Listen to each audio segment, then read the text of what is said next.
where dreams collide, where time won't stop. Raise your sword, claim your throne for an epic tale to be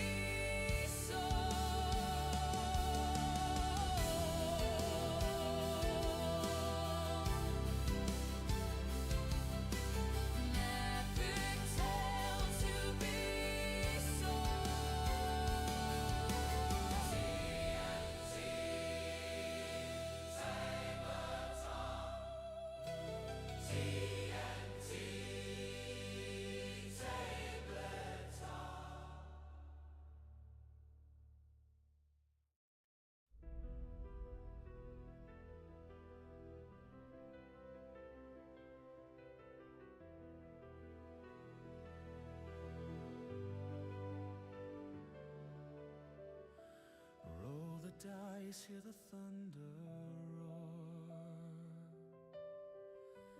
knocking on fate's unsteady door.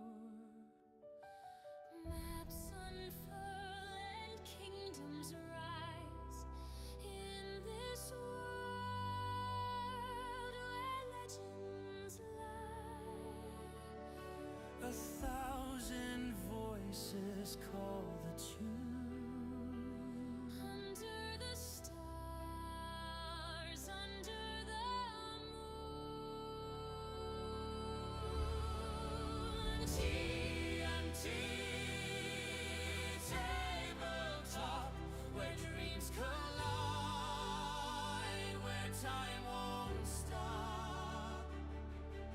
Raise your sword, claim your throne for an epic tale to be sown.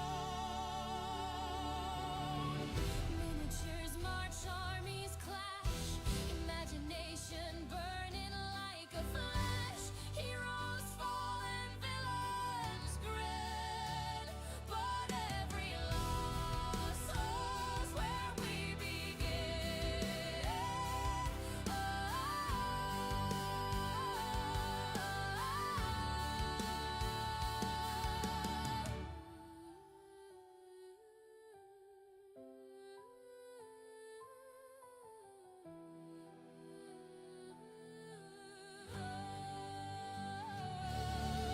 Through the fog, through the flame, we write our story. We stake our claim. TNT tabletop, Where dreams collide,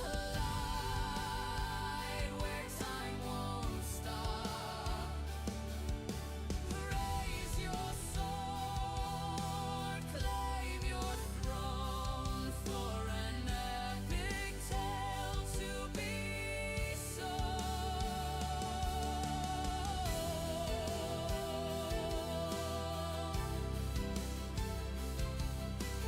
Epic tale to be sown. TNT tabletop. TNT tabletop.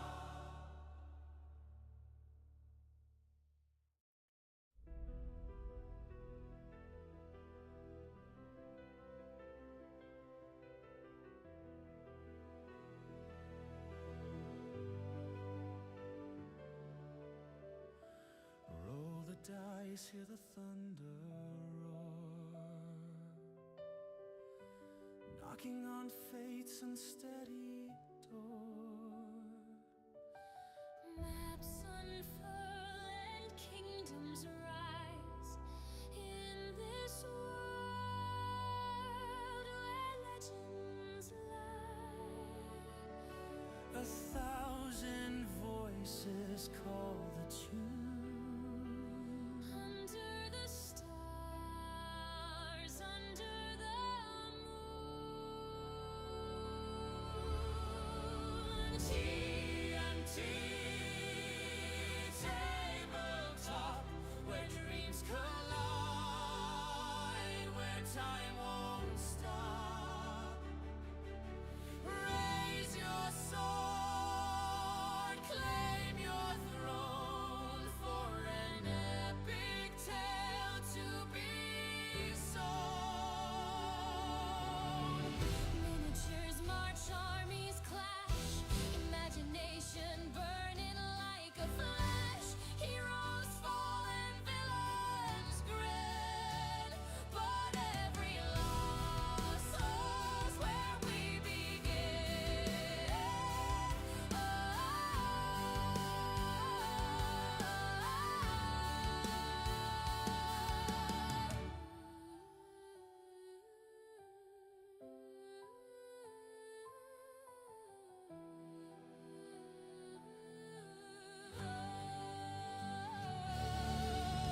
skies hear the thunder roar,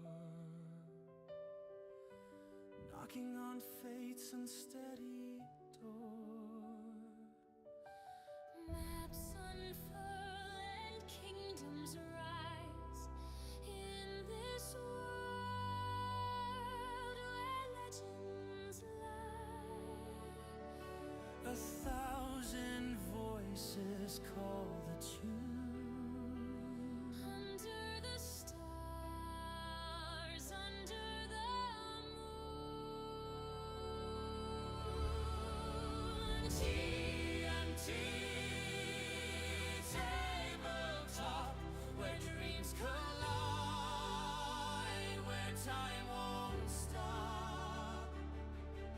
Raise your sword, claim your throne for. Thank you for waiting, and now we welcome you to TNT tabletop. So kick up your feet, enjoy the show.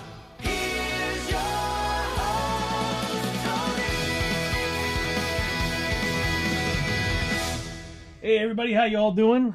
Hope you're all having a great Friday evening. Sorry, I just realized last moment I forgot to set up my main camera. It's sitting there staring at me, and it's not working right now for some reason. But I'll have to unplug and plug it back in. But anyway, how you all doing? Iceman, good to see you with the 3 stream streak too. Damn, bro. Hell yeah. How you doing? Good to see you. Yeah, here we go. I'm having problems with the camera already. Please work. There we go. Yeah, so not much. Well, actually, no. I did add something last night to the stream. I added a new feature for one of the worlds, because there's several worlds that have all these different things that happen as you venture through it. For example, I built well, I'll just again pull it up. Good, Iceman, good. It's Friday. It's the weekend, bro. Hell yeah. But anyway, I added the world effect for the sun. There. Oh, okay. It's on the top of the screen. Awesome. I thought it was going to be hidden under everything. But anyway, so yeah, I built the Blasted Waste sundial so that this way we can actually have it kind of, I mean, yeah, well, if it's not going over my headshot. But anyway, we got that I built that, last week for the Blasted Waste. But last night I had a little bit of time, and I went ahead and added patrol markers to the stream. Also, I don't have to drive to pick up my daughter, so oh, nice, good for you. That's awesome. She's staying with you? So I added another thing too. I added the patrols for Tradera. So now we have this. So all the extras that happen in worlds and other worlds or anything in this game are now going to be here. I need to fix my cameras.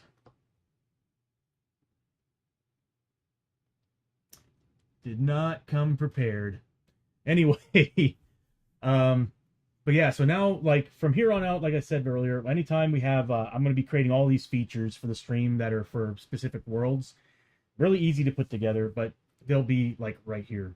So, we got the patrol markers now, and I'll play it here in a second. But anyway, we got that. And it has, like, the rules underneath it and how it works and everything. I pulled them out from the actual core rule book. Unless they errated it, that's what it says in there. So, and you can grit roll it. You can grit roll it. That's awesome. So, oh, that's awesome. Well, good for you, Iceman. Spend some time with your daughter. That's awesome. It's been a pretty good month for you. You went to the father-daughter dance, and good for you, man. Good for you. So yeah, sorry, I'm going between 2 different spots. I'm looking at the chat room and looking at the camera. So, but anyway, so yeah, I added that to the stream, and it works really well. When I press this, I have 3 buttons, of course. 1 to bring it in and out of the screen, and then 1 to actually increase the number, and then 1 to reset it. So, yeah. That's the patrol markers for the stream now. I'm doing my best to avoid using the icons from here on out. because I want to save those for wounds, monster wounds, or monster status effects. Because as you all know, who play Shadows of Brimstone, when there's some character classes or some weapons that add bleeding markers or burning markers to an enemy model, and we're going to need those for that as well, for status effects on the monsters. Everything else, we got status effects for the characters now. We got everything rolling, so definitely a lot easier to play with and work with now, I think. There's always a bug, or there's always something I need to fix, so, or add, one of the two. But anyway, so yesterday we started. I tested the stream yesterday. I am noticing there is some render lag a little bit. It's not a whole lot, but it's enough to be a little bit cautious about. It's like 0.1% on 60 frames per second. But there's still something there that makes me go, maybe I should look into dropping a few things. And there's actually several things that I've had built in the stream when I first started the stream that I'm like, it's time to just wipe them. For example, when I was playing with Shockblazer, Matter's Treasures, and Hexafire, I had player panels that I would put their headshots in, and it's come to my understanding that on this stream, with everything built in on it, I can't do that anymore. I just can't.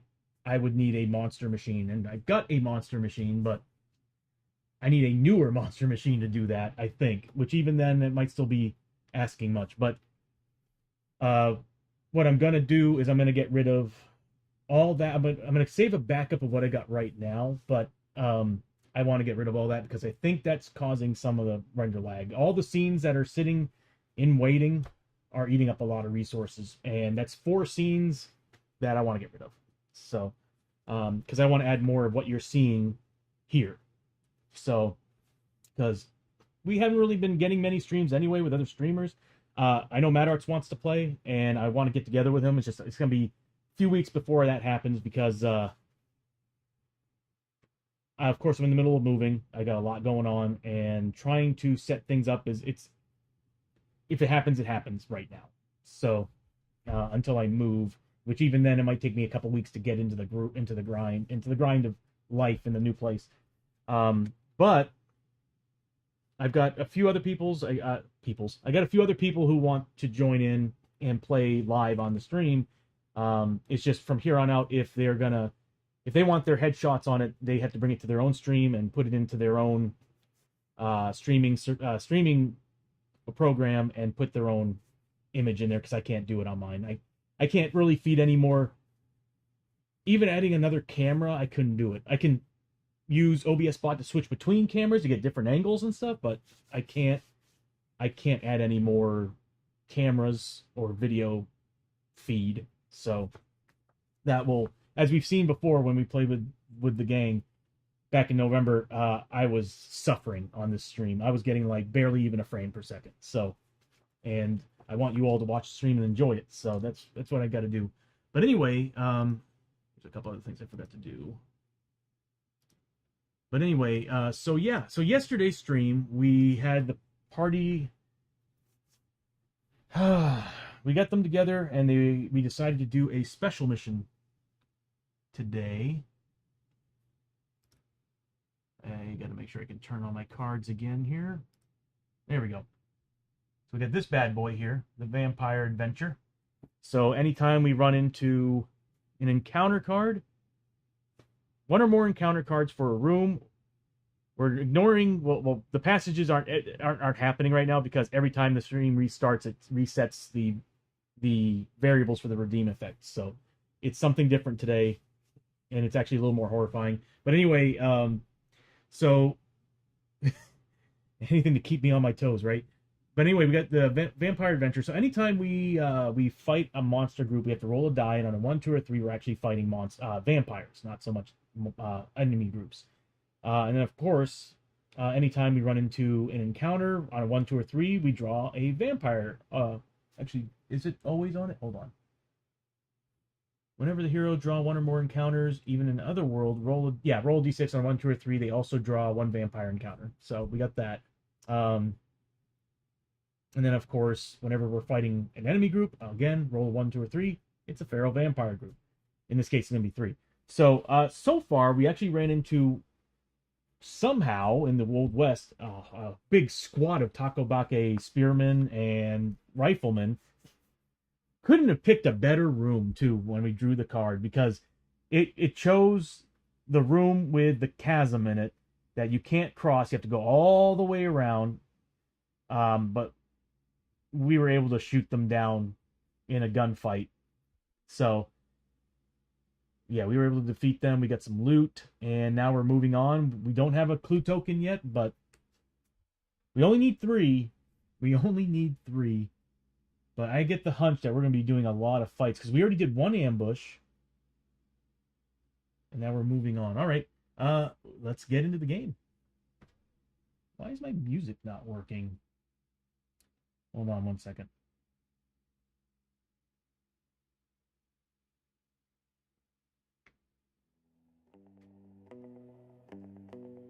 There we go. All right. So, here we are. I might move this up because of the glare of that light. And I thought I had all this stuff set up right, and sure enough, I'm always wrong. It's so hard to work with lighting, it really is. I mean, it's not hard to understand. Oh god, I think I left this thing on. It's not hard to understand how lighting works and how reflection and everything works, but it's just, I have so many lights in here, and it's causing problems. I cannot wait to move, because I think I'll be able to do a better job with my lighting, especially with the camera. I'm very excited for that, because I actually have a free-floating pole arm that I couldn't put in here because I'm in an RV and it shakes. It made it worse. It just kept moving, but now that I'm going to be on a cement floor, I'm like, perfect. Perfect. It's going to be awesome. All right. So, that still doesn't look right. Well, either way. So we started off by walking down from the entrance, down multiple corridors, till we get to this spot right here, where that big chasm, whatever words, was in our way of shooting the Takobake. I put them away. I put the models away, so they took up a lot of space. It was like, well, how many models? 10? But either way, we're ready to go. I need to fix that. Every time I come back from the stream, it sets them all to in. I need to get rid of that. I'm gonna forget that. I need a pen and paper to write all this stuff down. Okay, so we get this bad boy to follow up on. Oh, actually, while we're here, now that we can actually see it, so yeah, the patrol stuff. Anytime I press this button, it'll bring it center screen, bump it up 1, then put it to the side, just like the sundial. And then, of course, I can always reset it as well.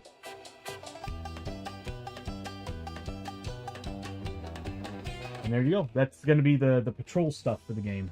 I still plan on adding more. The one I'm very excited to add is going to be for the library. When you're in the Targa Plateau, because there's the Targa Library, and that place has an awful lot of cool rules on it. The thing with that one, though, is that you actually kind of have to log that into like a book or something permanent, because it lasts for that posse forever, because they're building up, how do you put it? They're building up knowledge on the posse to understand how to defeat them, is what the library is doing. So at a certain point it unlocks, and they get benefits to take you down. Next thing I want to add for sure is the focus that you see at the bottom screen to the character sheets. Not very hard to do. I'm just gonna, as I've said earlier, I'm gonna basically make another panel here just above the money. It's gonna basically just be an input, so say Fury or Key or whatever, and it'll have a number next to it to demonstrate how many points they have.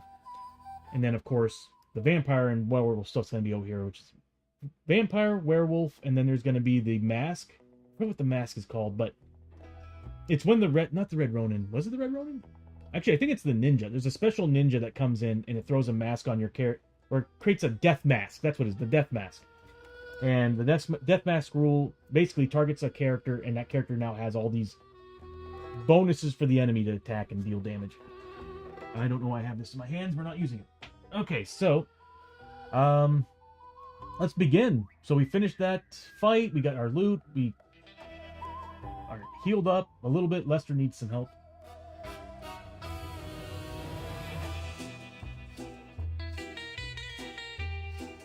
Anyway, Lester needs some help, and yeah, he's gonna need some healing. But we stocked up on some grit again, thankfully, because Abbie is a monster now with those pistols. All it needs, I mean, again, as we've all said, see Bishop and myself yesterday, Darkstone bullets. Don't leave town without them. It's just, my God, if you can get them, get them. They are so good. I guess that's kind of the answer for the Void Core, because I've always been wondering if I can get the Void Core on the pistols, and of course when I finally found it, it's only on hand weapons. But Darkstone bullets, I guess that is the answer to Void Core. You just gotta you gotta make sure that you get a blacksmith in town every time so you can get them. That's crazy. You need a blacksmith. All right.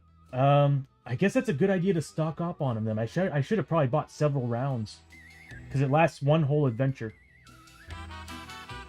Next time I'm gonna do that. I'm just gonna stock up on them for like 4 or 5 adventures. That's like $1,000 right there. Okay, so start of the round. God, I love the new interface. Everything's looking so good now. This is exactly where I wanted the stream. Actually, no, but again, better than what I wanted the stream. There we go. All right, so this is where it should be, but I have Stream Elements making everything because of the original version, putting it down at the bottom of the screen. All right, so we're starting off with Abbie. I am seeing a slight problem here. There we go.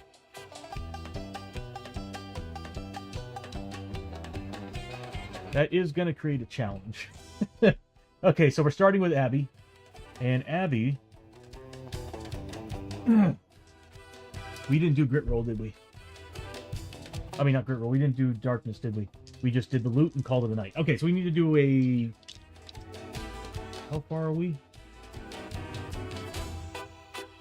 We are totally off on the depth track. I know why I did it. I was in the middle of working in Photoshop, and I think I was pressing the key command non-stop while this was running. I think we're on either 13... We went 1, 2 passages, and this, so we're at 13. Yeah. Alright, so here we go. We need to start with a roll for the darkness. Still need a 7+.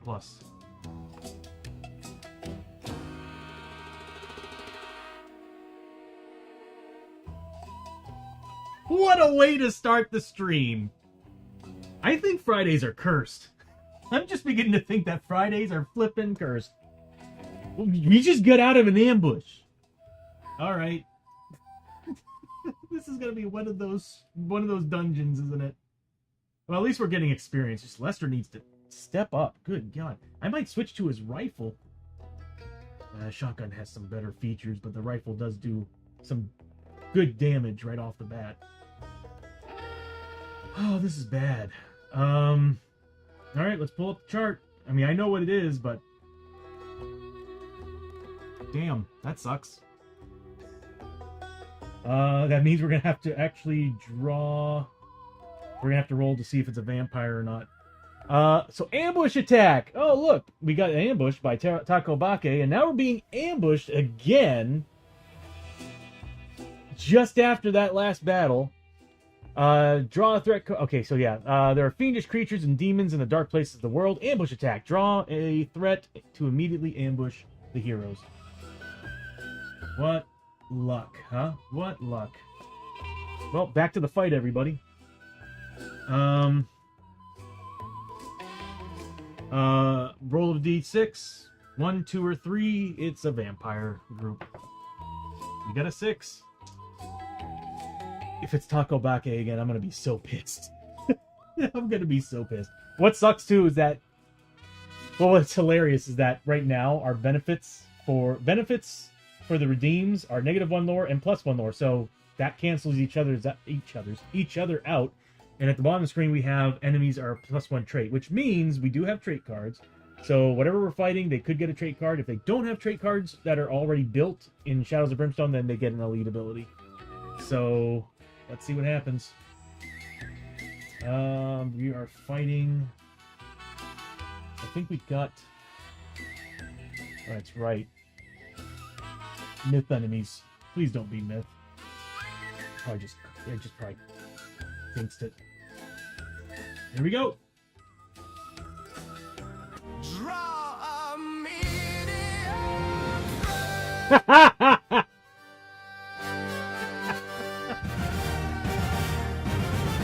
I guess we didn't really need to roll the D6. It didn't matter. We got the vampires anyway. So 3 feral vampires is what we're fighting. Wow, that's hilarious. It's like this game. Right now, this adventure wants us to fight vampires. That's cool though. I mean, it kind of sucks too, because vampires do a lot of damage, and they have a lot of health. And on top of that, oh god, this would have been a perfect time for me to finish those plates and make them vamp. I gotta add that. Oh, I need to make a little fix here.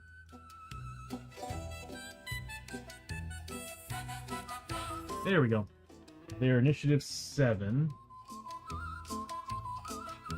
Oh god, they got a lot of stuff. Oh, and they have armor. Isn't that nice? They get an elite ability. Oh no, they get a trait and an elite ability because of what rules I follow. All right, let me see if they got trait cards. I'm pretty sure they do. All right. Actually, it'd probably be under feral vampires, not vampires. Oh, nope, vampire right here.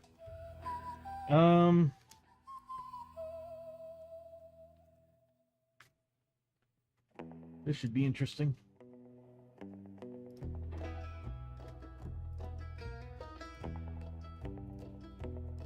Okay, so we got multiple vampire cards.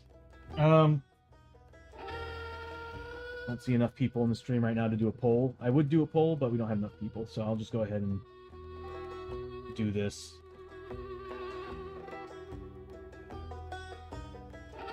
Okay. And we don't need that card anymore. Go away. You caused enough trouble. Boy, this screen is becoming like graphics overload. There's so much stuff. Alright. I'm gonna choose one.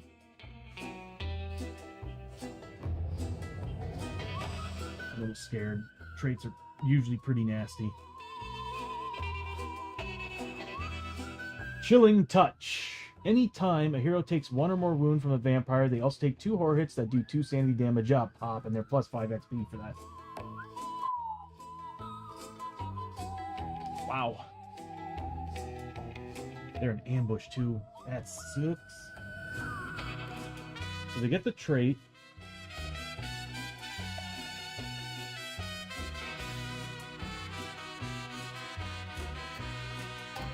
That's right, because of the thing at the bottom of the screen. I was wondering. Alright, so they got the trait. What else are they gonna get?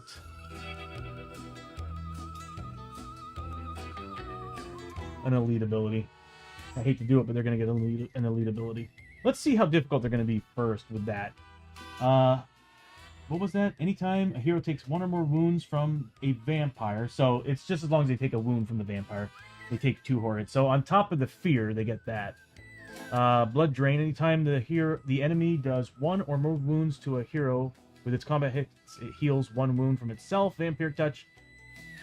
Yeah, there it is. Feral Vampire to hit rolls of 6. Ignore defense. And further roll of 6. If this roll is a 6, the hero gains a bit marker. Mad Art! How you doing, buddy? Good to see you. Well, I mean, I'll be honest with you, dude. I'm running... I gotta admit, if I was running a PC, I think the video card and everything inside it would be overheating. The nice thing I have to give Mac or Apple is that their rigs are very sufficient on cooling. So, with how long I've been doing this stream and with what I've been asking of it, it's been doing good. And I actually recently found out that it's possible that my M4 Max might actually do a little better than my M2 Ultra. So I'm half tempted to actually try that one of these days. Pull everything to my... The only problem is that I'll be missing out a lot of USB ports, because my Ultra has 4 Thunderbolts, 2 USB-Cs, and I kind of need those. And USBs. That's a lot of ports to be missing, because I have a lot of stuff running. 3 cameras, 2 Stream Decks, and then, of course, a couple monitors. No, 1, 2, 3 monitors. Yeah, it's a lot of stuff. But how you doing, bud? Good to see ya. Had some fun last night in the Gnomes game. It's too bad they didn't like make it 8-player, make it more difficult with like an 8-player mode. But it is a demo. Who knows what they got plans for in the full version. But anyway, we need to do an elite ability as well. So let's see what they get. If it's a 1 or a 6, that's usually those are usually the worst ones. Go figure. They're now Fear 3 with +1 health. They got a lot of defense. Well, at least they don't ignore crits, and we get a lot of shots. Okay, I'm actually excited for this fight. As scary as it is. So we are getting on the monsters. Toggle. No, that's the toggle button. I need to input. There we go. We need Fear 3.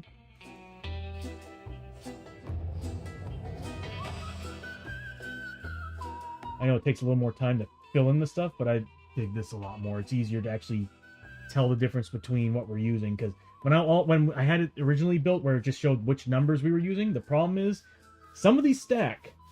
So, and on top of that, having to reference the number, then look down at the sheet, it's for the birds. I was like, now that I got an idea on how to set up things and type it in, I'd rather do it that way. So, and have +1 health. So they're now 9 health. There. See? So much better. I do want it to blend in better with the sheet, though. So what I'm thinking about doing is I'm thinking about actually just cutting that whole thing out and recreating it. When we reach level 6, we're fighting Brutals. Okay, I'm gonna get 3 vampire models. I'll be right back. Did they get anything else just for being in the vampire place? They already got the trait card. Oh, they could get another trait card. No, you can't do... I don't think you can double trait cards. Oh, no, you can. Okay. It's the faction cards you can't double up on. Oh, man. So on a 1, 2, or 3, they get an additional trait. So on top of the stream element of us getting +1 trait on the enemies, this is happening. Okay, this is going to be a challenge. It's a 1, 2, or 3. We're good. Woo!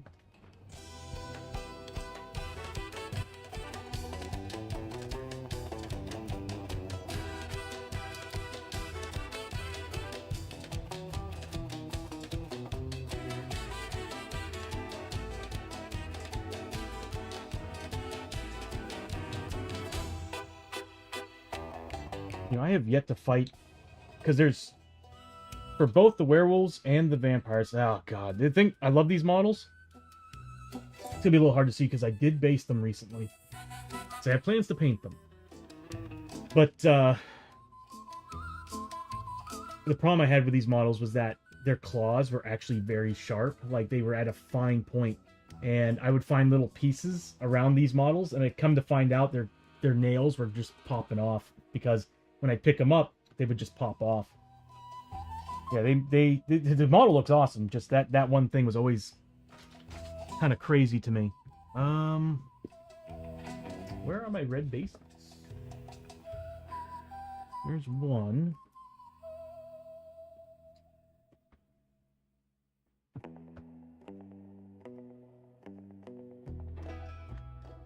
Huh.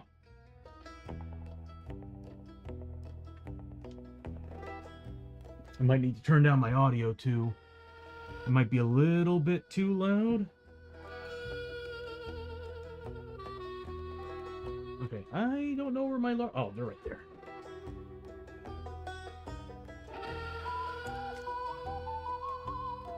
Yeah, these are so much easier to put on. The problem with these is that there's a potential they might scratch the base. But that's a part of the base I could care less about. I'm still debating on actually painting the brim of the base red. Actually, I thought, it might actually be pretty cool, is I'm thinking from here on out, and I might actually do this on some I've already put an overcoat on, but whatever. I'm thinking from here on out what I might do is I'll paint that brim red, but I might actually have it kind of blend into whatever it is they're standing on. So this way it's vibrant and you all can see it. I mean, these work out pretty good, though. Alright, so it's ambush. Let's see who they're going after. So this guy right here. This vampire right here is going from left to right, per usual. Chiyo's a 1 or 2. Hosho's a 3 or 4. 5 or 6 is Abbie. 7 or 8 is Lester. Hoshoryo. That one. That would be Abbie. Came crawling up. You just crawling up through that chasm. Jumps at her. Or from above. That could be just a big, long opening. And then the final guy, I don't know why I have that in my hand. He's going after, that would be Chiyo. They don't have anything where they attack all nearby heroes, right? Okay, so it doesn't matter where I place them, really, but I can place them where I want to, and that's going to be right here for reasons. Yeah, I have a plan of actually honing this a little bit. So this way they can stand just above the models, because these large models are kind of a pain in the ass. Alright, that's insane. It's insane that we got another ambush after an ambush. Well, actually, you know, I'm not surprised, with our luck. But it's the fact that we're fighting the vampires. I didn't roll for the vampires, but when we drew the card, we got the vampires. And they got a trait, so that should be fun to work with. I don't think we're going to be moving or doing anything, so I'll just go ahead and leave this here. What size are they? Large? Before we start... Oh, we do have the flag of the lion, but it's only for soldiers. Before we start... There it is. Okay.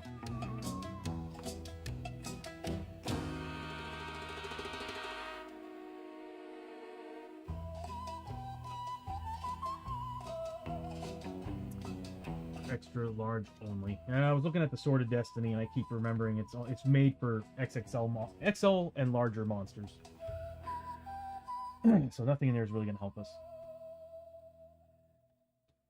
Well, we did hold back darkness, and we're back into another fight already. So let me change the music over. What do we have?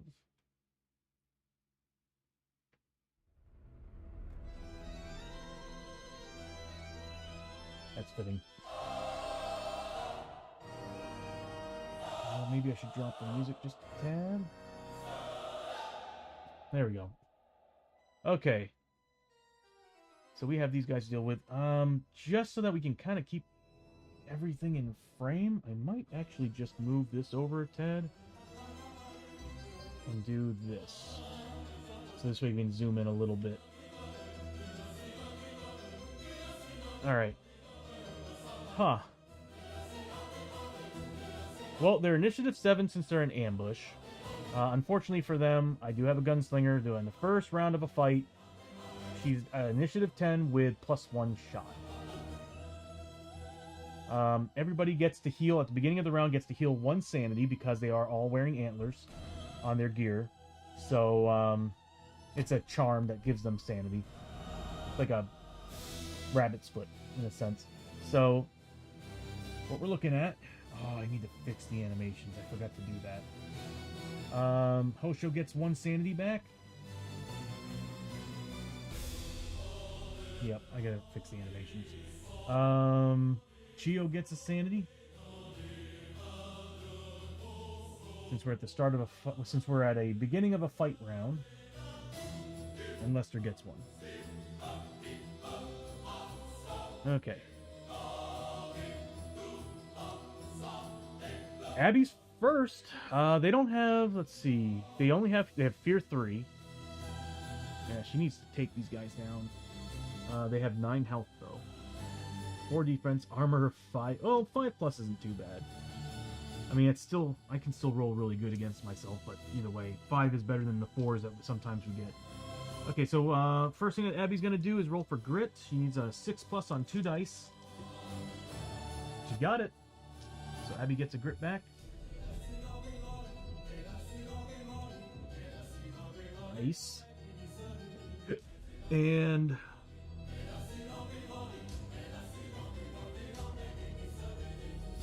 how far are they away from her? Too far away. I'm gonna have her try to do an escape test against them. Let's see what her card has.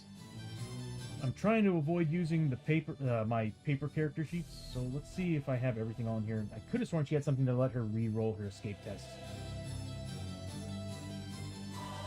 Let's see, Outlaw Pistols, Flag of Conquest. She's getting the +1 damage for her Darkstone bullets.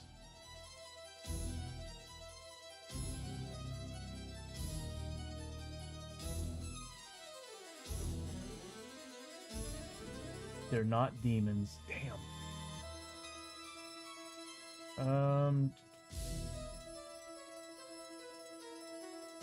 Well, that sucks. I thought she had something to let her re-roll.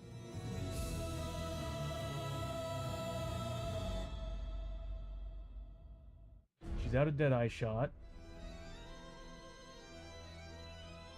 Yeah, I thought I had more than that for her.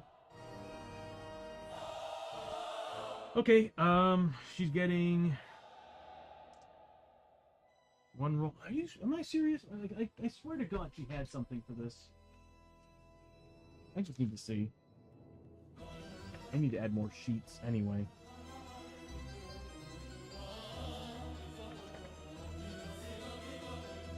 Nope, I'm spot on. Okay. Escape test 4 plus. She gets it. She's gonna move 1, 2, 3. Obviously, she can get him. Does she cut? Yeah, she can't see him. It's tapping the edge of that tile. But now she can see him. Janice, how you doing? Good to see you. Reminds me I need to give some shouties.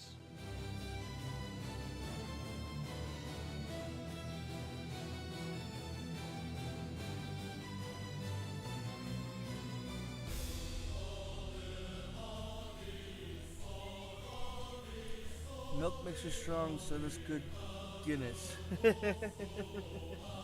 But I don't need the milk, Kipper. Oh, well, thank you for the alert, Janice. I have full. I am a stronger boy.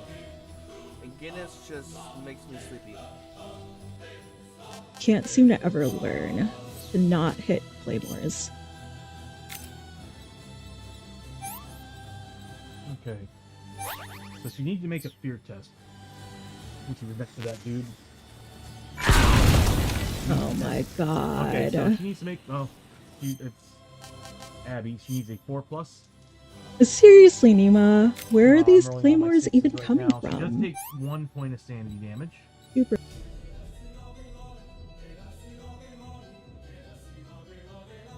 So she lost what she gained. Alright, so she moved up to getting 4 shots with her main, 4 shots with her off, so, and then she's getting +1 shot for the gunslinger ability. Just add that there. And that's purple, these are blue. Actually, we'll just use the green. There we go. So we got 3 pluses, 4 pluses.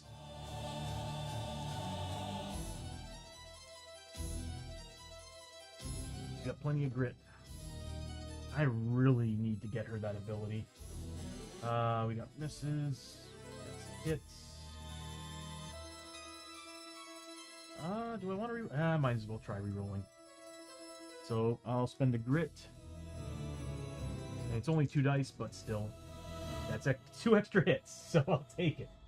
Okay, so she's getting 9 shots, or 9 hits on these guys. Okay. Obviously, we need to take care of the ones that are going to be causing some serious sanity damage to Hosho. So, which was probably a mistake of me to put that vampire there. So she's going to start shooting. It is +1 damage from her Darkstone bullets, so their defense is now down to a 3. So I need 4 pluses to deal any damage. Then they get armor saves. So here's the first shot. That's 3 hits. He's going to take 3 armor saves.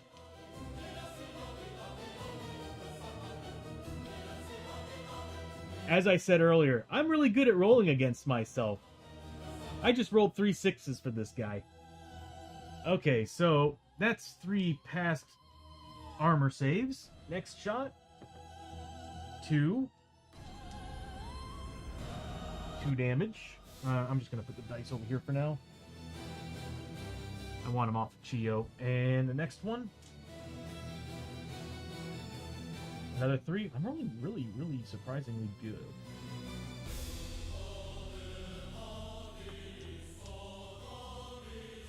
That is 3 misses. He's got, what, 4 health left?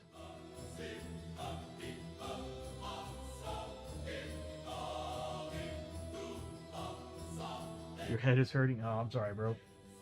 I've always hated that. It's like, I love sleeping in, but I hate how I feel after sleeping in. It's like the worst. It's like having a hangover to me. -3. Another 3 hits. Needs to make another 3 saves. That's 2 fails. He's 2 wounds away from death.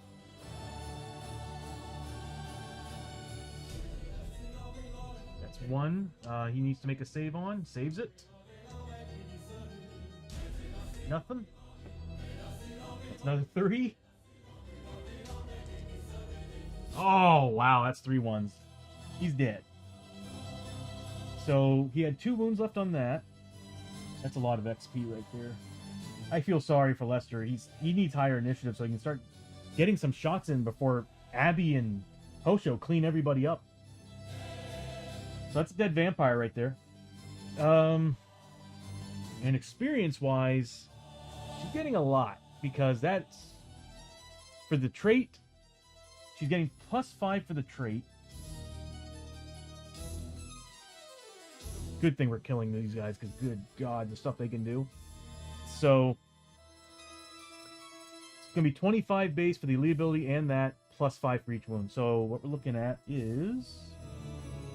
Calculator. Alright, so we're looking at 15 plus 25, so what is that, 40? I'll do these one at a time. I'll just add them as we go. So 40 XP for the first shot.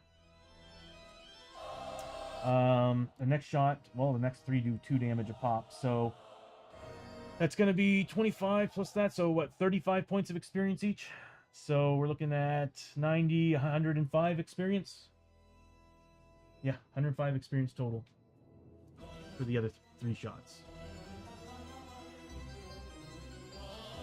Climbing that experience, I swear. I mean, poor Lester is so far behind. She still has 2 shots left. Let's see what we can do. So I'm going to be putting these on the one on Lester, because the guy on Lester... Well, Lester has armor. Hosho does not.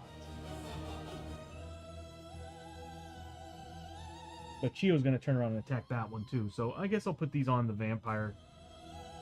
Yeah, that's a lot of XP, man. That's the beauty about being a character who can nickel and dime an enemy. You're getting the base plus the amount of damage you did per hit.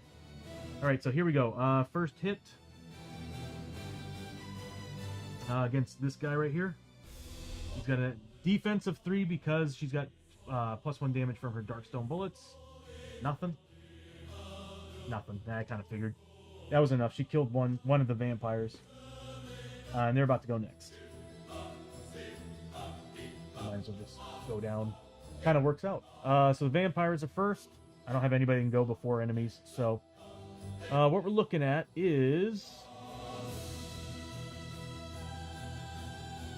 Cosmic, how you doing? Good to see you. Thank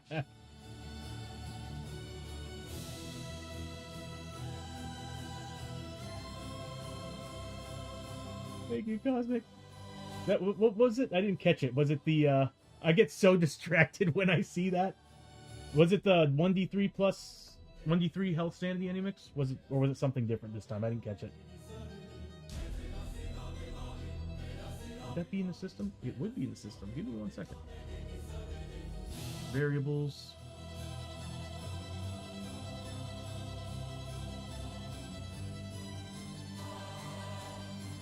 Oh, it would not be in the system. Okay, never mind. It was a roll of a 17. What's a 17? That's pretty high up there. That could be a grit. Give me 1 second to... no, if I do that, it's going to crash my system. I can't do that. I guess what I could do is just go to the stream and just check it out. Sorry, I got just super distracted when I saw that.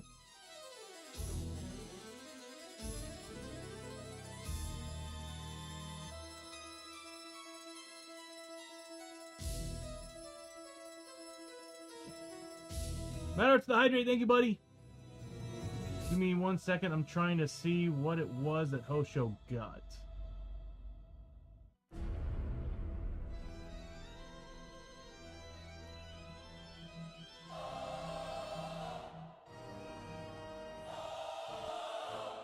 Oh, it was 1 grit point. Cool. I gotta remember to look at that. It's not... Everything else is so flashy.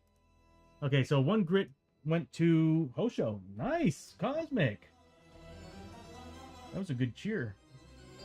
Alright, so Hoshoryo gets 1 grit back. And I'll give you a shouty.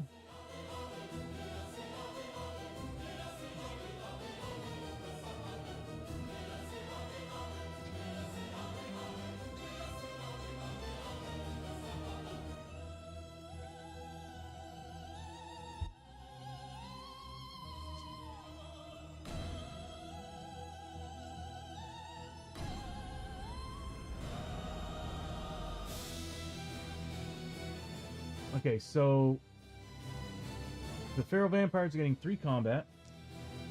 We'll start with Hoshoryo and work our way over to Lester. On any 6 pluses, they ignore defense, and we have to roll a further d6 to see if there's a bit marker on the character.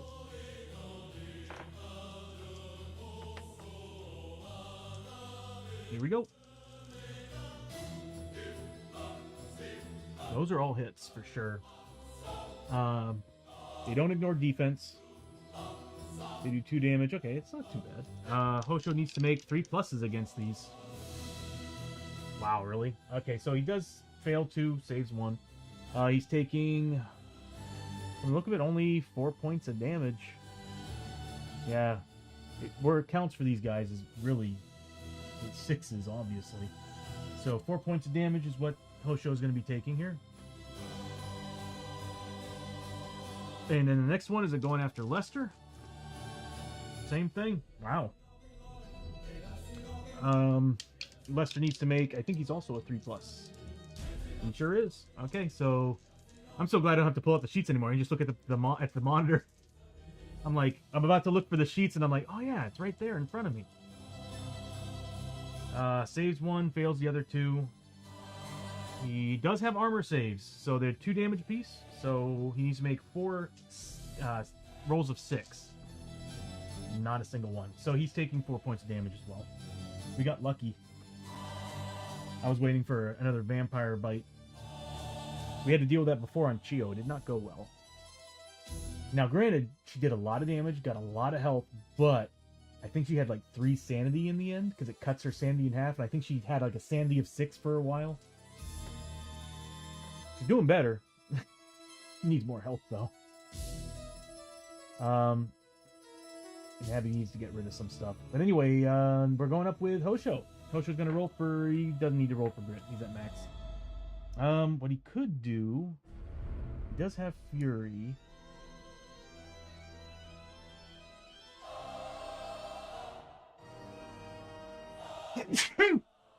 Excuse me. What he's gonna do... What would be cool is if you can actually push the monster into that chasm. If this was D&D, you totally could. So, Hoshoryo is gonna use push. So you can do it to large models. You know what, let's take a look. I want to make doubly sure.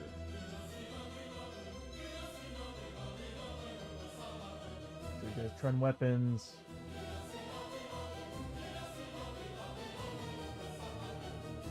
I gotta remember he gets a grit on a d6 roll, 5 or 6 on killing an enemy. Let's see. Battle tactics. Don't really need to use any of that. Whirlwind won't really do anything for him. Blowing Reeds is pretty sweet, though. I remember when I got it, I was like, why would I use this? And then this chasm showed up, and I'm like, oh, that's why. Large auto pass escape tests against medium and smaller models. Can move into spaces with medium and smaller models. Shifting through models into space. You just left. No barriers. You can't push the barriers, is what it's saying. Push. Move into a space with model. On 4+ roll of D6, push model back up to 3 spaces behind it. No model can be pushed more than once. Ad break in 5 minutes, everybody. Okay.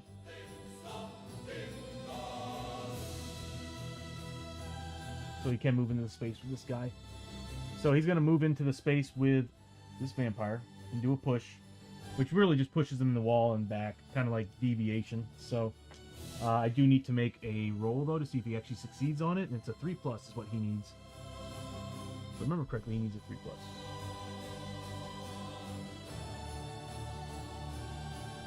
No, it's a 4+. Where did I get the 3+ from?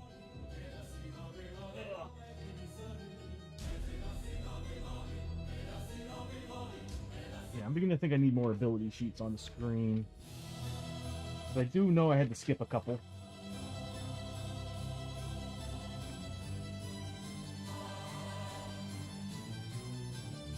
Under Wrestling Champion, Push now uses a 3+. I didn't add that in there, did I?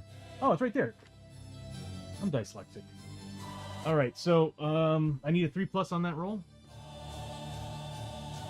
I'm not gonna grit roll it. So it doesn't succeed. We don't get the +1. But he's still in the same tile. So he needs to make a fear test too. Luckily we killed the other vampire. All failures.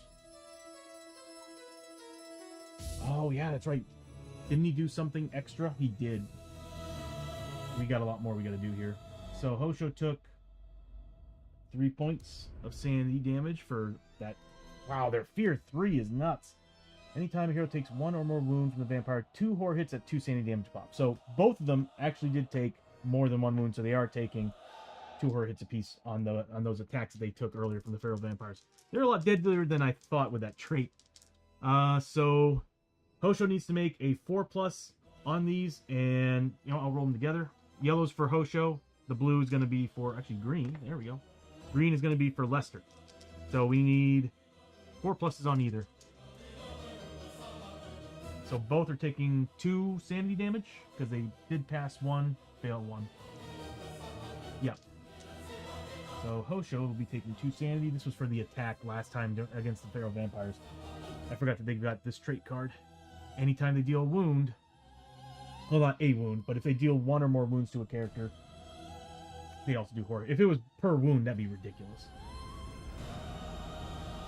I would actually house rule that against that because it's broken as hell. Right, -2 to each. Next, we don't need that card up anymore.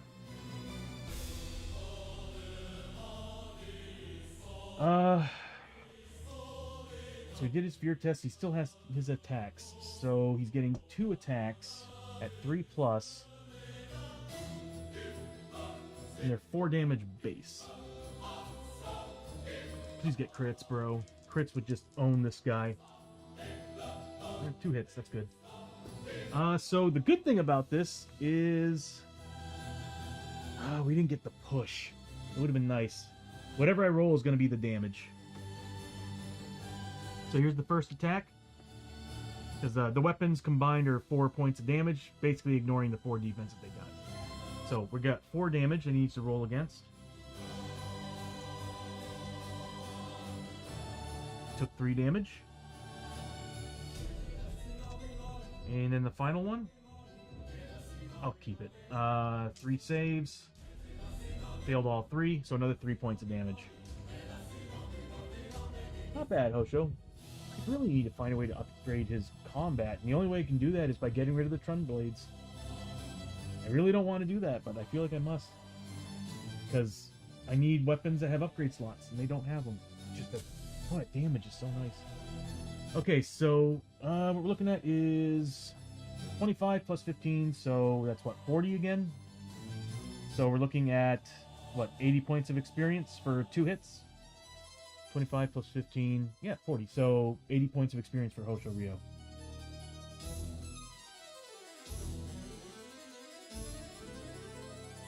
Nice.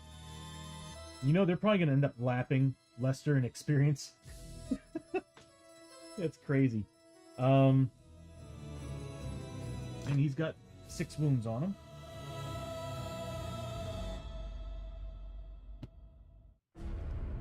We'll add 1. I know, man. I need to bump up his initiative. So this way he's... If I can bump up his initiative by 1, that means that I can potentially have him go at the same time as Abbie.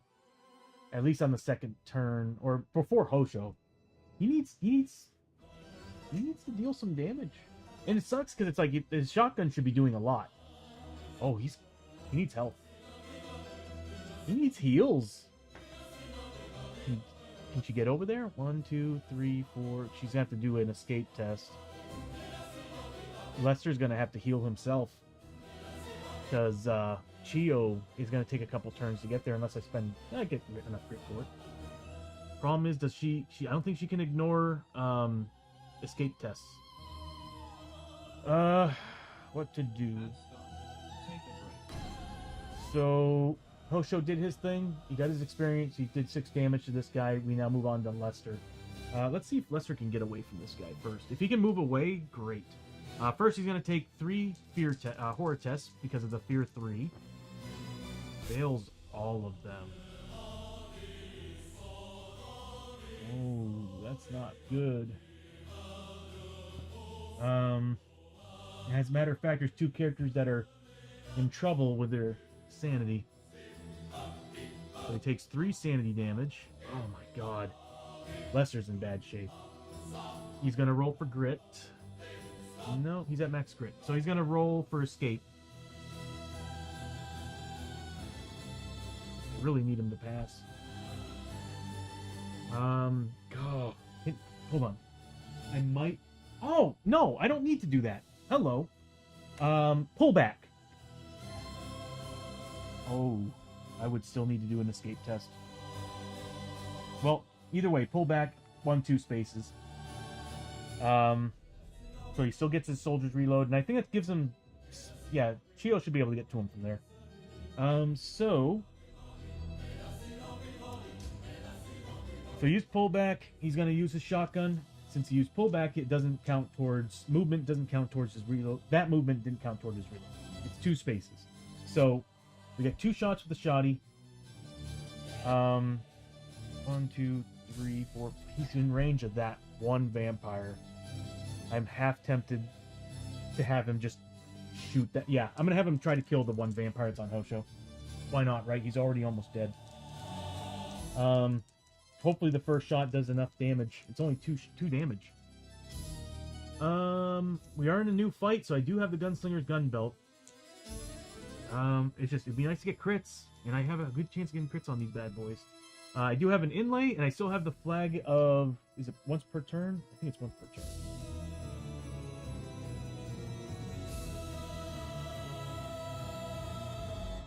Flag of the Lion once per attack. Good. So on a roll of 1. So I can use that. If I miss 2 shots and one of them's a 1, I can re-roll the 1 with the Flag of the Lion, and then I can re-roll the other one with the inlay.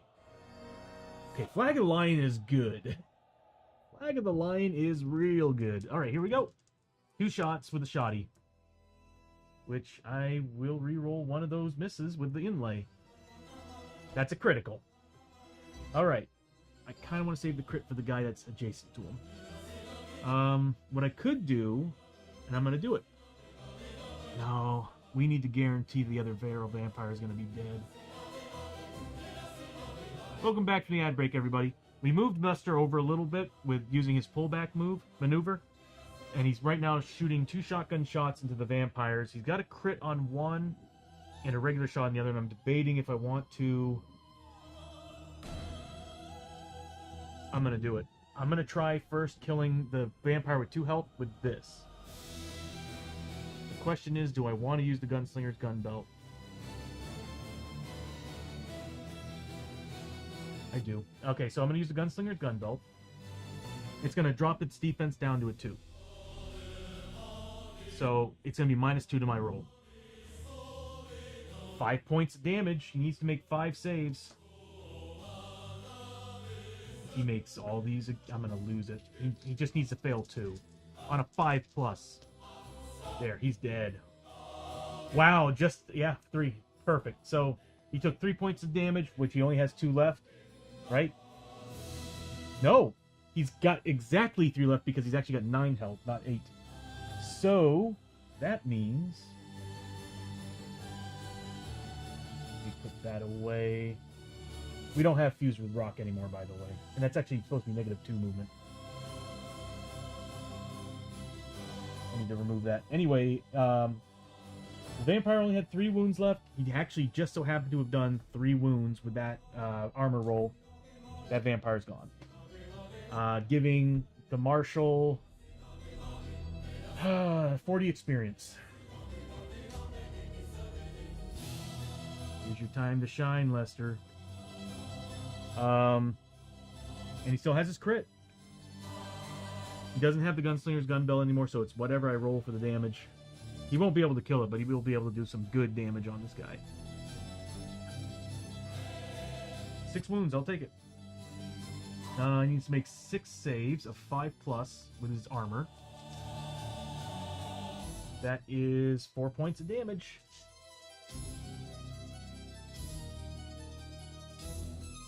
Drop that down to a 2. I mean, to a 4. So he still has 4 wounds left on him, and that's going to give Lester 25 plus 4 points of damage, so 20, so 45 points of experience. Not bad. It's just too bad he only gets 2 shots with that thing if he doesn't move. Oh, he killed somebody. Okay, he gets 2 things. He gets to... we'll bring it up here.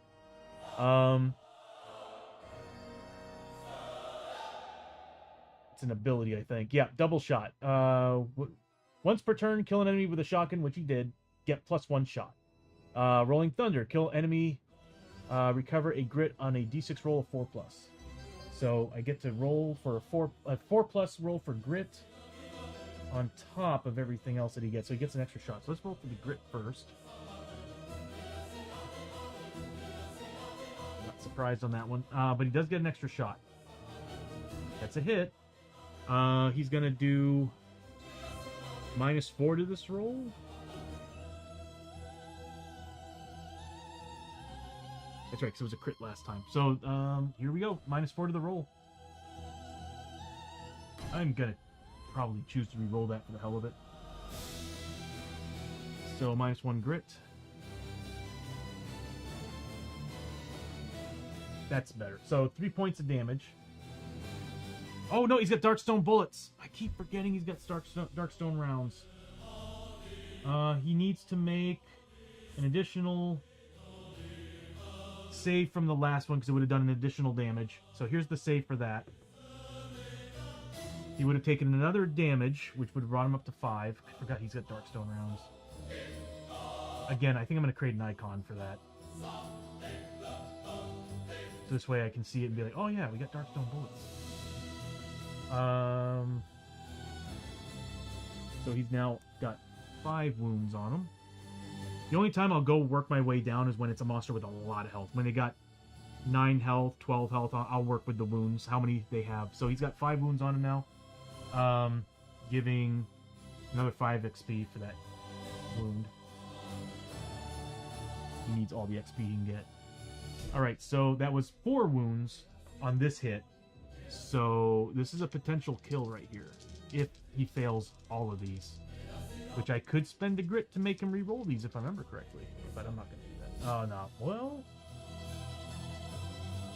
I could have sworn you can make an enemy re-roll their defense.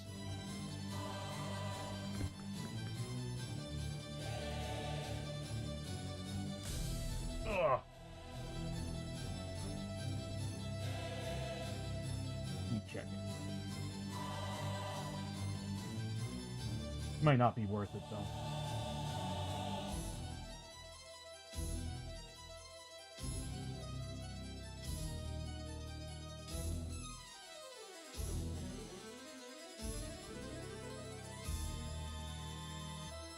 Oh, no, you can't. I thought you could. I guess there's, you know what, there might have been just an ability to be able to do that.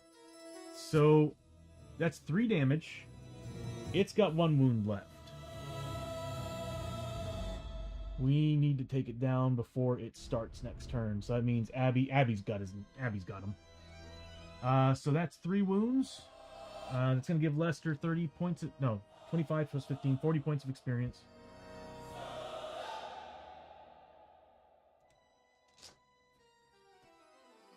No, Lester did pretty good right there. He's getting closer. He's getting closer now. He's about a little over 400 away. God, everybody's just breezing through the levels though. Yeah, Chiyo's almost 1,000 away from him. Almost. Okay, so he's got an additional 3 wounds. He is 1 health away from death. Now, blood drain happens when he wounds a hero? Okay. Anytime this enemy does 1 or more wounds to a hero with its combat hits, it heals 1 wound from itself. Anytime.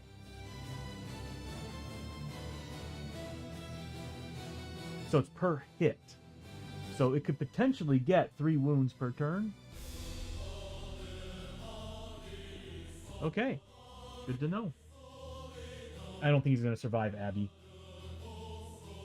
Okay, so actually, Chiyo's probably going to rush over there and, like, multi-palm his ass. Actually, no, she's got I could have given her the knuckles. She's got the brass knuckles that give her more combat. Probably not a bad idea to have her wear that from here on out, because the brass knuckles with a couple other things, like one other weapon, would be just diabolical. I gotta look into that. Anyway, they're done. Moving on to Chiyo. Alright, so Chiyo, she is not adjacent to any vampires. Lucky for her. But she's gonna roll for grit. Nothing. But she's gonna move, let's see. 1. He's on this tile. 2, 3, 4, 5, 6. You can't quite make it. That's okay. I just need her to heal Lester. Dang, she is seriously 1 space away. I'm not going to spend a grit to make her do this, so that'd be a waste for 1 space. Especially when Abbie can take... And that's not a bad idea either. I can have Abbie do it, and everybody will get... Yeah, that's what I'm going to do. We'll take full advantage of Abbie doing this, because we'll get the rest of them will get a good version of the... what's it called? Hold your breath. Catch your breath. Problem is, I would like to end this turn ending these guys, but... Alright, so she moves up, and she's going to start healing. What do we have? Oh god, this is actually where it's a little bit easier having the paperwork. You know what, I got a button to do all... Alright, I'm gonna have her spend a bandage. She's getting... I'm gonna use her healing gloves, so she's getting +1 on top of the +3, so she's getting +4 total to this roll for Lester. That's a full 10. So she gave Lester 10 points of health.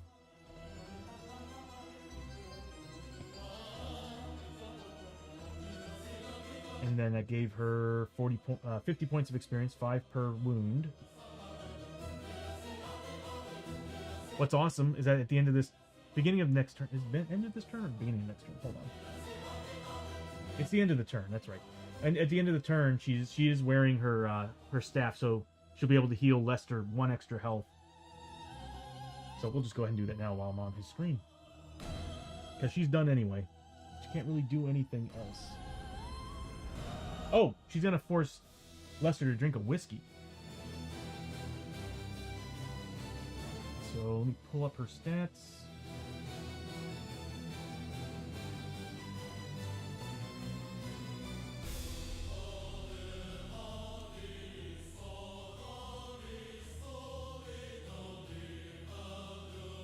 Let's see, I'm looking for side bag. So we used 1 bandage.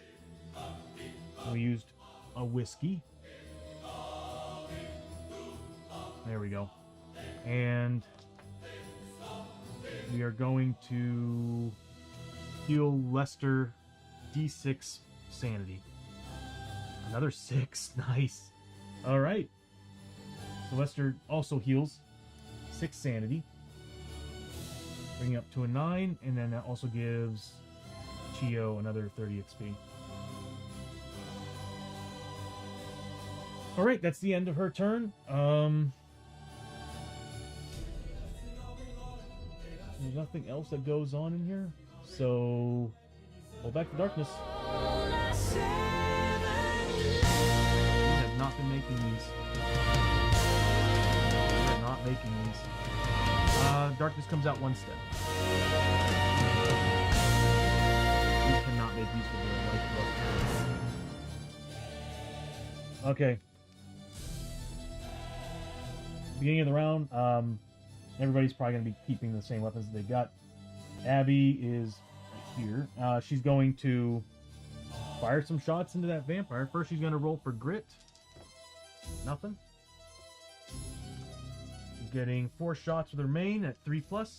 4 shots with her off with 4+. I'm not going to lie. I've been debating on what I want to do with Abbie, and it's like there's a really, really awesome outlaw ability at tier 4, but if I go gunslinger, I can turn her ranged shots into 2+. I'm almost half tempted just to go for that, even though the outlaw ability is pretty darn good. It adds +1 damage. Oh yeah, +1 damage to your base to your outlaw pistols is so good. So here we go. Whoops. I really need to get her that ability. Okay, so I might just skip tier 4. Alright, so what we're looking at is that's a hit. Those are hits. That's a miss, miss, miss. 2 hits. I don't think I need to spend grit to do this. How much health does he have? 1. No, I'm not going to spend any grit. Okay, so she's going to start firing shots into him. He is a defense 4, -1 for the Darkstone bullet, so he's a -3 to these rolls. You know what? Yeah, we'll just do them one at a time. You kind of have to. Nothing. Nothing. Nothing. 1.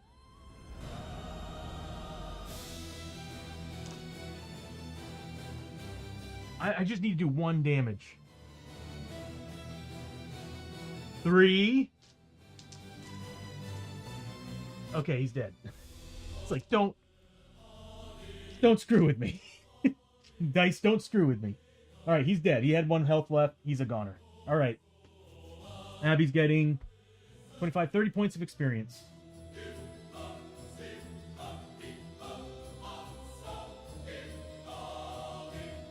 And I guess that really... It's really interesting how they did that, if you think about it. I guess they really do cater to like characters that are low level, because when you don't do enough damage and you nickel and dime, you get a lot of XP if you can get through everything. Awesome. Well, we killed a group of vampires that weren't part of the plot.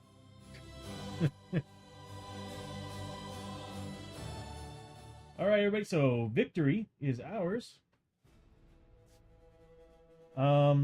Abbie's the only one that went during this turn, so or activated this turn, so that means she gets 1d3 back. Everybody else gets either 1d6 or grit. Lester's gonna get a grit back since he's already pretty much doing great. Right, Art? Was it what was that from? That was what's his name?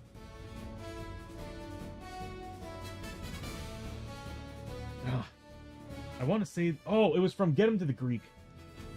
It was from Get Him to the Greek, and it was I can't believe I already forgot his name. Jonah Hill. It was Jonah Hill doing the freak out.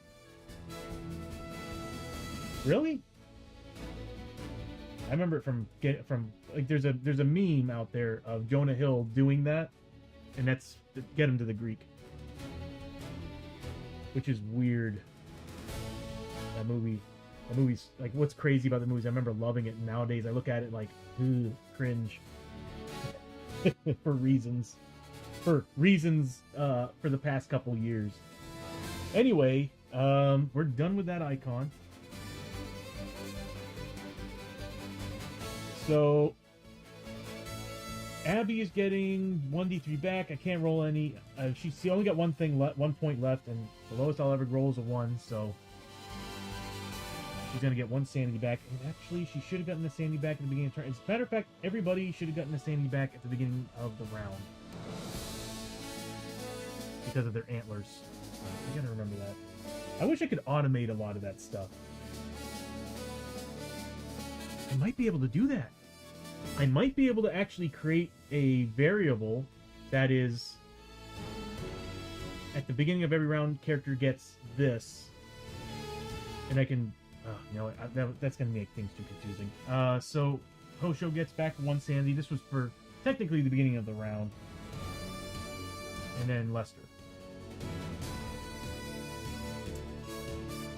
I need to upgrade. That's the one thing I need to do, is I need to start getting upgrades for my gear. I have all these upgrade slots. See, that's the thing where this game really gets awesome. Sure, you can go out and find gear. Great, fantastic. It's the upgrade slots. It's finding upgrades, buying upgrades that really make things better. For example, being able to give my character a 6+ spirit armor with a cross. Badass. So there's a lot of really awesome upgrades in this game. So Abbie got her point back. Lester's going to get a grit back. And the other two we're going to roll for because they're at max grit. Which we'll do it for Hoshoryo because Chiyo's only 1 point off. And that's in health. So it doesn't matter if I roll the 1. Hoshoryo, let's roll and see what he gets back. He gets 1 point back. We're going to put it in insanity. Poor dude. These vampires. You know what? I think what happened? They all remember the last time we ran into a vampire and how they turned Chiyo into one. And I bet you the guys were horrified of that.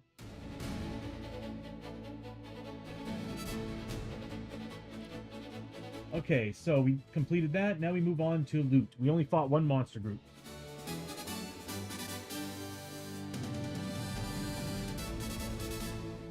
So that's 1 loot apiece. So we'll start with Chiyo and work our way down.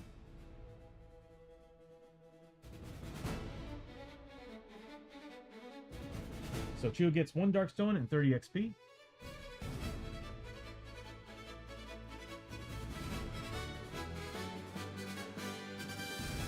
And then Hoshoryo gets... Let the dough settle before adding more.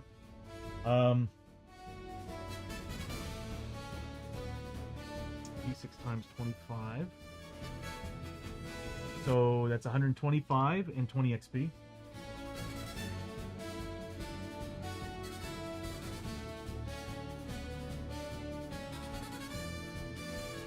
And then there's what else?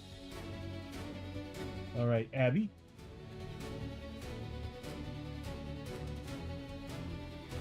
So 20 XP and $50.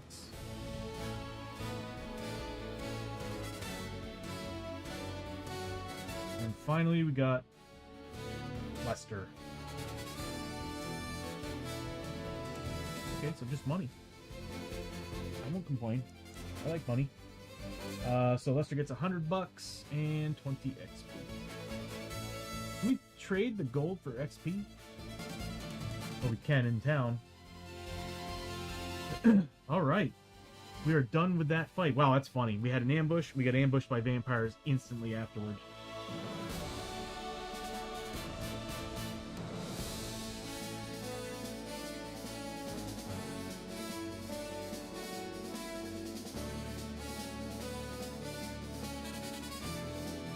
Alright.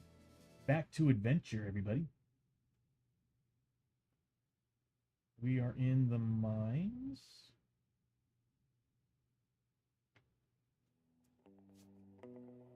All right.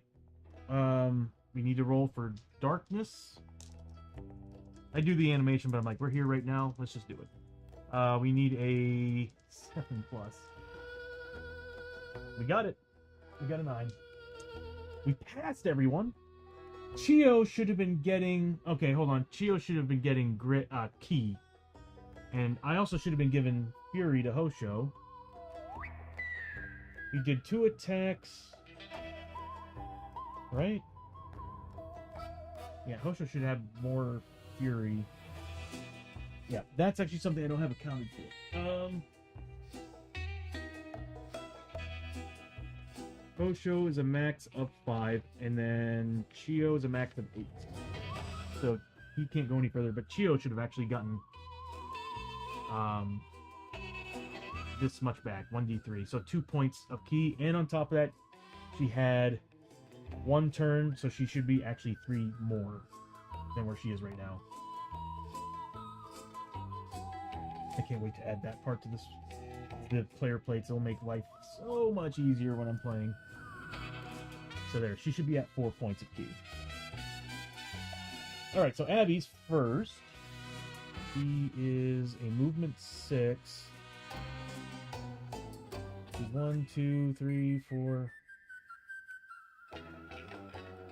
1, 2, 3, 4, 5, 12? No, she wouldn't be able to do it. She can't cross that, so she'd have to go here. So 1, 2, 3, 4, 5, 6. Yeah, so grit roll first. Nothing. So she's gonna move up 1, 2, 3, 4, 5, 6.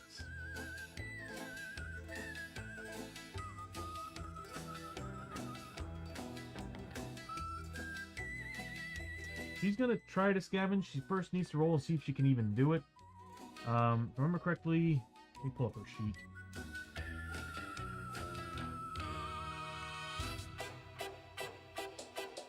Of course, it's the very last page. I need to make them faster. Paranoia. So on a 1, 2, or 3, she can't do it. Okay. She's going to do a scavenge. Nothing. So that's her turn. Next up is going to be Hoshoryo and Lester. We'll start with Hoshoryo. He's a movement 5. I mean, he can share the same space as Abbie, so since he's a large model. 1, 2, 3, 4, 5. He's in the same space with Abbie. And he's going to scavenge as well. He gets 4 dice. First 6, because of his kills, the first 6 we get is ignored. Nothing. Next up is Lester. We're gonna have to spend some grit. Luckily, luckily we have those marching boots. Those things are awesome. Do I want him to spend it? Yeah, he's far away. There's a movement 5 though. 1, 2. 1, 2, 3, 4, 5. He'd be pretty far. Yeah, we'll spend a grit on. Oh, we get so much grit. We do have a growing dread card though. If I remember correctly, we do have 1 growing dread card.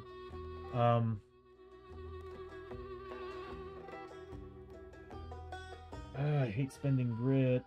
And Chiyo still has 1 point on her canteen left. So I might have her march as well. No, I'm just gonna have to move up. 1, 2. Wait, hold on. Who's got the lantern? Yeah, Chiyo needs to move up fast. So 1, 2, 3, 4, 5 is what Lester's gonna do. And he's going to scavenge that little hallway. Nothing. There's nothing here in this place. Oh, and he needed a grit roll. Well, that was a waste of a roll because he's at max grit. Next is Chiyo. Chiyo is going to do what exactly? She's going to roll for grit. And she's going to move 6 spaces. Yeah. 1, 2, 3, 4, 5, 6. This way, they're not going to get voices in the dark. Can she do anything else? Who needs health? Anyone need health? No? Hosho does. Hosho needs a lot of work. Yeah, he needs whiskey. I'll have somebody force him to drink. And that's gonna be it. Everybody should have gotten actually 1 point of sanity back, which I think we already... No, we did not do. Okay, so Hosho actually should have gotten a point of sanity back for the antlers at the beginning of the turn. There. Those things are awesome. Oh, wait, no, he shouldn't have, because it's not a combat turn. That's right. Okay, so that's it. We haven't found anything yet. No new room, nothing. So...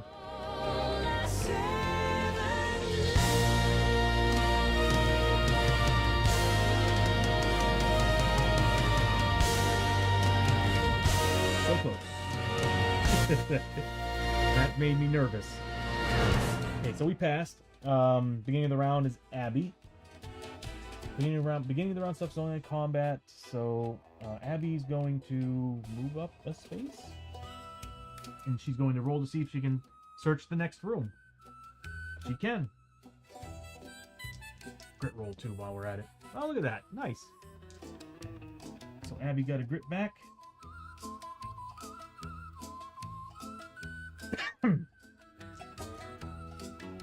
And on top of that, what's she gonna do? She's gonna search the next room. And what she's gonna find... Yeah, it's one of those dungeons. She finds a darn mid-passage. Wonderful. Okay.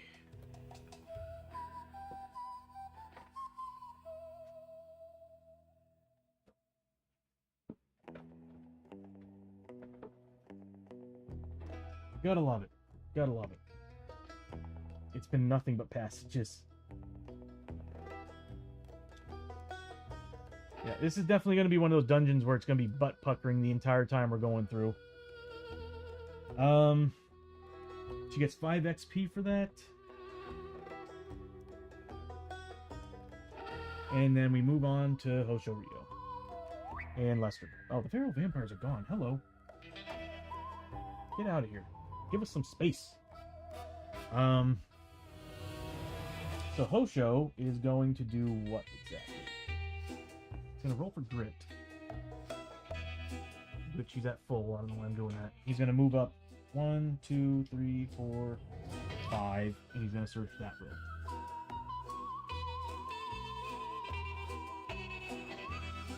Oh, wow. Wow. This couldn't have worked out any better. We're in a vampire tomb, and we find a ritual chamber. There is actually a vampire room in this too, but that actually works out pretty well. So we find a ritual chamber. I think. Yep.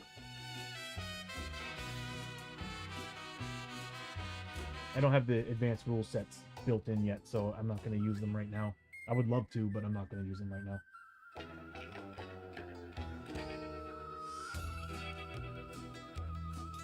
Is this the right tile?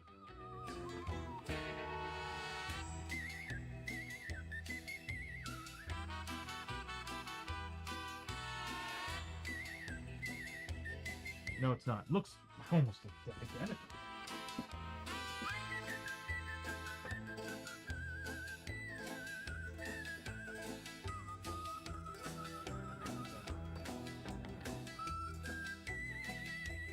sides to it. Interesting. Okay. So it's this one. Going this way.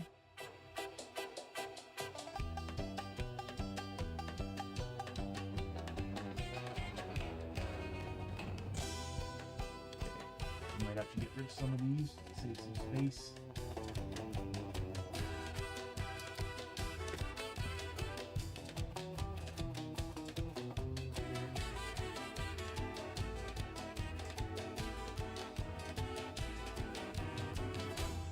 There we go. All right, so definitely an encounter in that room for sure. So Hosho moved up. He gets 5 XP for searching that. And that is his turn. Next is Lester. Lester is still just a 5 movement. He's going to move 1. Well, he was right here, wasn't he? 1, 2, 3, 4, 5. He's kind of caught up. And he's going to try scavenging. Probably this room right here. Nothing. Next is Chiyo. Chiyo's going to move up. Let's see. She's at max grit. She's going to move up 1, 2. How's everybody? She needs to get to Hosho. 3, 4, 5, 6. And she's going to heal Hosho and force him to drink some whiskey. Player sheets. That's for Hosho. That's not who I wanted.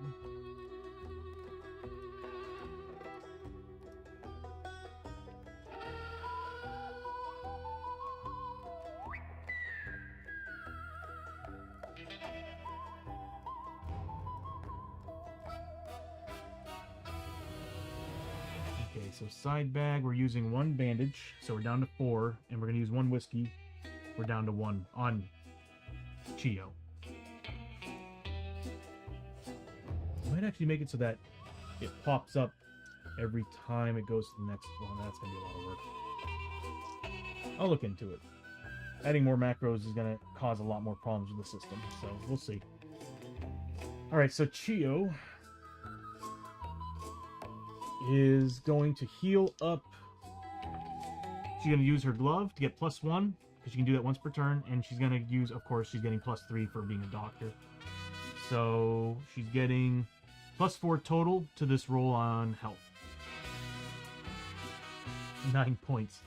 We only needed 5, so...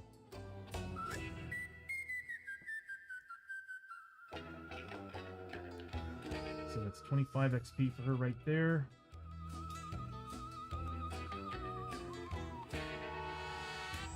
And then a whiskey. Maybe it's better than a 1 this time.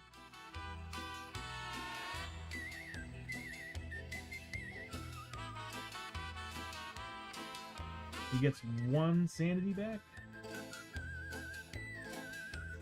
I need to stop talking.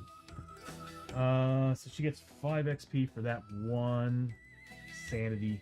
Wow, dude. Just wow. Alright, so that's the end of everybody's turn. So, you know what time it is. We finally found a flippin' room. Hopefully this one has a clue token. Our journey continues. Draw inspiration. That's kind of interesting. So, we found a ritual chamber that has a portal. That's cool. So we have an encounter there, which means we have a vampire encounter as well, and we do have a clue token. So we're 1 out of 3. That is a portal. So we'll use this bad boy here. I need to put a coat of lacquer, not lacquer, a satin coat on this thing. Protect the paint. Okay, so we got the portal. We got to do an encounter and a vampire encounter on a 1, 2, or 3 roll. So we'll do the encounter first, then we'll do that. We'll keep that suspenseful. How's that sound? And we get a clue token. So, first encounter in the mines. Flickering lantern. As the lantern flickers and threatens to go out, the hero's fears are made manifest by the shadows. All heroes are subject to voices in the dark next turn?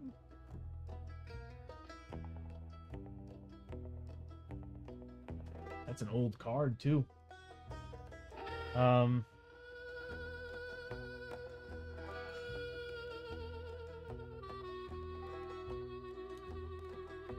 So I'm guessing. Is it the beginning of the round that Voice in the Dark happens? Let me take a look. I need to add that to the stream rules. I really do. Because I keep forgetting what Voices in the Dark does. I know what it does, but I don't know when it activates. Normally, it's... Is it end? I don't know if it's end of turn or beginning of turn.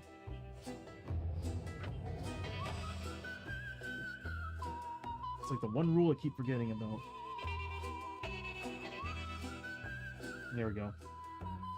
Looking back to darkness.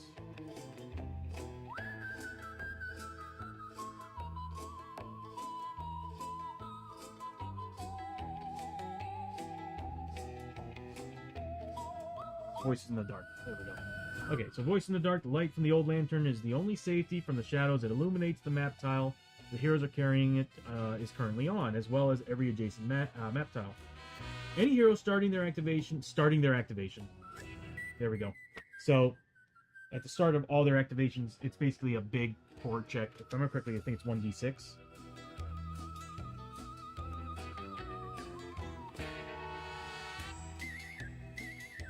Yeah. D6 horror hits. So, each time someone activates, they need to take Voices in the Dark. That's a lame card. Good thing we got Hoshoryo up. We'll put that in discard. And a roll of a d6 on a 1, 2, or 3, a vampire event happens.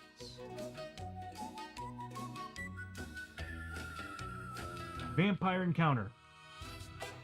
Trail of blood. Leading into the portal, probably. A trail of blood, of red blood, is smeared along the floor here, spattering the walls as it passes through the doorway or turns a bend in the path. Is this the mark of a careless beast or a cunning trap to lure you into following it? There's only one doorway here, and it's the portal. One character I choose gets to make a cunning 5+ test.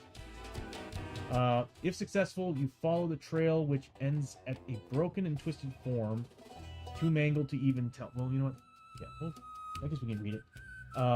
If successful, you follow the trail which ends at a broken and twisted form, too mangled to even tell what it used to be. Gain 20 XP, and you may look at the top map card and choose to either discard it or put it back on top of the deck.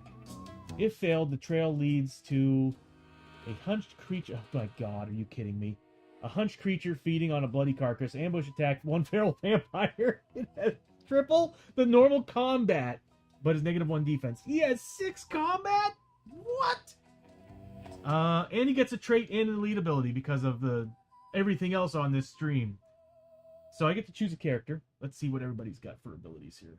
I have a button for this. Here? Hell yeah! All right. So,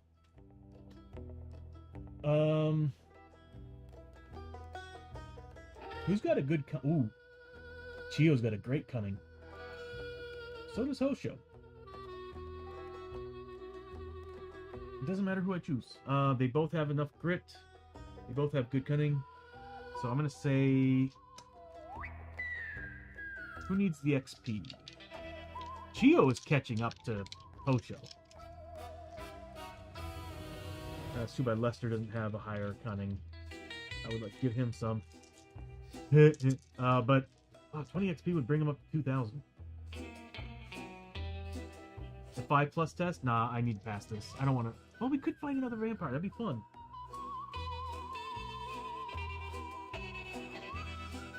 You know what? Let's live dangerously. Let's see if Lester can pass this. If he does, he gets 20 XP. If not, we fight a vampire. A very deadly vampire. Very deadly vampire. Cripple the combat. In an ambush. He's gonna kill somebody. He's gonna kill somebody. Let's pass this. Okay, so he's got grit. I can re-roll it. It's a 5+. I can make a 5+ on 3. No, we're doing 4 dice. All right, so we're gonna have we'll have Hoshoryo do it. We pass. We got a 6. So Hoshoryo gets 20 XP. We get to look at the top map card and decide whether or not we want to keep it. The unfortunate thing is, we're going. It's not gonna matter. We haven't discovered the other world yet. Checking the top map card's useless because there's no other passages in the mines. We're going to a new world and we haven't discovered it yet. We have to go there first. So we would have gotten the deep end and I would have kept it.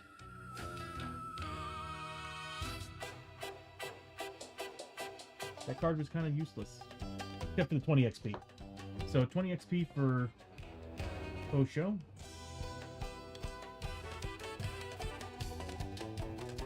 Camera here. That's the reason why you're seeing all the green, the camera.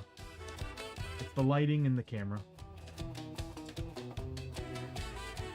Okay, I'll put a discard pile. Well, keep it there. Cool. I love how that works. I did this on purpose for skill tests because I was like, I'm going to need to see who has tonics, who has whiskey, who has whatever, and their skills. Very helpful. Okay, so get to see them all on the screen without me having to go through my sheets. Isn't that nice? God, are you kidding me?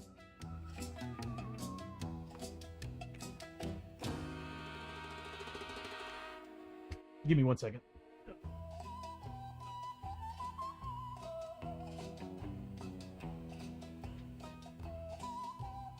There we go.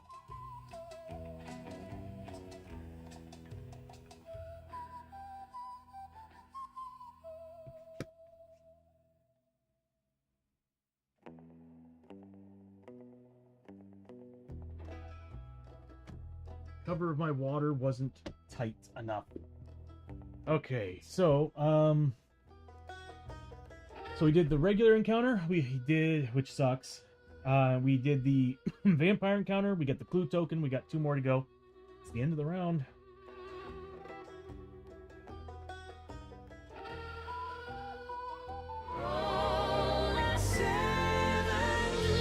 You can do it, Chiyo. Got an 8. We did go down 1. We did go down 1 more. Oh, we're getting close to the 8 pluses. Actually, we are going to be on the 8 pluses. So Abbie's first. Abbie is not quite at max grit. Let's roll for her grit. Nothing. God, I love the fact that Outlaw can roll 2 dice. So can Bandito. I think there's a section in the skill tree that lets you choose that. Alright, so we're starting with Abbie. Abbie's got a 6 movement. She's going to move up 1, 2, 3, 4, 5, 6. I'm not going to waste a grit because she could run up there and then fail her test because of her paranoia. But I'll have her scavenge. Never mind, she's not going to. She's too scared of everybody. Alright, or whatever's going on. She's paranoid as hell. Next up is Hoshoryo and Lester. Hoshoryo is going to roll for grit. Nothing. I don't know why I'm rolling for grit when these people are now at max grit. He's going to move up 1, 2, 3, 4, 5. Not quite there. He's going to do it as well. Scavenge. First 6 he finds because of the chills is ignored. Nothing. We are finding nothing in scavenging these caves. Good thing we don't have a mission for that. Next up is Lester. He's going to roll for grit. He's going to move up 1, 2, 3, 4, 5. And he's going to also try to scavenge. He does find something. Luckily, he doesn't have any problems. Let's see, scavenge.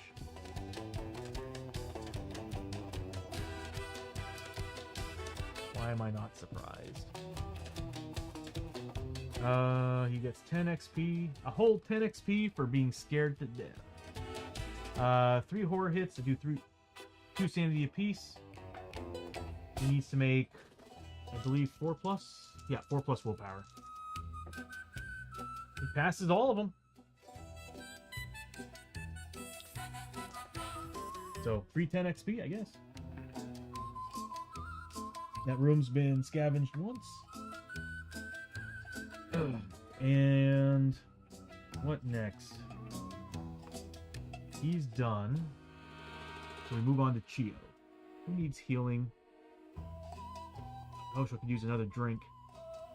Chiyo's just gonna move up 1, 2, 3, 4, 5, 6. And she's going to, I think she's gonna spend, yeah, I might have her spend a whiskey. She's got 1 whiskey left, I think. So I'll have her spend that to heal up Hoshoryo. He's 5 away.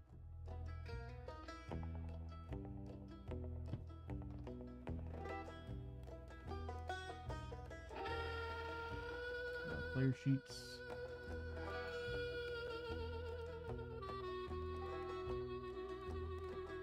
So she's using whiskey, so she's now down to 0. And she's gonna heal him. There we go. 6 points. That made up for the 1s I've been rolling. He's gonna get 5 points back, because that's what he's gonna get. So 5 sanity. Yeah, and then Chiyo's gonna get 25 XP for that. Nice. And I think that's all she's gonna do. At the end of the turn, she could heal Hoshoryo or somebody adjacent to her 1 point of health with the staff, but they're all at full health. Geek out, how you doing, buddy? Good to see you. How's your I was gonna say Sunday. How's your Friday treating you, bro? Think so? What the fuck was that sound?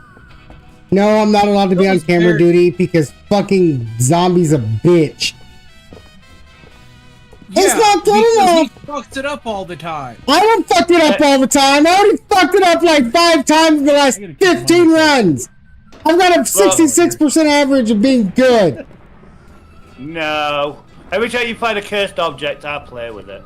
I'm so used to Yeah, because I tell you about it. Janice. But thank you, Janice, for the shout out. Did y'all turn the lights off? Oh my god. We didn't. The lights were left on. Where the fuck is the lights? On this stream, Geek Out, you get If triple fucking breaker again. on shout outs, bro. Oh, so it's playing with a breaker or Triple what? special. I'm gonna say, because Bear was with me plowing me in the fucking laundry room. Exactly. Daddy was giving me that bad touch, just like that ghost gave it to you.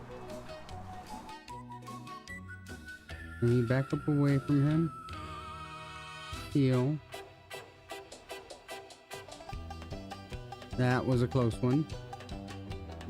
That was a close one. But we almost got him. We almost... Oh, that was not a close one. Sorry, bro. Hey, working and being sick is not fun. I can only imagine how it is as a teacher. Nice. Oh, Okay, so, that's Chiyo's turn. Everybody's up to spec on heals and everything, so I think...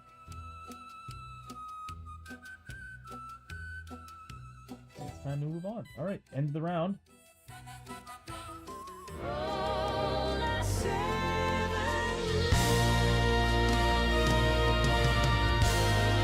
We're about to hit 8s. Be nice to me right now, please. We got a 7. I swear to God, it's freaking me out because every time we've been rolling 7s, it's been 2 separate types of dice. I see the 3 and I get nervous. Anytime I see a low number, I get so damn nervous. Oh, okay, so, beginning of the round, we start with Abbie. Abbie's gonna roll for grit. Doesn't get it, but she's gonna move up 1, 2, 3, 4. Yeah, I'm gonna do it. Because she can actually shoot through that, being on that spot. So,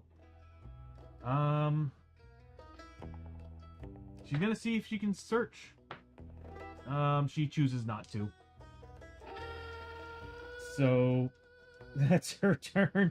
Damn it, Abbie. We need to get rid of that paranoia.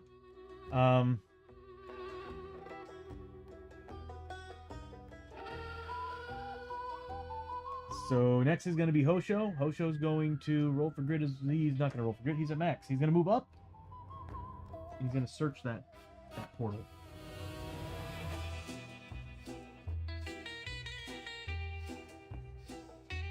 We're currently... Oh, hold on. I need to actually fix this. We are currently in the mines. Y'all ready? Random portal. It's a world portal.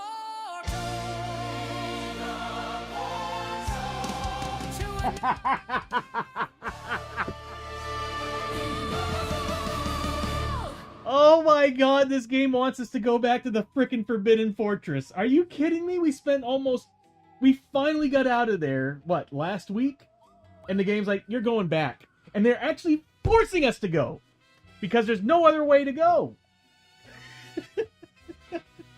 Nah, it's too late. I have to go on the rules on this one, Matt Art. I have to go with the rules on this. Oh. Speaking of which, what I'm planning on doing... it's a practice roll. Okay, I'll tell you what. This once...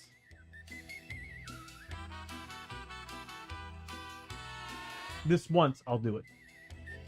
But yeah, speaking of which, I actually have an idea. It's one of the ideas that I have for it, but that card I was telling you all about, the lottery card that you all can spend points on, one of the options in there is going to be turning a doorway into a portal. So, like, you won't be able to choose it. It's a scratch ticket. It'll come up and it'll scratch it and it'll be just like a lottery. And if it matches, that's what you got from that scratch ticket. It's going to be dirt cheap because your chances of winning are going to be very limited. Oh, thank you, Matt. Our ad break in 4 minutes. Very true. But anyway, yeah, I was thinking about doing that, and it'll have stuff like, you know, next doorway's a portal, or, you know, it could be bad stuff like encounter card, or next threats is an elite, not elite, well, elite or epic or something. All right, so we'll do it one more time. It's a world portal. You got what you wanted, Bishop. You got what you wanted. We're going back to the Blasted Wastes. The game wants us to stay in two places.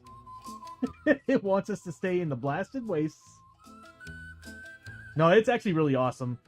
I kind of want to go back because this is perfect because I get to go to Bartertown and spend all the tech that we've been building up.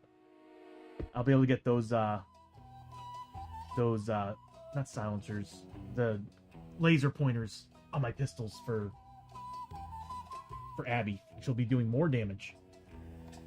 Okay, so Blasted Waste. So Wasteland. Whenever a natural 7 is rolled on the Hold Back the Darkness roll, all heroes in the Blasted Waste now take 1 corruption hit. Use the Wasteland loot deck while in the Blasted Waste. You know, Hosho, I can't read the damn card, bro. Get out of the way. Oh, that's the wrong button!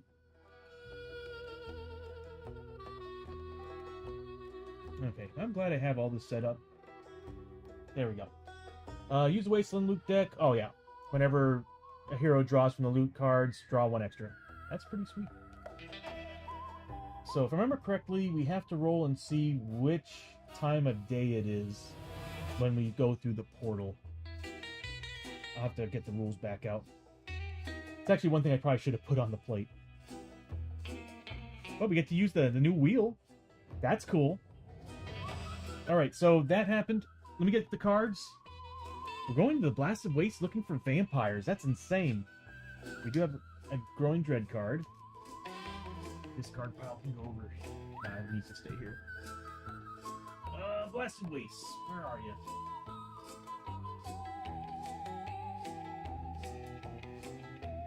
There we go. You need to shuffle these.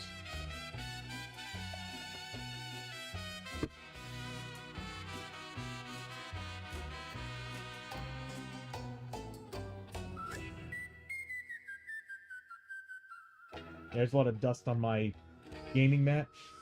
I accidentally dropped some energy drink powder, and it just went all over the damn place. On top of spilling this.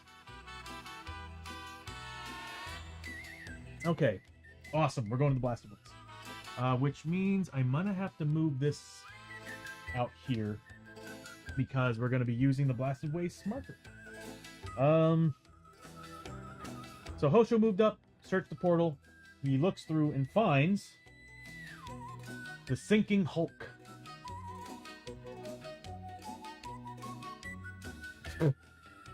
I've had that happen before. It's so sad when it's cooking.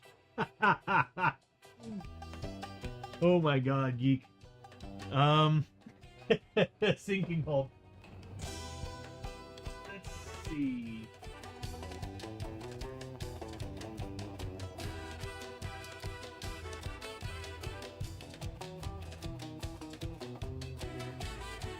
There it is. Let's get rid of some tiles here. I remember when I first set this all up, before I put this monitor over here, I had like all the space in the world to have like all the tiles and everything. And I condensed it all down to this because I added so much stuff.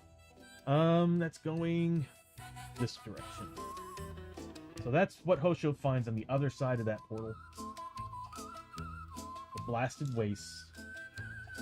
Exactly what we've been looking for. Been kind of, like I said, I've been needing to go back actually. Just funny because it's like I was actually hoping for Derelict Ship or something different. But I'm cool with this. I'm cool with this. Yeah, these are warped.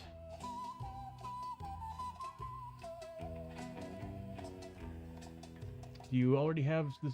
Yeah, I've got two of them. I've got the XL that has like what 32 different buttons. Hold on, that's 8. Yeah, 32 different buttons. And I've got the Plus, I think is what it's called, where it's got the 4 knobs on it, so I can actually control my stream audio equipment. So instead of me having to go into OBS and play around with the features, I can just go here, set these dials to those OBS features, and I can just like right now I can increase the volume of the music and decrease the volume of the music. So I always tell everybody, like, the number one thing to get, definitely, if you got a lot on your stream like me, like all this craziness happening down here, and I was pointing. Anyway, all the craziness happening on the stream, like you got a lot of stuff that you want to move around with you just pressing a button without having to do key commands and stuff. The XL is where it's at. But if you're just video gaming and you want something that can control the audio elements, like with wheels and dials, but at the same time you still have like there's 8 buttons on it total that you can still interchange, and you can still create different pages and stuff and create folders too. I tell everybody go for the Plus, because that there, it's got a lot more for you to work with. For me, on the other hand, because I'm constantly switching out cards, switching things up on in and out of the screen, the XL was necessary. That was actually the first one I bought. Then I bought the Plus. Now I use both of them together. I use the Plus for all my music and the audio gains and everything, and all the main features like that I don't want to dive around my XL because I have way too many pages on my XL. Yeah, I have a mini stream deck. It was given to me, and dear Lord, it's a lifesaver. Yeah, it is.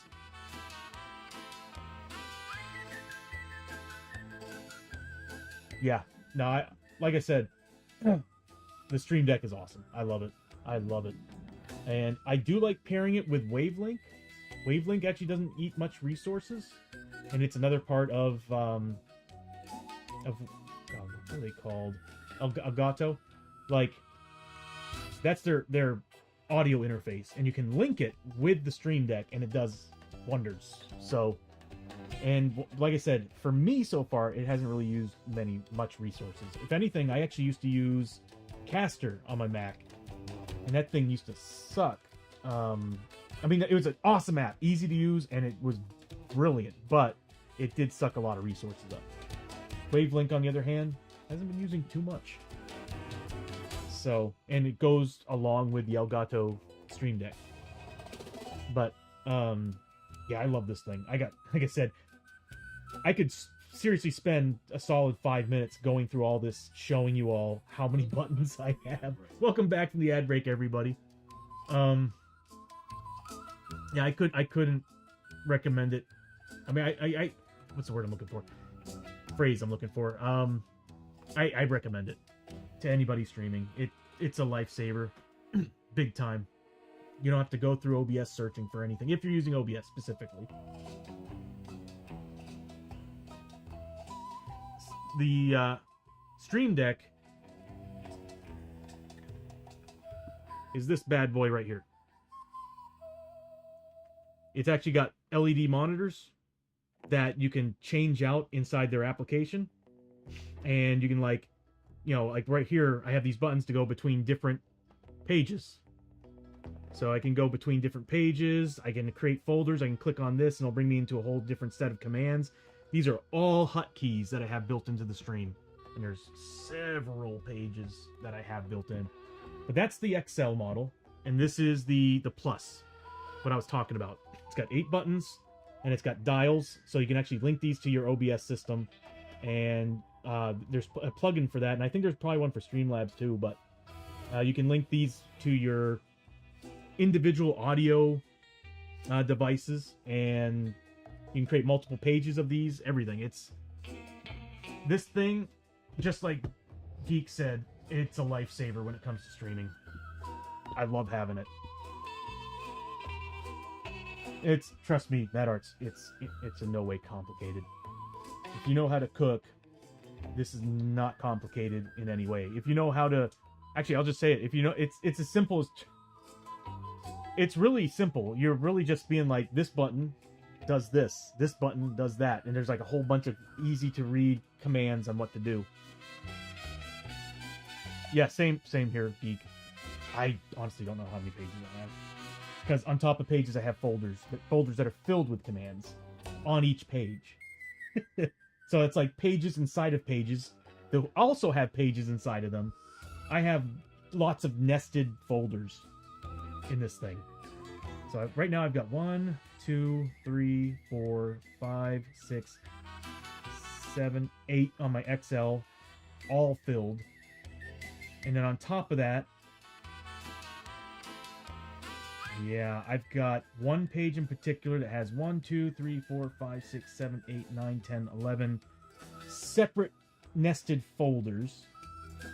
And then I have one that has, oh, here we go again. 1, 2, 3, 4, 5, 6, 7, 8, 9, 10, 11, 12. Yeah, I got a lot. But like I said, I have to like play around with the stream elements in OBS. And luckily I have an advanced scene switcher to help me. What's awesome is using advanced scene switcher and the Stream Deck together. Because if you're creative enough, you can actually be like, all right, I'm going to have a... Because, you know, there's only so many hotkey commands to use on your computer or Mac. You can actually set it up to where you can be like, all right, a hotkey happens, and then OBS pops up a prompt, but Stream Deck sends a text message to that prompt, and now you just press OK, and it does whatever action that you want it to do. It's awesome. And that's why I'm able to actually drop down a lot of the stuff that I have running. Because I was running out of key commands. Because I have too much stuff happening on this stream. Okay. So we found the blasted waste. That means... What does that mean? We have to roll for... I think the time of day? Oh, there it is. I think the moment we go here, we have to roll for time of day.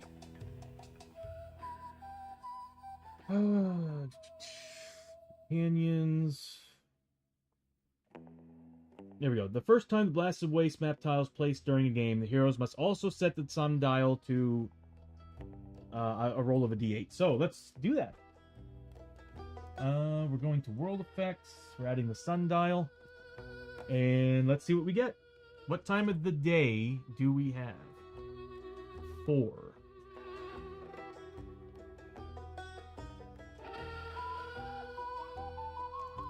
Ah, that sucks. Okay, so it's dusk night. So a player that activates on a tile with a blue pool. Well, look at that, a blue pool. Takes 1 poison hit. 2 characters sold their masks. Oh no! I don't think I had those filled on there. Let me check and see if they're on the system.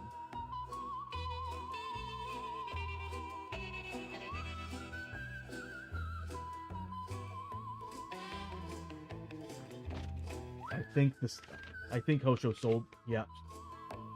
I think that was actually one of the items I chose to get rid of when we were attacked by those fiends stealing our stuff. So we lost that on him. That sucks.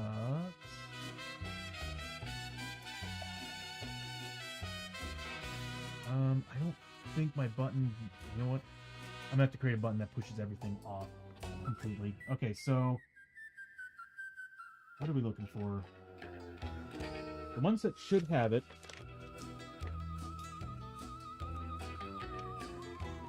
Uh-oh. There's only one person that has a filter mask now. And that's Chiyo. Well, that sucks. So Chiyo's the only one with it. Yeah, it's Chiyo. Chiyo's the one that's got it.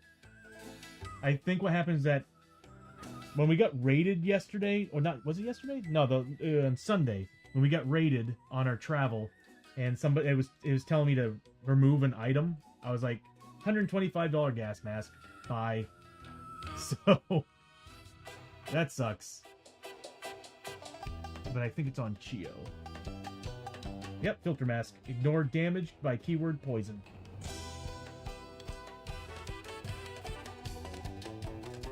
If I can make those animations faster, I think I can get through it quick. Much more quick. Okay. Well, Chiyo, it's your lucky day, girl.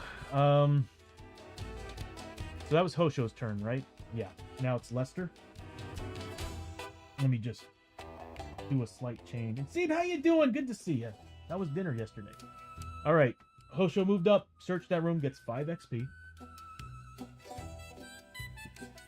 I need to clean my stream deck too. Now that I'm talking about it. Like I'm trying to organize everything from adventuring and battle. Oh, nice, awesome. Well, good to have you. Hosho moved up, did his thing. Next is Lester. Lester's gonna move up. He's at max crit. He's gonna move up 1, 2, 3, 4. He can't get through that. He's only got 5 movement. It's probably a good idea to wait anyway. See, the sad thing is that he can't shoot anything on this side of the portal till he gets here.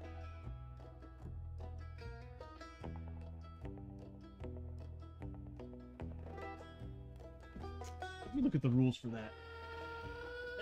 Portals always freaked me out when it came to rules. There it is. That is not the updated book. I shouldn't be reading from that one.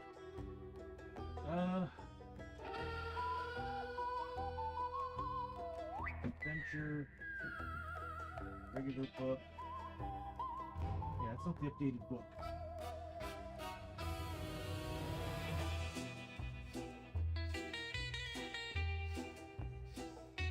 I really need to put these things back. Adventure book, adventure book. There we go. Updated rules. If I remember correctly, you have to be on the other side to actually be able to attack targets on the other side. I'm gonna look it back up. Again, portal rules when it comes to combat have always freaked me out, but we might not be doing a combat. We'll look it up when we need to. So, Lester moved up. We still can scavenge if we need to, so I'll let him do it. He found something. If this goes bad again, I am done scavenging. Gear card, hell yeah. Okay, so Lester got 10 XP and a gear card. Every time I see that hand, it freaks me out. I keep thinking it's Growing Dread. Darn it. So from last night, there was no record from the game or Discord. Oh! Oh my god. Well, that was funny when we were playing it. Like, the dude got so close to me as he was reaching down to grab me. We're talking about the Gnomes game, by the way, everybody. Berglund Gnomes. Like, I grabbed the gun, I found the gun, and the old man was chasing after me, reaching out, and all of a sudden, like, at first I was just like, kapat, trying to get the aim, because aiming that thing is a pain. So it's like, kapat, kapat, and then all of a sudden you just hear, because he just got, like, in my face, and at that point I was like, I'm pretty sure, doesn't matter which direction I'm aiming, that gun is inside of him. So I just spammed the shooting button. It was hilarious. You can tell when someone gets nervous with the pistol. We found a magic tonic.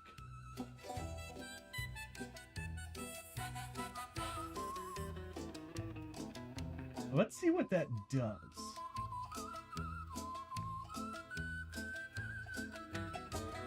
I think it's really, really good. I typed magic wrong, didn't I?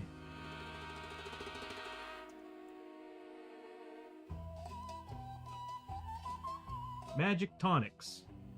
Discard to recover a grit, and until the end of the turn, you may reroll dice with grit, even if they've already been re-rolled. Oh, that is nice. Yeah, we're keeping that. Who's gonna carry it? We'll put it on Chiyo.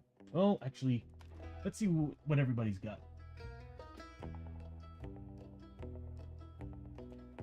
Oh, damn it. I pressed the wrong button again. I need to change the color of all these things.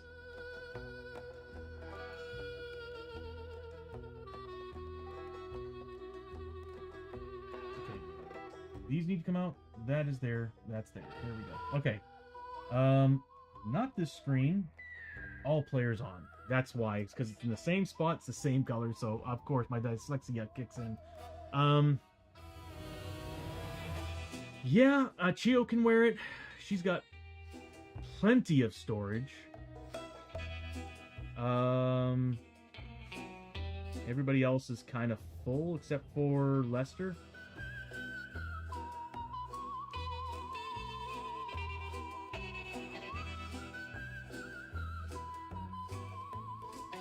Oh my god. I'm keeping this for surgeries. Because that means if I failed the first time and I re-rolled it, and I failed a second time, I get to re-roll again and again until I'm out of... Oh, that is so good for a Frontier dock. Yeah, that's going to go on Chiyo. At first I was thinking, oh, this would be great for shooting and stuff. But I'm like, no, this is for healing. This is for surgery. All right, so we'll put that on Chiyo.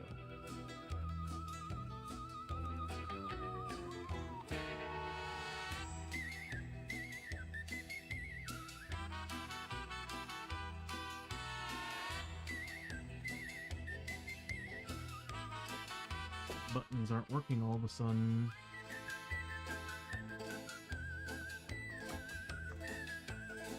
Uh-oh. It's because for some reason, Advanced Scene Switcher put this in the background. I don't know why, but it did. Okay, so that's going to be Magic Tonic. 1. And we can just pull up the card. I should have it update every time, though, I make a change. So I'll probably do that another time. This way we can see the change.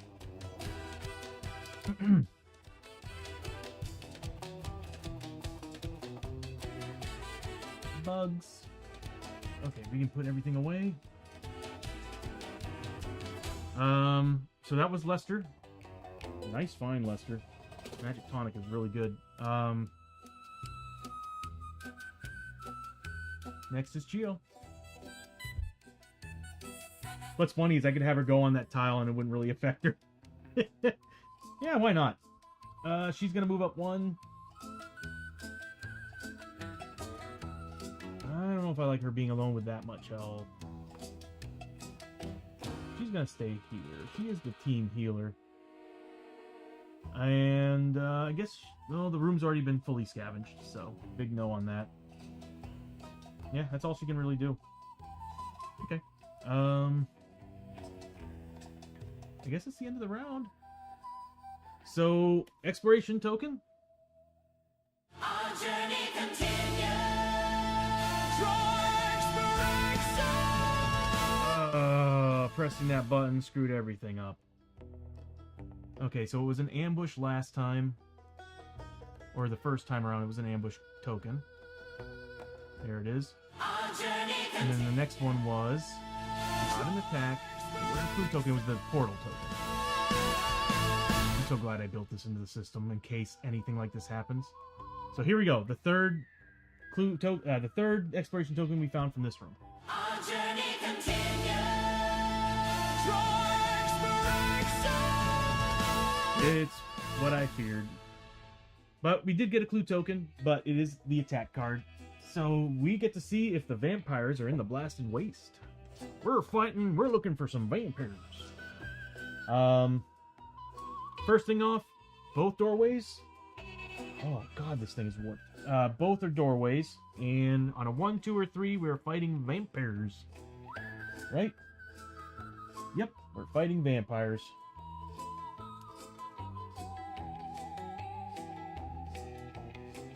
Okay, so we're taking on 3 vampires again. And once again, they're also getting another trait. This time we'll choose a different one. I think this one was the one that we just did, Chilling Touch. Okay. We'll just keep going through the cards. And now that we've got people here, I'll let you all choose the card.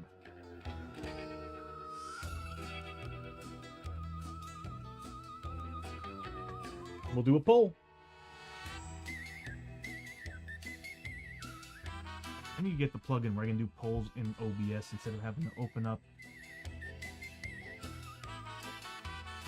Okay. I'm looking for polls. Come on.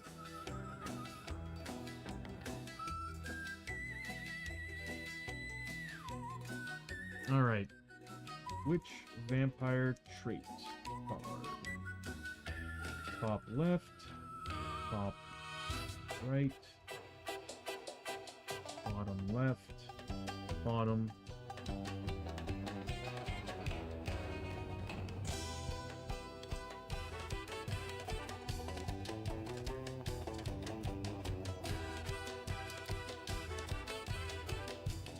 And there we go, the poll's up.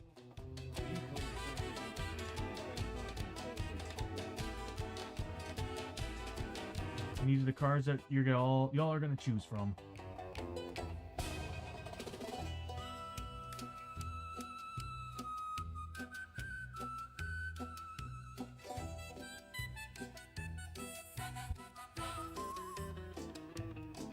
Bottom left is winning.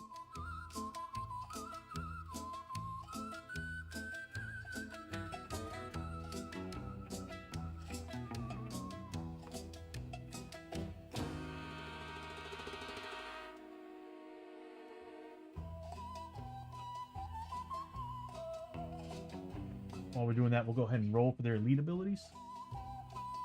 And we already got the card up, so I should just be able to pull it up. Yep. So we need an elite ability while we're waiting on the trait card. We get the 1 again, so they're still Fear 3 and have +1 health. Man, it's the same group over and over again. This time it's a fight, not an ambush, so we don't have to worry about them jumping us. But they're fast. Yep, they're fast. We may need to zoom out as well.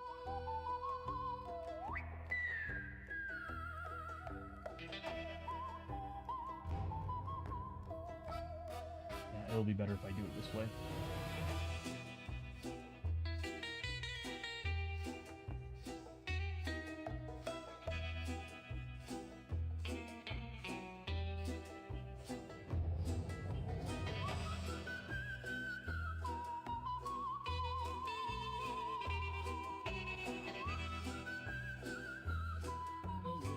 Bottom left.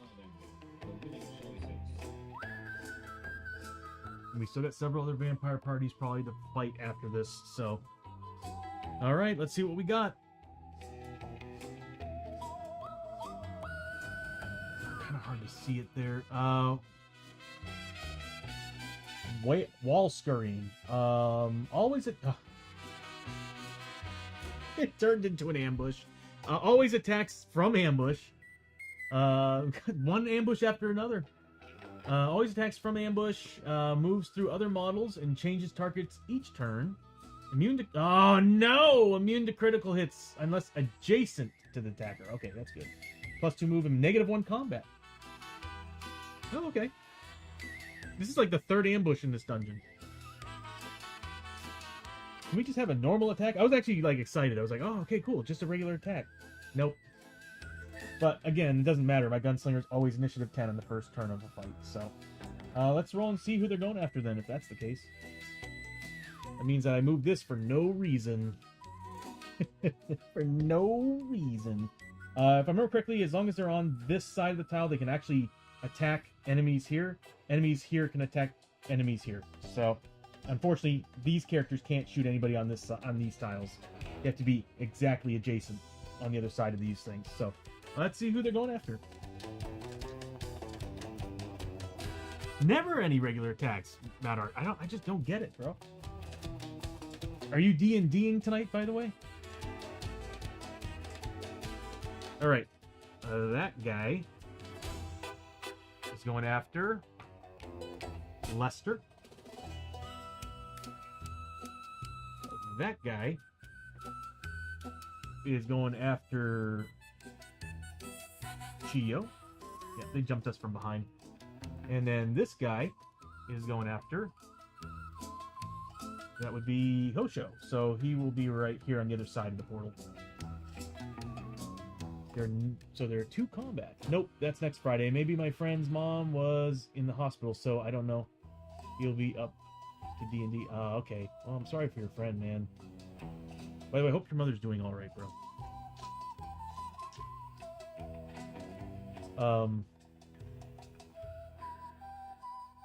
Hold on. Am I thinking of the right person?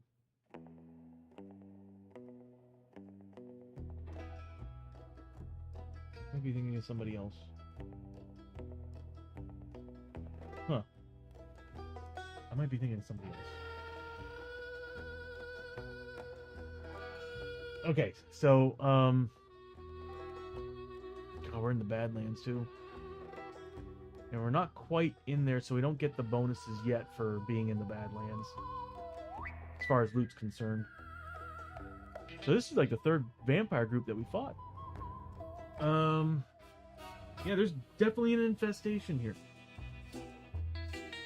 Okay. I think that's it. We got 2 clue tokens now. We set up for an ambush, not an attack, because these guys always come out in ambush. That's cool, though. Because we found that blood splatter. Oh, no, this is the 2nd group of vampires. We were about to fight another vampire. Okay, so...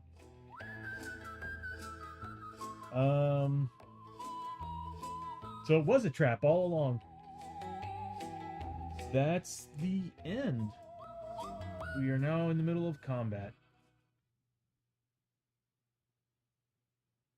Pick another horror-themed battle song here.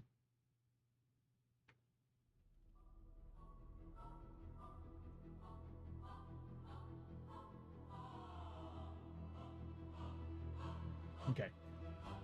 And it's the end of the round. No encounter, so we don't have to do the encounter stuff.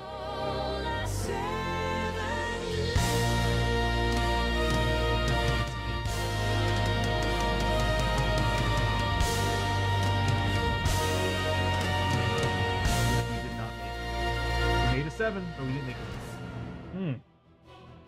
That sucks. Because that means darkness. Darkness is escaping. We are in trouble.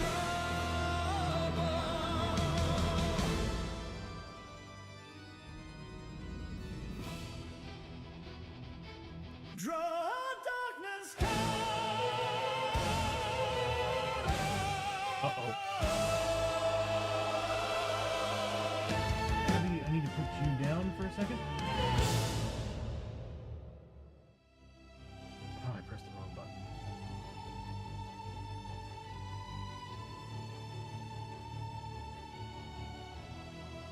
It really can.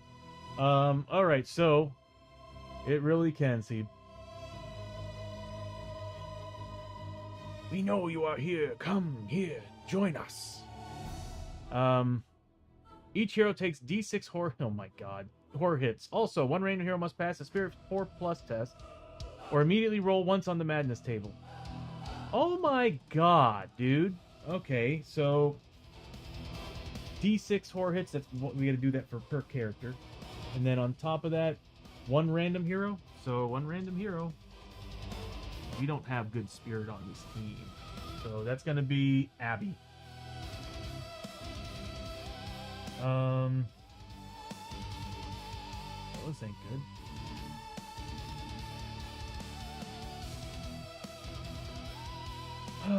So Spirit 4 test. We'll do the Horde test first, then we'll do the Spirit +4. Dang. Okay. Abbie's got a Spirit of 2. Yeah, it doesn't matter. Everybody's got a 2. Well, she's about to generate another madness.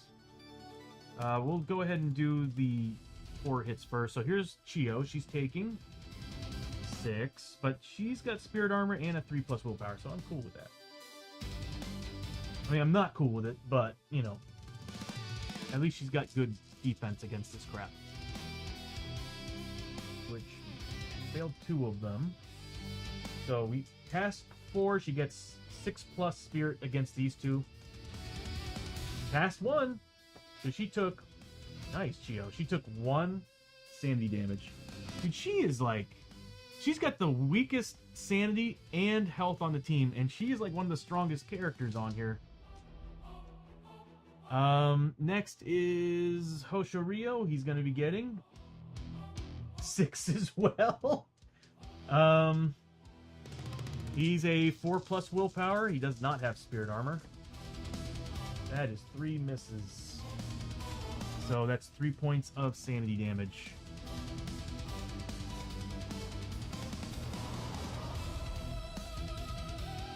Next is Abbie. 3. That's doable. She's a 4+. Yeah, it's so cool that we finally have that all built in on the stream. You all can actually... and even I can see the stats. That makes this so easy. She needed 4+. She passed 2, failed 1, so she's taking 1 point of sanity damage. And we'll get to her spirit test here. And then finally Lester, taking 5. And he's a 4+. He does not have Spirit Armor.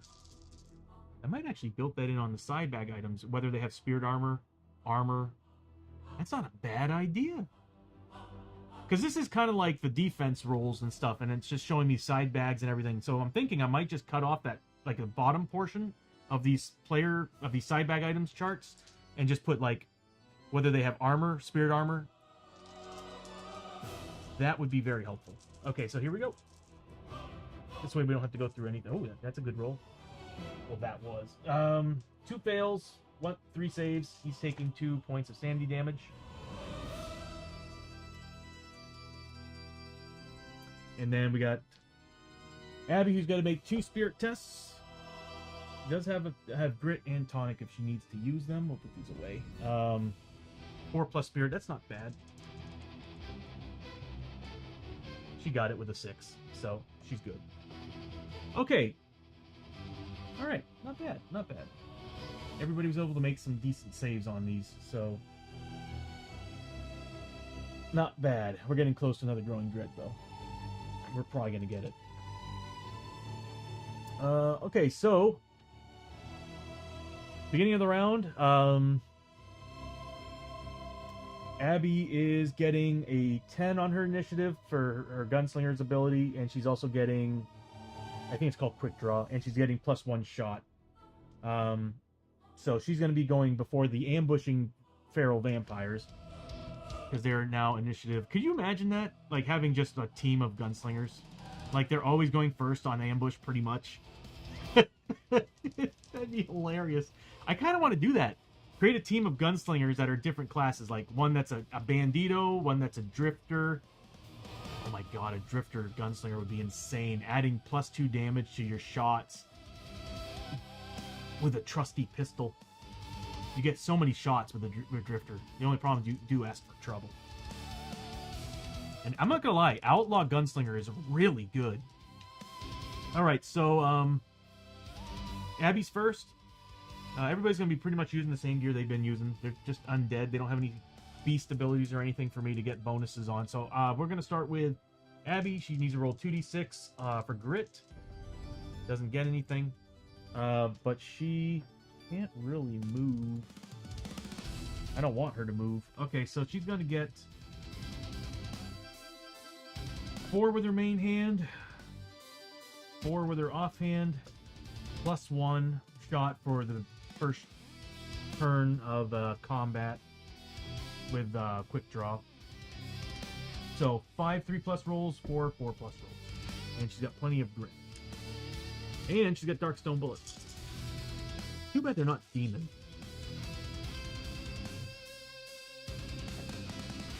God, I really need to get that thing, because look at this. This would have been 8.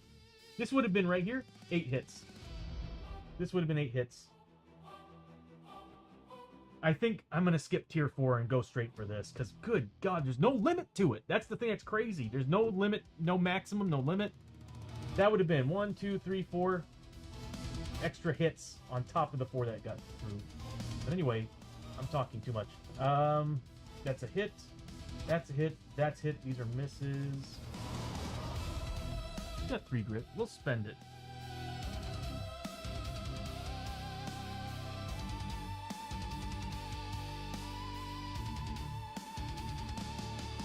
Should I? Yeah, we need to stop them from doing a lot of, because they can really hurt somebody.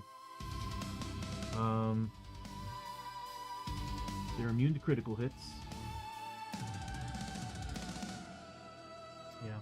If I had the Gunslinger's gun belt, I could totally get some crits. Alright, so she's going to re-roll these 2 misses. She gets an extra hit. That's fine. Alright, start rolling them out. +1 damage, so they're down to defense 3. We're back at this crap again. Oh, she needs to make fear tests, too. She is adjacent to 1. So she needs to make 3 fear tests. Good God, the fear in this is insane. Or the horror in this is insane. She needs 4 pluses. She passes 2, fails 1. Let me bring her player plate back up here. So she's getting 1 sanity damage. Actually, she should be at 12 because at the beginning of the round, at the beginning of the fight round, everybody got +1 sanity. So I need to make that change. I also need to add that as a do-all button. So Hoshoryo got back 1 point for his antlers. Or his lucky charm. We'll just say it's a lucky charm. Chiyo got 1, because they all have it. And Lester. Since we're in a combat. Alright, so let's start rolling the damage. So what we're looking at is -3 to these rolls.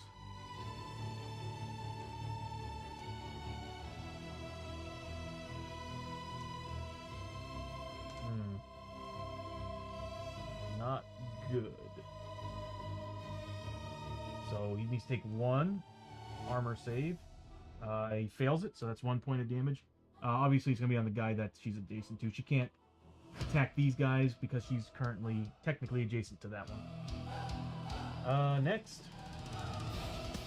Not good rolling. 2. Does save 1, takes another point of damage. These are some poor rolls.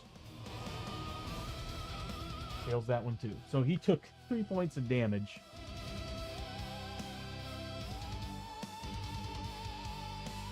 That's bad. That's really bad. Okay, so I was expecting a little bit more from her on this.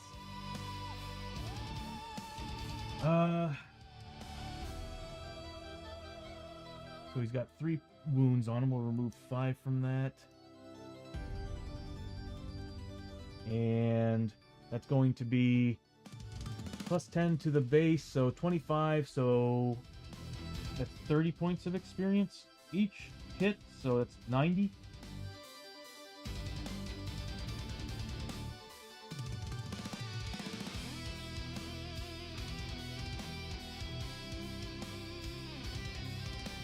That's crazy. Armor saves, man. But it wasn't that. I was just rolling poorly on the damage. Okay, that's the end of her turn. It is now theirs.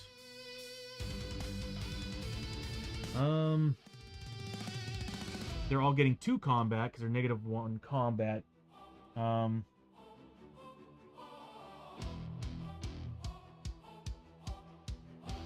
Okay. They don't really get anything else, so they're just 2 damage. If they roll any 6s, it's ignoring defense, and they have to roll a d6 to see if they get bitten again. God, this is nuts. Okay, so first one, we'll work our way downward. So Chiyo's going to be first, then Hosho, then Lester. So 2 attacks from the one adjacent to Chiyo. Oh no. Okay, so that's ignoring defense. We'll say that's the regular. That's the ignoring defense one, so we do need to put that one there. This is the defense roll first. Needs a... There's a 4+.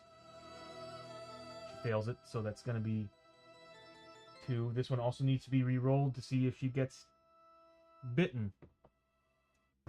She does not. That's a 4. So we're good on that. So they do 2 damage a pop. That's 4 armor saves of 4+. Wow, I'm rolling terribly. Okay, so that's 3 damage is what she just took.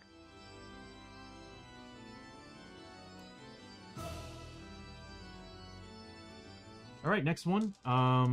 It's going after Hoshoryo. 2 hits. He needs a 3+ defense. I am just not rolling good. So that's 2 points of damage. That's it. I feel like I should be doing more, but... Oh! Hold on. Horrors. That's right. So, that would mean... Anytime the enemy does one more horde, it heals. So the one that attacked Hosho is now healing. I'm thinking the horror checks from the last group that we fought with the trait card. But this one actually ends up healing. So he does get a wound back.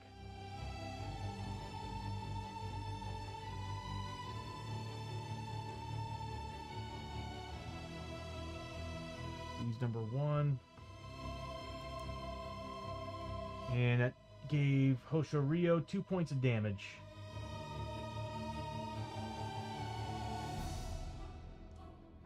Dang. Okay, and then finally the one that's on Lester. That is 1 hit. Lester needs to make a 3+ against this. He gets it. So Lester was able to dodge out of that.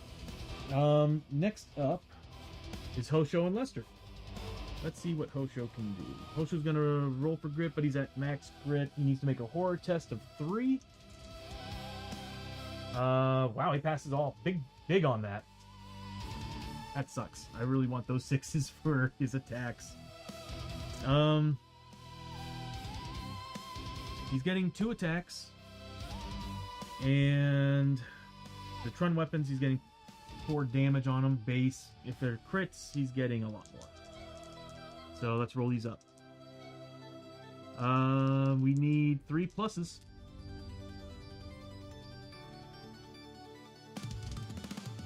I'm gonna re-roll both of them.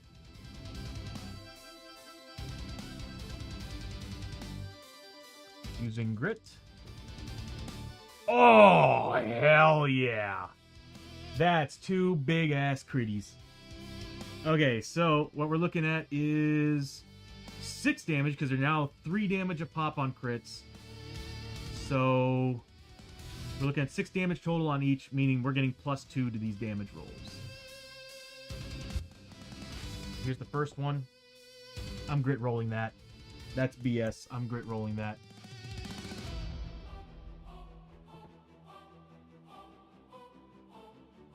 4 points of damage he needs to roll against.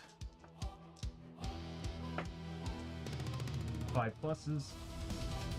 3 do get through. Flipping ridiculous, man. Alright, next, again, +2 to the damage roll. 1, 2, 3, right in a row. Alright, so 5 points of damage. He needs to make 5 rolls against this. So saved 1, the rest get through, doing 4 points of damage. I think we killed him. Or I think Hoshoryo killed him. Because that's 7 points total that got through his armor. And he only had 2 wounds on him. So that'll bring him up to 9. He's dead. Nice. Just enough, right? Okay, so what we're looking at then for Hoshoryo is... Let's see... They're 25 base, so 45 for the first one.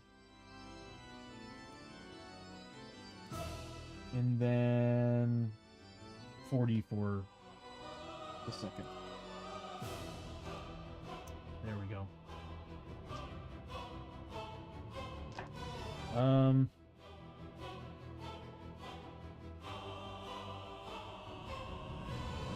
I really need Lester to do some damage here.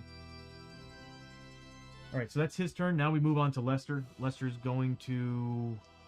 He's not rolling for grit, but he does need to take multiple horror tests. 6 total. At 4+. How much sanity does he have? Okay. So we need 4 pluses on these because he's standing next to two vampires. That are Fear 3. Oh wait, they're -1...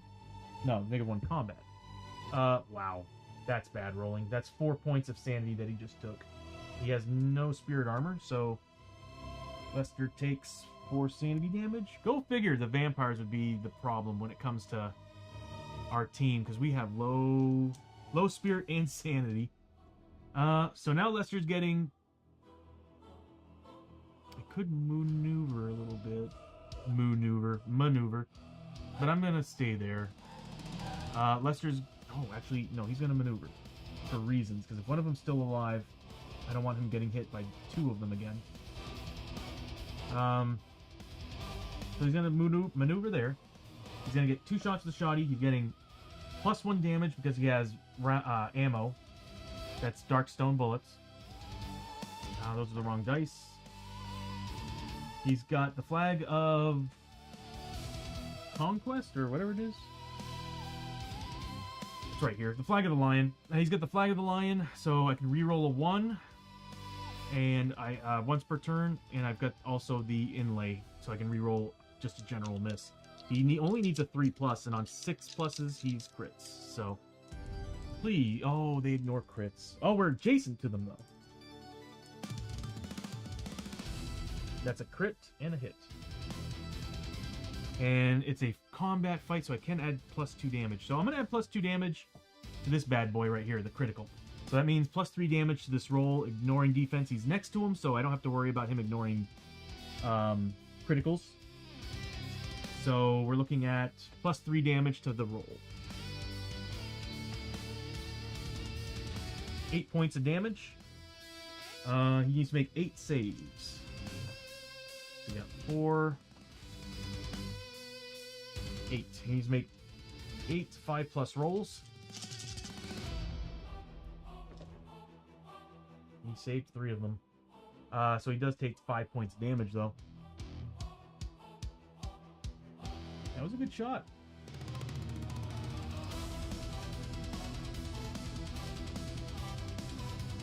Use that game token. And we'll add 3 to it.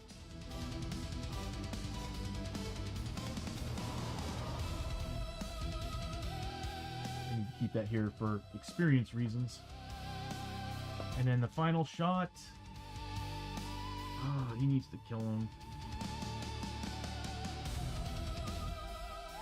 Final shot does -3 damage.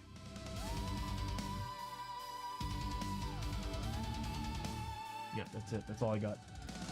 I already used the Gunslinger's gun belt. Or the Deadeye's gun belt. I'm gonna re-roll it.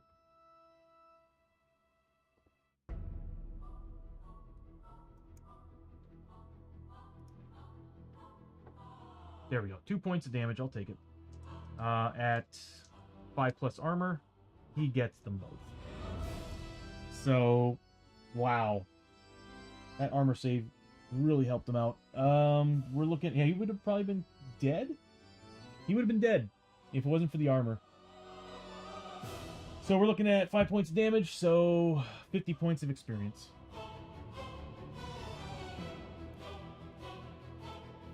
He's over 2,000. He's still 345 shy of leveling. Alright, next up, we've got... I can't believe he's sitting on 5 wounds. That shotgun should have done a lot more.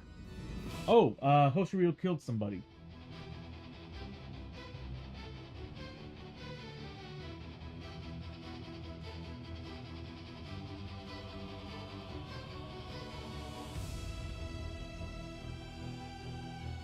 I keep forgetting we have the ability to cancel a depth event on a 3+. It was the sumo wrestler stuff, wasn't it? It was. I skipped it. Kill enemy, get a grit on a d6 roll of 5 or 6. There we go. Does he get a grit back? Nope. He could use it. Alright, so that's the end of their turns. We now move on to Chiyo, who still needs to make 6 saves. But she's actually really good at willpower, so I'm not too worried about her. So, she needs a 3+, then she has spirit armor. What is up with these rolls? So, 3 failures. Spirit armor of 6+. So, 2... We whittled that down to 2 sanity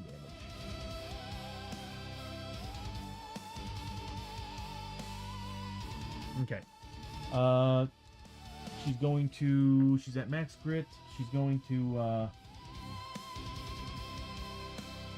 Anybody need healing? Nope. Okay. I know what she's gonna do. She's going to roll for escape, 4+. Oh my god, that 6 could have been used. And she's gonna move there for reasons. She's gonna be able to heal everybody 1 point. Oh, Lester's already at max health. I guess I'll see if I can force some whiskey on him. But Chiyo's going to get 2 attacks. She needs a 4+. And then the damage of the weapon is a D8. That's a critical. And that, and since she's adjacent, she gets the critical bonus. So it's D8 damage with the... Let me pull it up here. The staff, the monk's staff, does D8 for damage, and that's all she's really got on herself.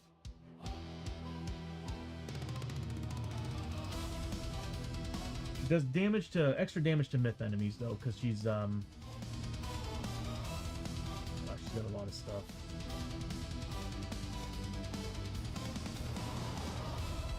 We still haven't used the Norse traveling pants either. Yamabuchi. If they were myth, she'd get extra damage. Alright, so here we go. It's gonna be whatever I roll for this. That's 6 points of damage. Oh, obviously I'm putting on the guy who's almost dead. So he needs to make 6 willpower tests. Not willpower, armor tests. I'm gonna elect to put... She should have gotten an extra key. We failed the roll, didn't we? The darkness roll? She should have gotten some points back for that. 1d3 back, 2 points. So she's now at a 7. Because she got 2 points for the failure. And she got 1 point for the turn. It's 6 damage. How much health does he have left? 4? statistically, it shouldn't be a problem. But I want to guarantee his death. I want to guarantee his death. Because I could roll really, really good for him. But statistically, he should be dead on this roll. I'm gonna have my faith in the dice on this one. So she's gonna be at 7 key.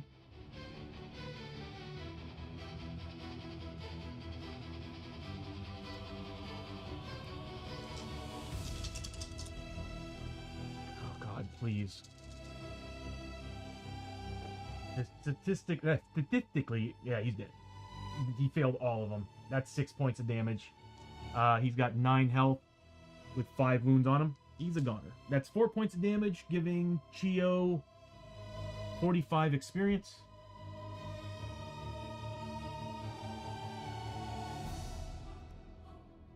Bye.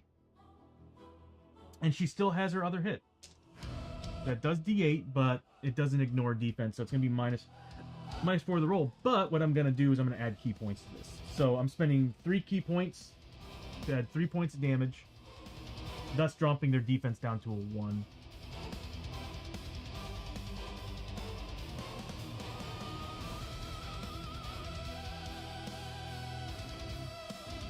So we're going to remove 6 points because it costs 2 each. Whoops. That's the wrong one. We're going to need that button, so I'll keep that up. But I'm going to remove 6 from Chiyo. Yeah, this is when I'm actually... This is what's making me excited about adding focus to the actual player plates, because I do that. Anyway, -1 to this roll. She has grit to reroll if I need to. I'll take it 5 points of damage on the guy that she's adjacent to. He needs to make 5 saves at 5+. Wow. So 2 points of damage.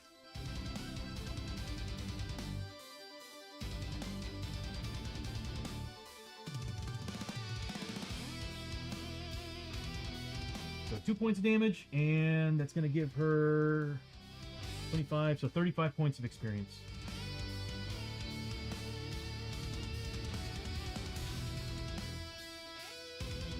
For a character that's just got her base gear for combat, she does really well. Ah, thank you, Mad Art. Yes, adds in 3 minutes every minute, everybody. Am I missing anything? No. Immune to critical hits unless adjacent to the attacker. He's going to be changing targets this turn, though. Alright. Everybody is gone.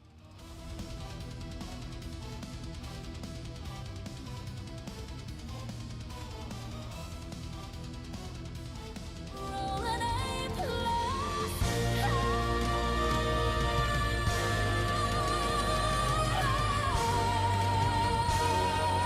We're not making these. We are not making these. This is not good. Okay, so we're getting close to a growing dread card, which is kind of fine. We got a lot of grit on our team. Hopefully Abbie can finish this guy so we can generate some more grit. Let's see. Start of the round. Abbie's going to be keeping her pistols. Everybody's using the same weapons that they had. Abbie's now back down to a 6 initiative. So the feral vampire's down to a 5. So Abbie's going to be getting grit rolls first. Oh my god, the 1s and 2s are coming back. Abbie is going to stay right there. 4 shots with her main hand at 3+. 4 shots with her offhand at at 3+ for these, 4+ for these. We have grit. I'm beginning to think maybe the inlays might be a good idea. God, again, if I could get the crits. So these are all hits, these are misses. Yes, I'm gonna reroll. Because he's got plenty of health. So she will be spending a grit. And she's got good chances of getting it back. Come on, get some hits. 1 extra hit. Damn. Really? Alright, so We're looking at, with the Darkstone bullets... Did I factor that in? I did. Yeah. So with the Darkstone bullets, we're looking at -3 to these rolls.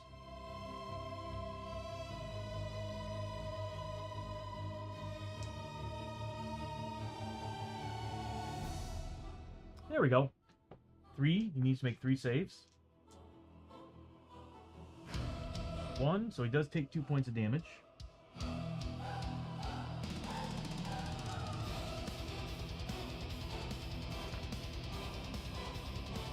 One. Another point of damage. He's not dead. Wow.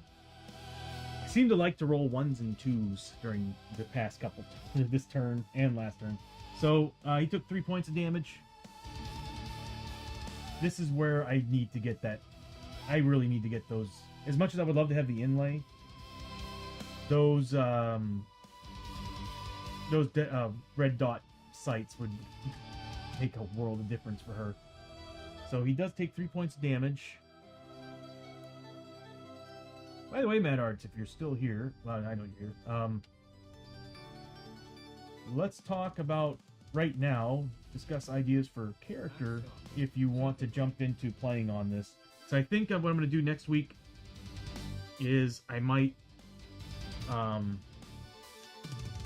Thursday I might play. I'm not sure about Friday, we'll see. But I figured that we could probably get together and create some characters. And if anybody else wants to join in, it'll probably be on Thursday, I think. Alright, so what we're looking at for experience is 25, 35 for this one, 30 for this one, so 65 points of experience for Abbie.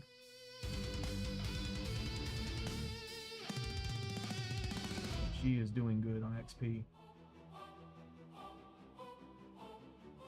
Damn, he's still very much alive. And it's his turn. So he's going to change targets. He's going after... This one's more of a vampire type die, so I'll use that. He's going after Abbie. He did not like that. So he moves on up on Abbie. And he's getting 2 shots. He needs a 4+, 2 attacks. 2 combat attacks at 4+. There we go. Any 6s are bad. That's a 6. Ignoring defense. And we need to re-roll. We need to roll on that as well. We'll go ahead and roll it again. So that's going to be the crit. That was close. She was about to get bitten by a vampire. So she needs to make a defense roll against this one. Failed. So that's 4 points of damage. Yep. Does he do anything else? Oh, we need to do a fear test for her too as well. I forgot about that. So she takes 4 points of damage. And she needs to make 3 saves of will against this guy since... No, she wasn't adjacent to him. Nope, never mind. That's right, he was sitting here and she was there, so she wasn't adjacent to him till now. Problem is that he's now right next to everybody. So next is Hoshoryo. Hoshoryo needs to make 3 fear tests, 3 horror tests with his fear 3 on the vampire. He needs a 4+. Saves 2, fails 1. Taking 1 sanity. Then he's gonna make a grit roll. Damn, I was really hoping for him to get one. He needs one. And he's gonna be making 2 attacks with his Trun blades. So he's going to get 2 attacks at 3+. That's a crit and a miss. Welcome back from the ad break, everybody. So what we're looking at here is a crit. So he's adjacent to him. Oh, this is gonna do a lot of damage. So he's adjacent to him, so we're ignoring the crit rules for his card.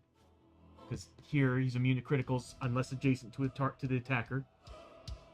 So we're ignoring the defense, and since it's a critical, or 6+, it's also 3 damage instead of 4 damage. So that's 6 damage to the roll. He's totally dead. That's 10 rolls he needs to make. 10 rolls. He's got 4 wounds left, and he needs to make 10 5+ saves. So we got 2, 4, 6, 8, 10.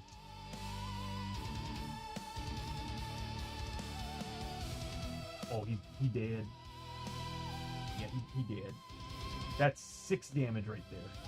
He did a pretty good job at avoiding the rest, but 6 points of damage. He had 4 left. He's a goner. Nice job, Hosho. So that's going to give Hoshoryo 20 plus 25, so 45 points of experience.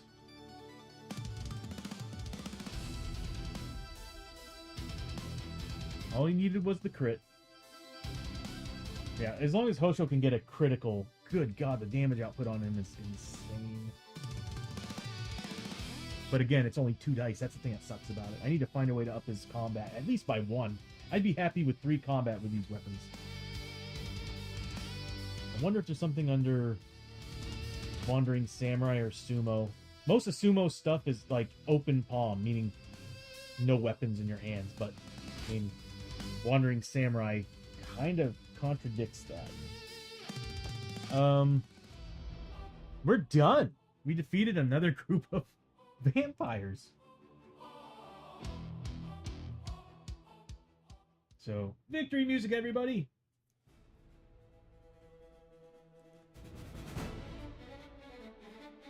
Okay. I'm gonna actually raise the music a little bit.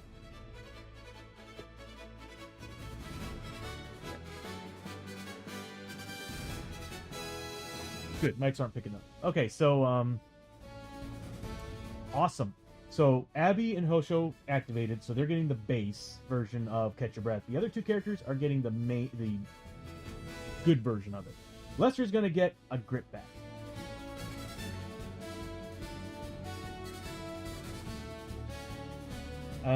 Chiyo's gonna get 1d6. Okay, the whole 6. So she's only missing 5 points. So we'll give her 3 in her health and 2 in sanity.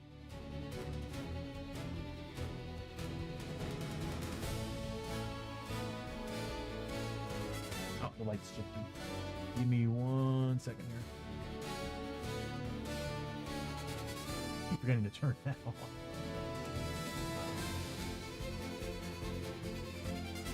Alright. And then, as far as the other 2, they get 1d3 back. So we'll start with Hosho.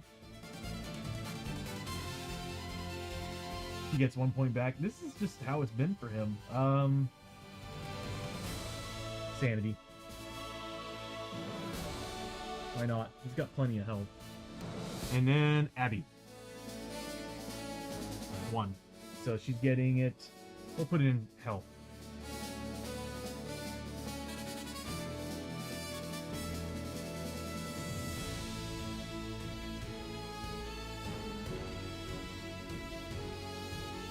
Okay, and now let's see what we get.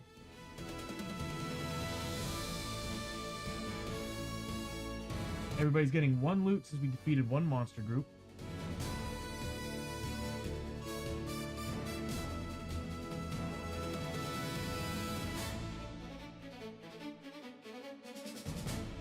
So Chiyo's getting 20 XP and $50.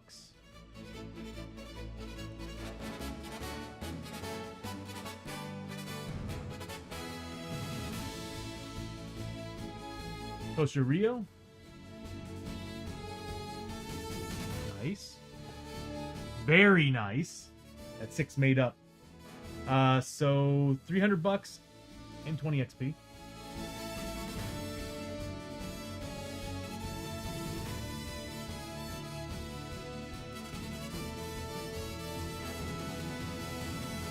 Need to fix the notes section. A lot of those don't exist anymore.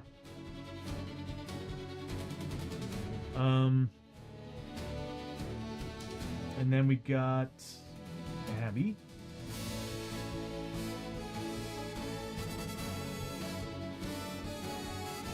Nice. So she's getting 125 bucks and 20 XP.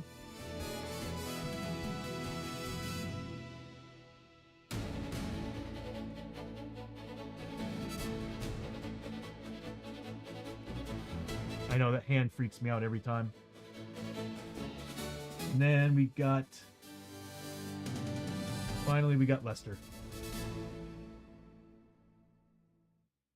Same thing. Alright, let's see what he gets for money. So he gets 75 gold and 20 XP.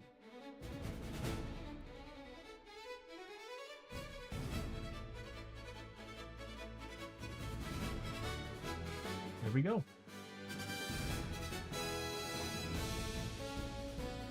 Excellent. And that is it. So we fought two different types of vampires so far. We fought the chilling touch vampires, and then we just now fought the wall scurrying vampires. Kind of perfect, because I love the idea that they came out in this room because of the blood splatter smeared on the walls and floors. I was like, that worked out pretty cool. Sometimes this game's randomness can be pretty awesome.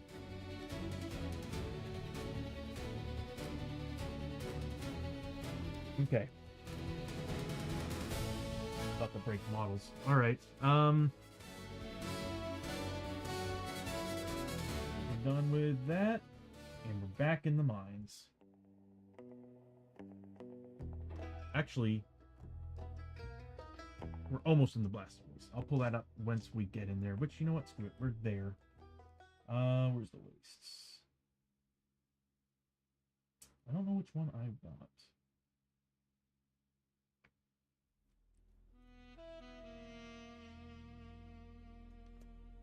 Okay. Alright, we're in the Blasted Wastes. Or we're about to cross over to it. It is the end of the turn.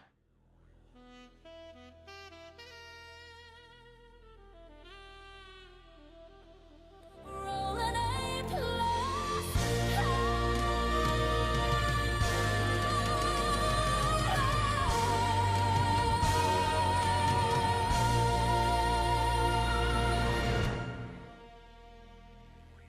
I was all excited when I saw those 2 4s, and then I realized, oh, depth event. We might end up using the ability to get rid of it. I think it's on a 3+. Let's see. Let's just first see what it is. The lantern is in the mines right now, so we're in the mines, so we're doing the mines. It goes by where the lantern's located, and the lantern's currently in the mines, so we'll do the charts for the mine. But I think it's horror tests. Or darkness. Oh, it might be darkness steps. Yeah, we'll have to get rid of it. Oh. Falling rubble. The rocky ceiling of the mine's shaft is unstable and prone to collapse. Each arrow in the mines immediately takes d6 hits. We'll take the hits.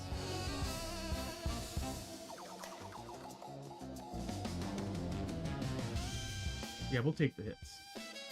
You know what I would love to do? And I know I can do it, and it'll actually work out better than what I'm doing right now. It's just I'm worried about the system resources being eaten up by it, but what I want to do is that whenever the theme that you see, the framework, I want that to trigger the music without me having to press buttons. Because I know I can make it randomize which songs I want it to play. And it would be awesome if, like, the moment we trigger a new world, it changes that and the music. And I think I might be able to have it randomize the songs completely, too. I think. It would just be awesome if I could just have it all automated and I don't have to do any of that button pressing anymore. But anyway, so yeah, everybody's taking D6 hits. How are we doing on health? Yeah, we can do this. Yeah, we got this. Okay, so we'll start with Chiyo. Chiyo's taking 5. She's got a defense. Are they ignoring defense? Nope. Falling rubble. Okay, so we're good. So she needs to make 5 saves. I am missing so many dice. Okay.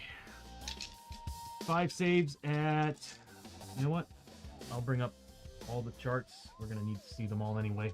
Okay, so she's a 4+ defense, and then she's got Takobake armor. Yeah, you know what? I'm going to do that. I'm going to add a little snippet underneath side bag that's going to have armor and spirit armor on it. No cover, because cover is not permanent, really. But then again, I'll just put... Yeah, I'll just have a little section at the bottom. But then again, there are classes that have cover. Blood Priest. Alright, here we go. We need to make 4+ saves first. Then she's got Takobake armor. Wow, she did great. She passed 4 of them. So she's going to make armor save on this of 4+. She does not make it. So she does take 1 point of damage. I added, I didn't subtract. There we go. Okay. Hoshoryo is also taking a hit. 5 hits again, as just like her. At 3+ this time. He does not have armor on him. The only ones that have armor is Chiyo and Lester. He saves 3, takes 2 points of damage.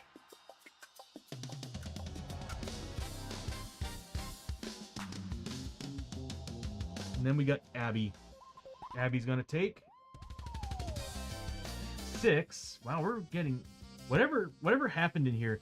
Again, that's awesome, because like we got attacked by the wall climbing vampires, and this place is now collapsing behind us. That is cool. All right, so here we go.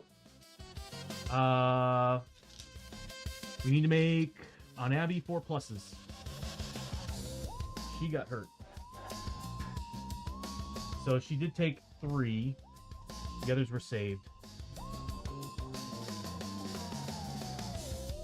Luckily, they don't do more than 1 damage a pop.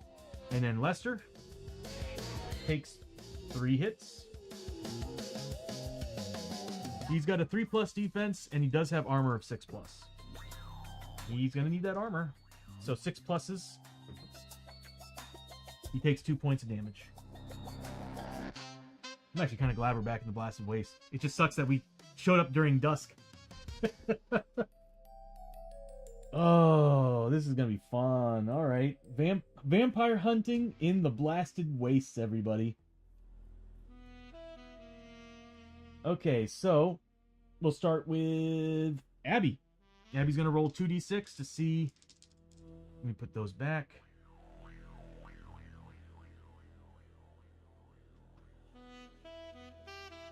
I really need a refresh button on that. All right, so Abbie's going to roll 2d6 for a grit. We're not quite in there yet. Is it? Oh, player activates on tile with blue. I'm glad I have that on there. Okay, so player activates on the tile with blue pool. 1 poison hit. The only one that's got the gas mask is Chiyo. So we need to buy some more, I guess. We'll do that fountain of water thing too. That was a good mission. 2d6 for grit. She got it. She got 1 grit back.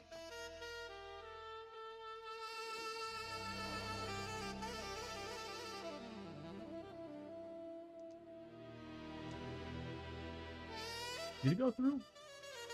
Yeah, it did, because I think I spent the grit last time. That's right. We need Hoshoryo to get some grit, because we need to get rid of growing dread cards. We get tonics. Hello. All right. Yeah, we're good. We're doing good. All right. Next up, it's Abbie. So she's going to do a grit roll, and then she's going to move up.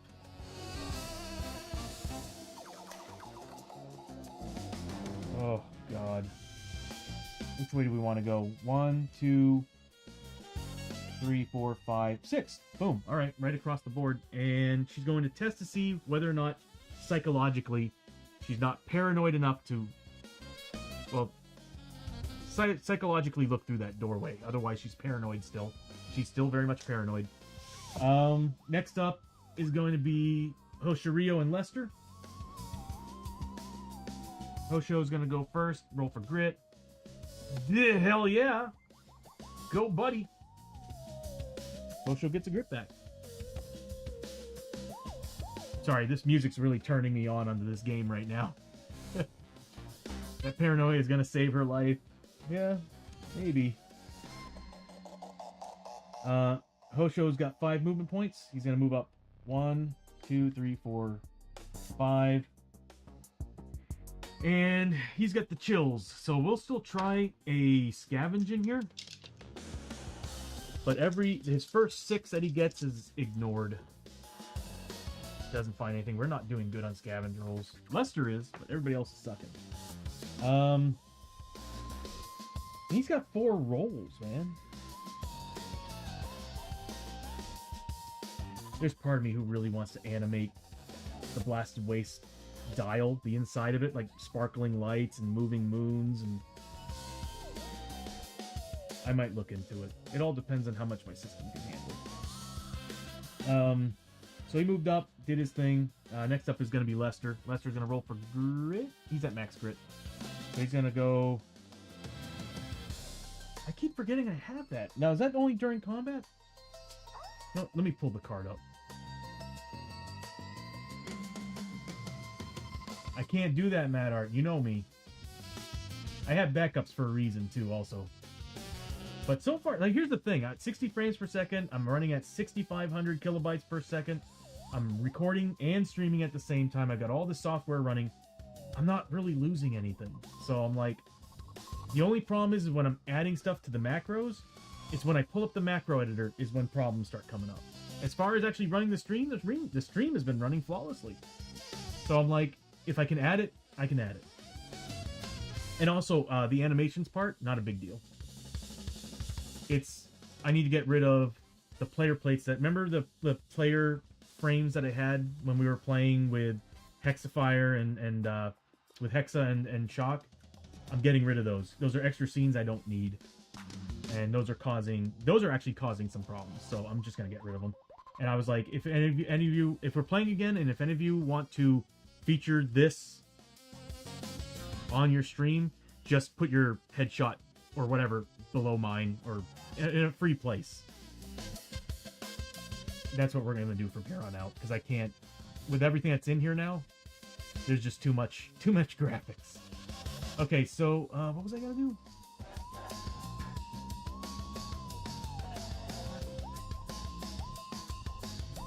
I plumb forgot. Alright, so... Oh, Lester. That's right, Lester. Lester...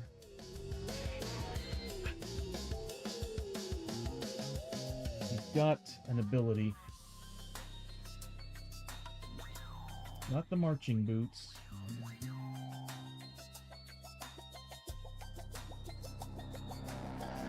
I think it's on the next page. Fallback. Start of activation during a fight. Exactly what I was expecting. Okay, so it's during a fight you can only use that move. So, he's going to move up.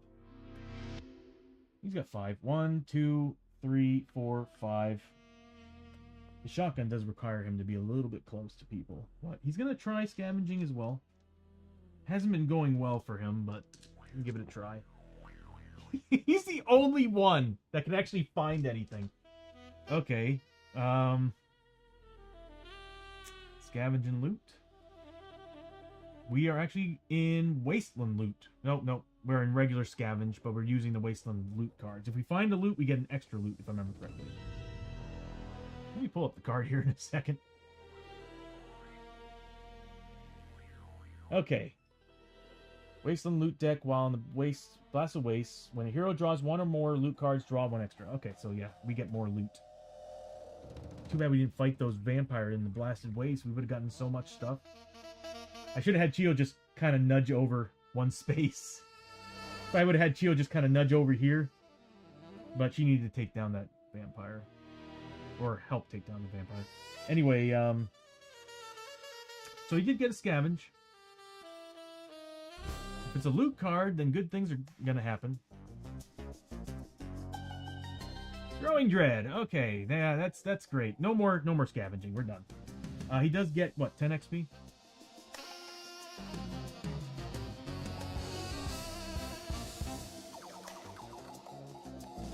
He's getting closer. I really need to bump his initiative up so he gets more shots earlier than everybody else.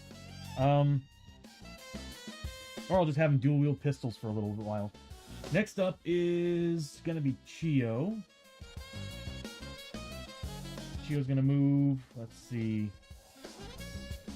First she's going to roll. She's at max grit, so she's just going to move up. 1, 2, 3, 4, 5, 6. Okay. Everybody's going to be making some tests next turn because we are on a tile with blue. Is it corruption tests? No, it's damage based on poison hit. That's right. So gas masks do ignore it. All right. This has been explored once. I kind of want to explore it again with Chiyo. Does anybody need help? Yes. Abbie will get a point back. Everybody adjacent will get a point back. Okay, I guess what we'll do is with Chiyo, what does she have for... She still has 4 bandages, so we'll go ahead and spend a bandage from her. Whoops.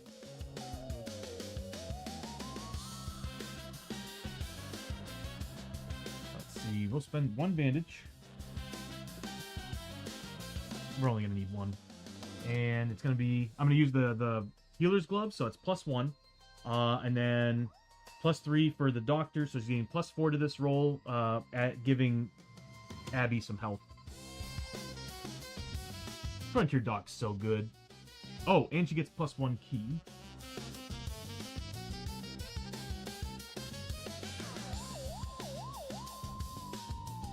Again, I cannot wait to add the focus to the stream, or to those player plates. This will be so much easier. So she's getting 5 for 9 points, and she's got full health now. She's 6 away. Yeah, Abbie's back at full.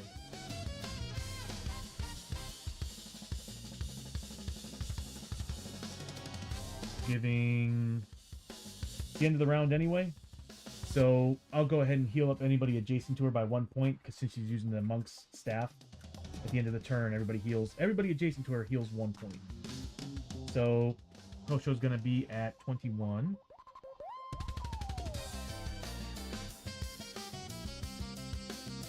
So that's going to be 7 wounds that were healed total. So 35 points of experience for Chiyo.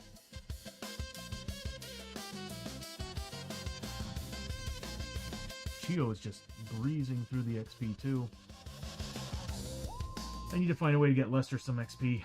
The best way would be having him heal people. Might have to have him be a dedicated healer for a little bit. I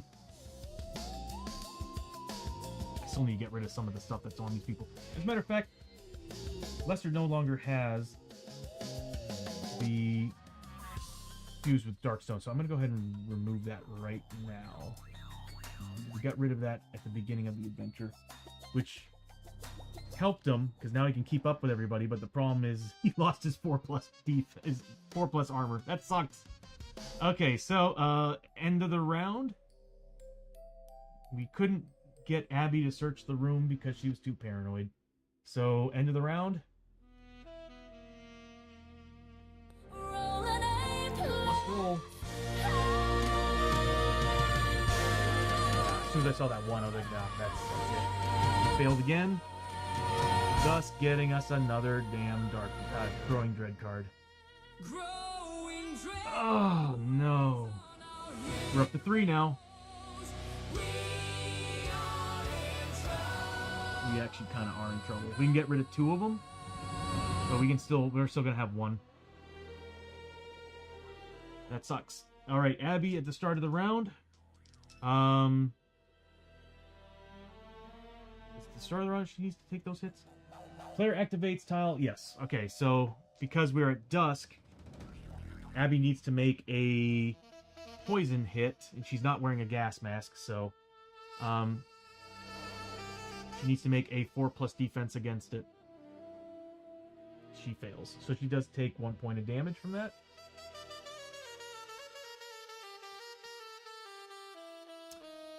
She's going to attempt to look through that doorway again.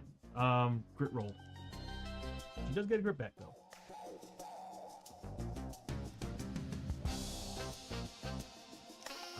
She's going to search through that doorway. She passes! She gets 5 XP.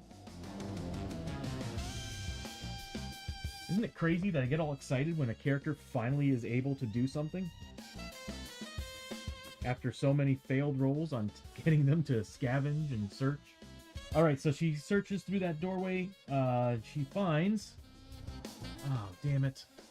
A short passage with, guess what? A blue puddle on it. Yay.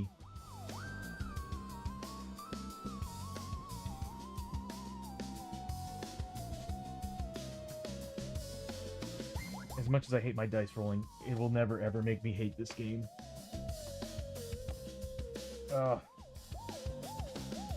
Shadows is so much fun. Alright, so we did find a small passageway.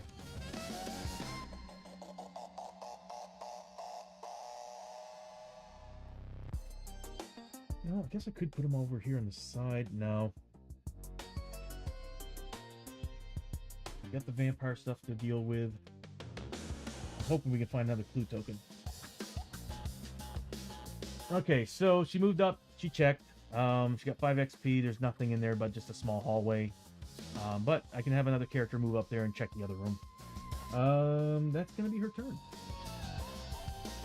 So Hosho's going to go next. He's going to roll for grit. Yep, he might as well. Nope. He's going to move up. First, he's going to take a poison hit. That's a pass because he's a 3+ defense. He moves up 1, 2, and you can actually see that now. Isn't that awesome? 1, 2, 3, 4.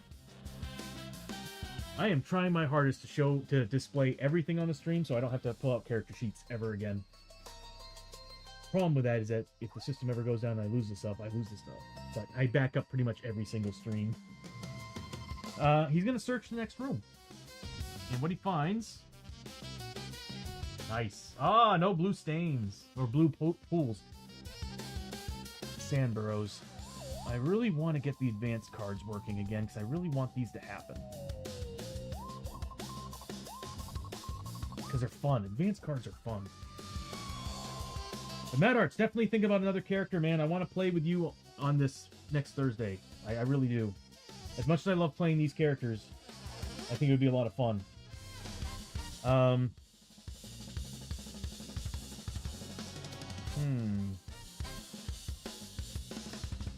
Forgot what I was about to do. Alright.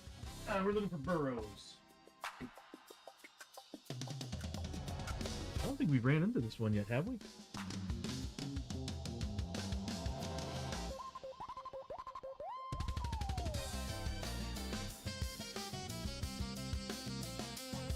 I really need to fix these tiles. They are warped. It's crazy, too, because it's only the blasted waste.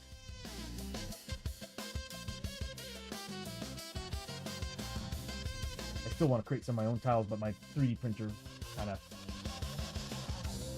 went on me. I think it's clogged. God, that's bad.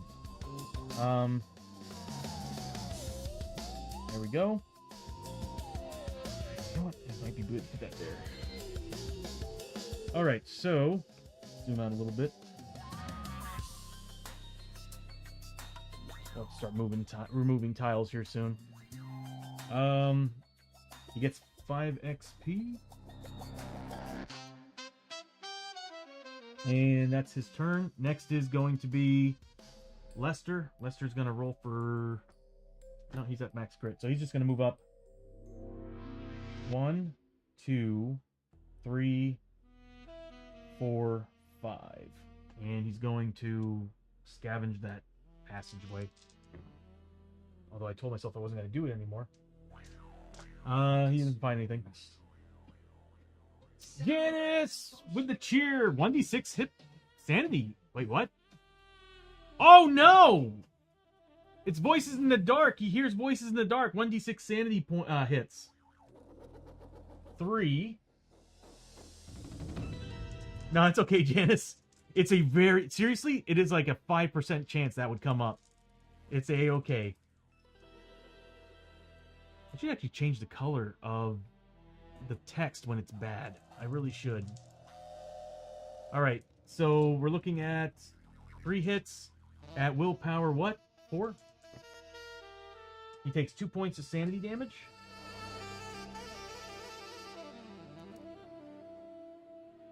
Yeah, it's A-okay, Janice. It's just a, like I said, it's a very, very, very small chance for that to happen. So, it's the risk. Other than that, there's also a 5% chance of something insanely good. And another 10% chance for, I think, a grit. And then I think it's like... You know, I don't remember how it's set up, but I know that's a 5% chance.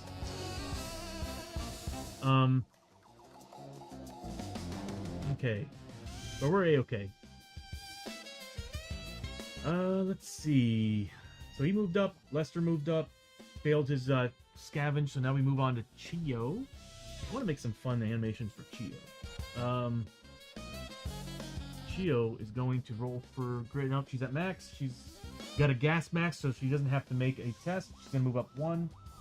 Did I do it for Lester? I did not. Lester needs to make a test. So he's a 3+ on his defense against the poison damage. He gets it. Chiyo doesn't have to do it because she's got a gas mask. She's moving up 1, 2, 3, 4. And that's it. Yeah, that's it. And she's going to heal up. She's going to heal Lester and Hoshoryo 1 point of health apiece, since she's still wearing the monk's staff. We'll go ahead and do that now, before I forget. So 1 for Hoshoryo and 1 for Lester.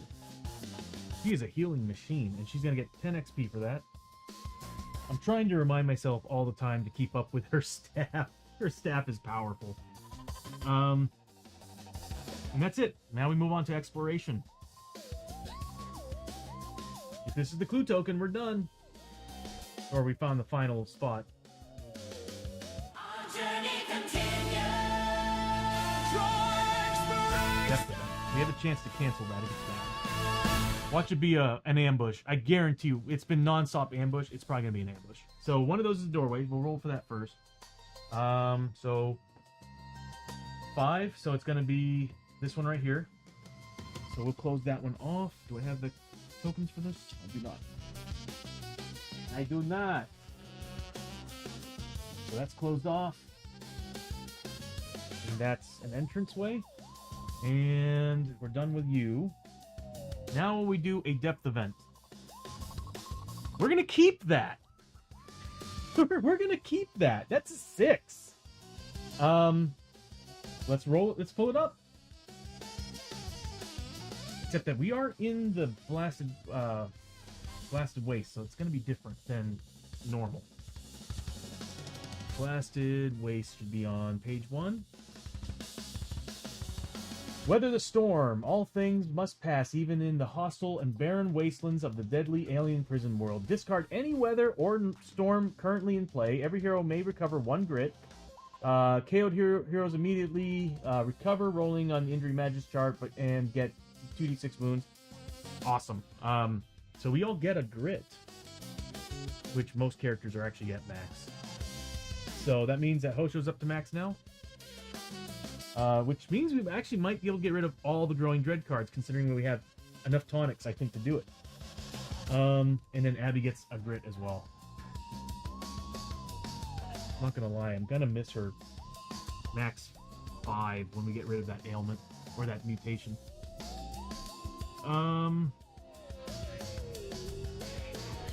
So that's the depth event, and we have an encounter, which means we also have a vampire encounter. On a roll of 1, we'll do that here in a second. So the encounter here, we'll zoom in. Yep.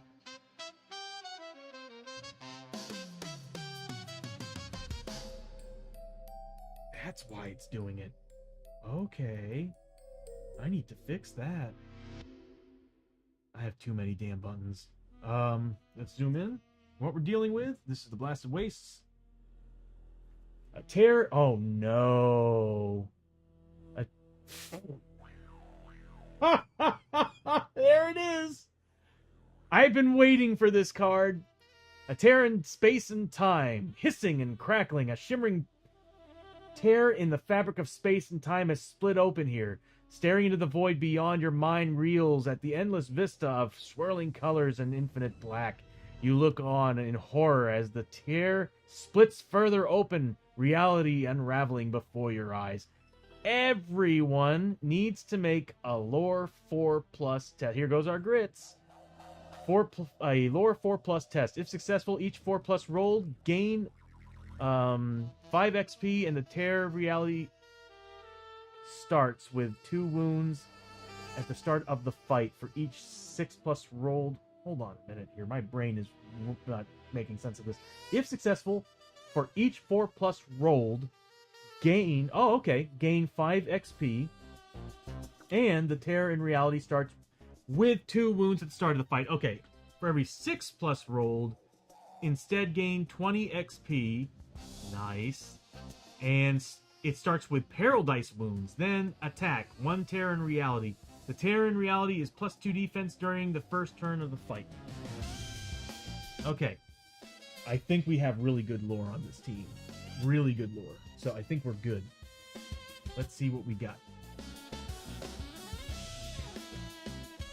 And I'll zoom out.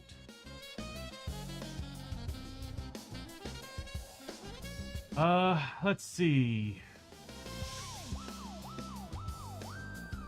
Okay, I thought we had good lore.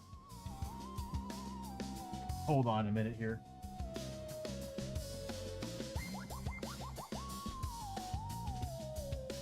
Okay. It's luck that we're really good at. But Chiyo... 1, 2, 3...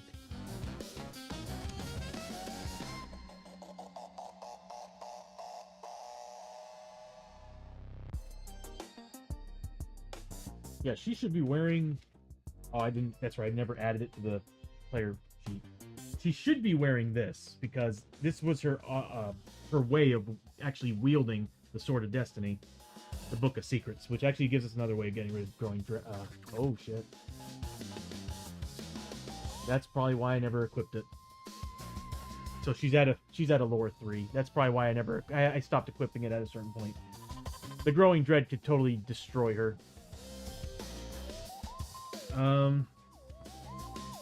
That's why I don't have it on, because it's too risky. Okay.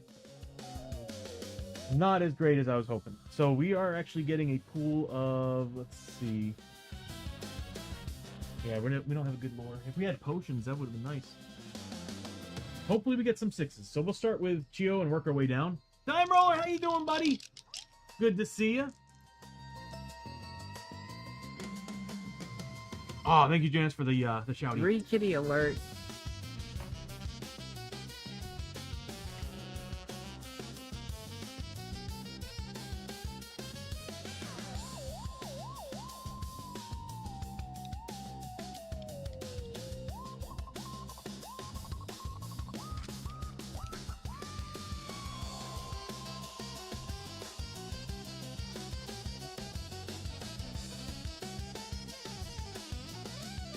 Alright, so, again, I wish I could hear them.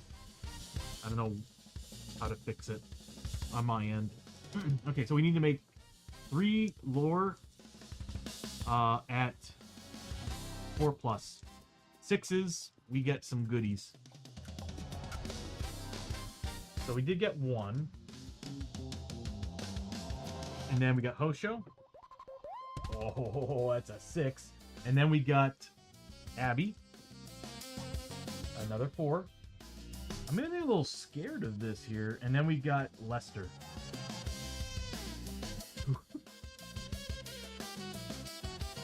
He's just clueless.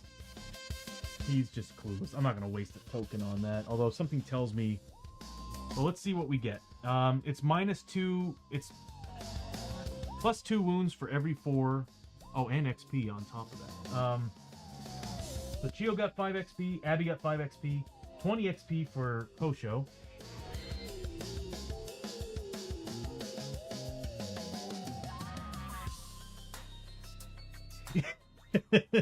Oh, what makes you say that, Time Roller? Double 1s. Time roller with a +1 die. Thank you. We need to start using these. I keep forgetting I have them. I'm so used to seeing them at the bottom of the screen.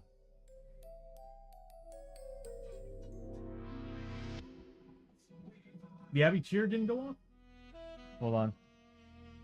It could be possible I might have lost connection for a second, and it usually tends to send my system in a weird way. Let me take a look and see if that's connected.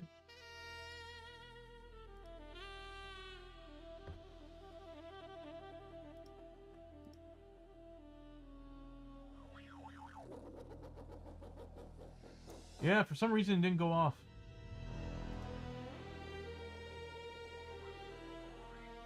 Okay, I'm gonna go ahead and just... Let me take a look at something. It could be possible. Q commands. Chat points. This was for Abbie, right? Let me check if these are set to something special. Ah, okay. Did you get your points reimbursed?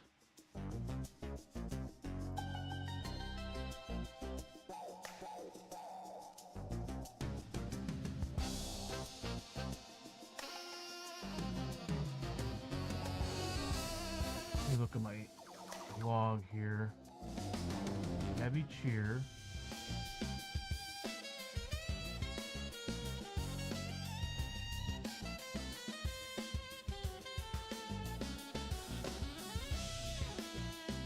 Okay.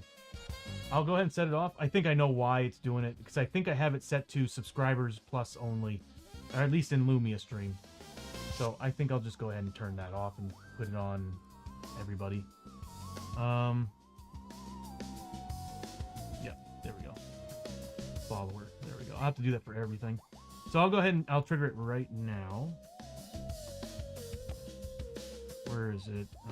Abbie. And it was for Abbie, right? 1d3 health, sanity, any mix. Thank you, Time Roller. So I think that's what it was. It's set for subscribers and such. So I'm just gonna have to set it back to follow. It's supposed to send you back your points, I think. Why do I have those there? Oh, I know why. Okay, so 1d6 back. 3 points. 1d3 back. So 3 points total. It's gonna heal her up completely. Thanks, Time Roller.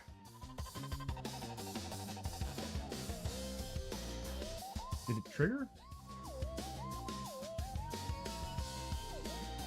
There we go. I know why I did it, because I pressed the button too quickly. Okay.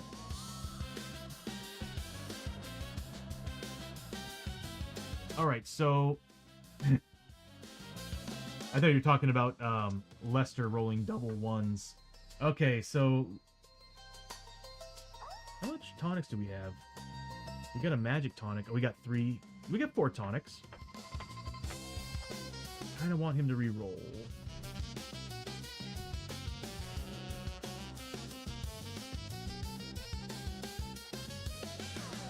I'll do it. Something tells me I'm going to need to do this. Ambush. Hold on a minute. Anytime we fight...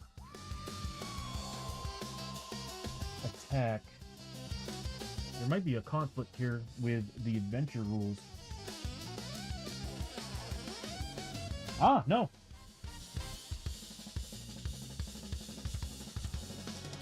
One tear in reality. We'll have to get the card out and see what it does. Oh, actually, I think we have the rule card in the system. Yeah, I'm a little confused. I'm gonna spend the grit. I'm gonna re-roll those 2 dice for the hell of it. We have plenty of tonics. So again, 4 pluses, 6s, do a lot more. Okay, so we're definitely removing 4 health from the thing, and we're doing a peril die here. 6! Hell yeah! So 10 damage total at the start. And let's pull up the card and see what Terran Reality does.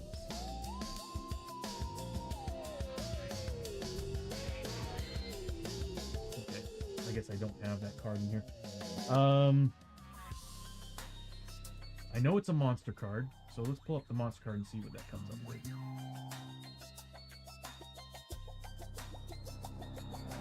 That's awesome. That means that vampires have been coming from a different realm into this world. We need to put those cards away. It's a initiative 0.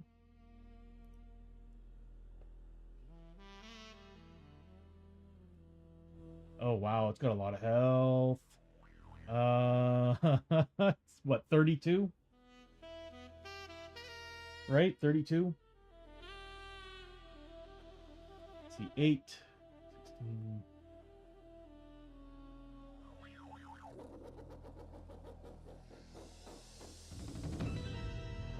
Yeah, 32. Okay, so he's going to have 32 plus 4, so 40.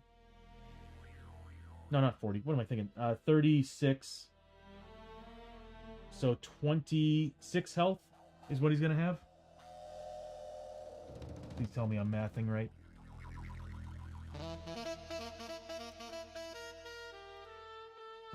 I'll have to remove something from that. I need to remove, what?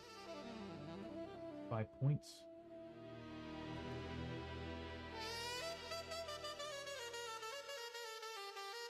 Okay, so it's going to have 26 health. And, what is it doing? Immobile, the enemy cannot move. So it's going to be all the way in the back, far corner. We'll have to get rid of some tiles. We might as well just get rid of this. Definitely want to get this all done by the end of this stream.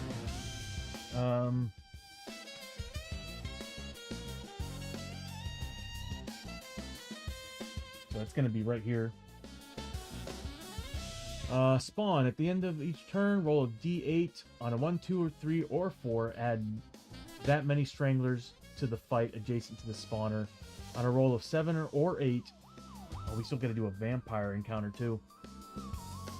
Or we got to roll to see if we do one. Add a night terror to the fight.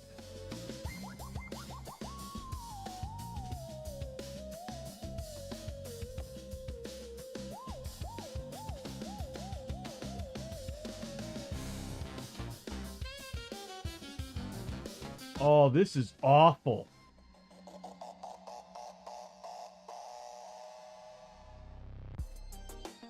All right, love you too, bro. Have a wonderful Friday evening. Darkstone Radiation. A hero ending their move adjacent to this model takes 2 corruption hits. Oh god. 4+ armor against all attacks except for keyword magic. Yes! Mad Arch, the +1 roll. Thank you, buddy. So,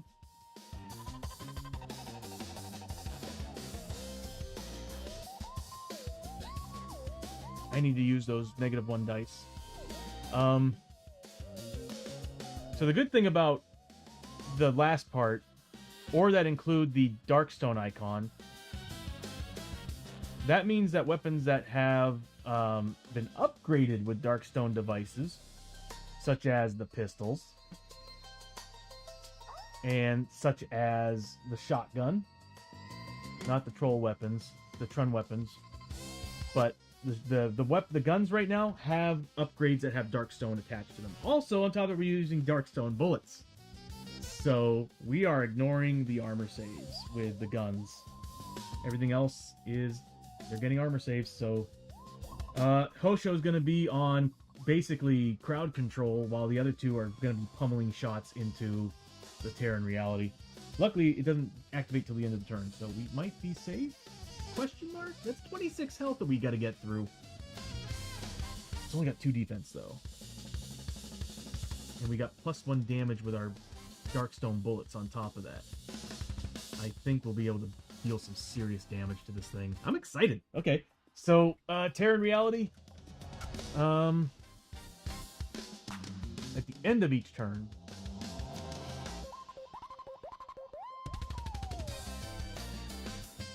let me check on something. I could have sworn I had a card for this.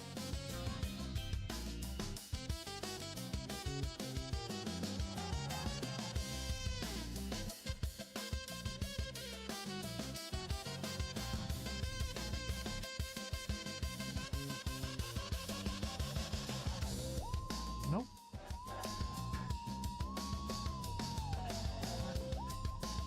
So I guess it just sits there, and at the end of the round, it starts spawning enemies. What's crazy, though... Does it say that it comes with a threat card? Ad break in 5 minutes, everybody.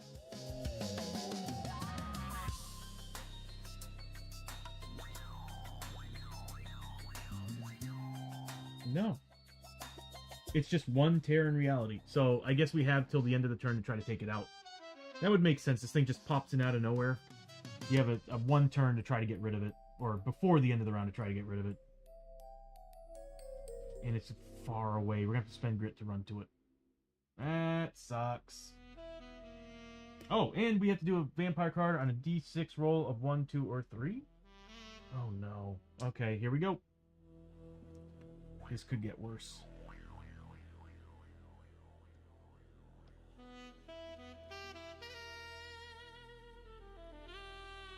Blood of the Chosen.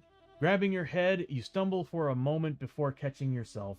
It's as though a dark cloud has fallen over you, and you feel your blood burning in your veins. A dark whisper echoes in your mind. You have been marked. Oh no. Oh no. One random hero, luck 5+ test.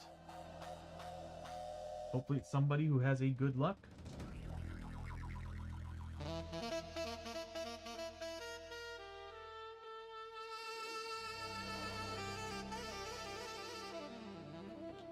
Six. Yep, Abbie. She's got a 5, so we're good. She needs a 5+. She does have plenty of grit, so I can re-roll if I need to. 5+. She got it. Barely. Alright, so what happened here was, if failed, they had the scent of your blood and want more. Take this card until the end of the adventure, or if KO'd, all undead enemies will prioritize you as their target before other heroes. Still dividing between targets, but choosing blah blah blah and all that crap, and their +2 combat. So it failed. So nothing happened. Okay. That's basically what that said. Nothing happened. Good. Didn't have to grit roll that either. I'm glad it landed on her because she has the best luck on the team. Okay. Alright, let me go get the Terror in Reality, and I guess I'm gonna have to get some Stranglers and some Night Terrors as well, because there's a chance we might end up having to fight them. Oh, it gets an ability, an elite ability. And what it gets is, I know that there's no, oh wait. It doesn't have a trait card, so it does get 2 elite abilities. Oh man. 5 and 6. Alright, so 5 and 6. Void Shimmer. Heroes within 2 spaces of the Terror in Reality are now -1 on their defense rolls. That kind of sucks.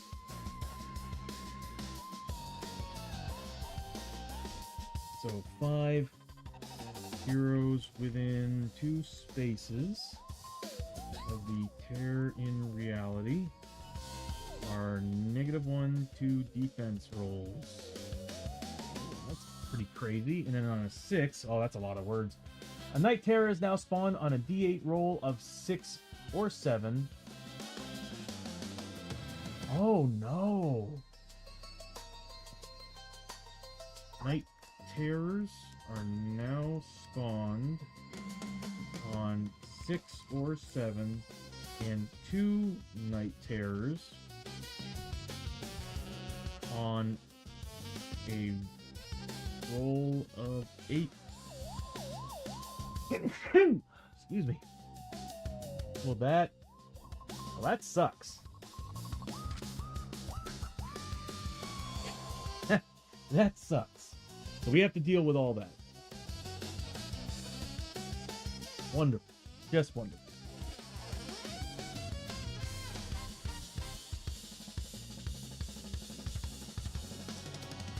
What am I gonna do?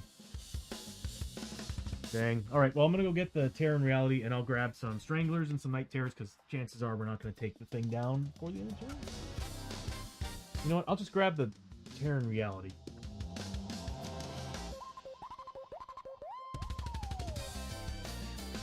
I think we'll be able to take it down.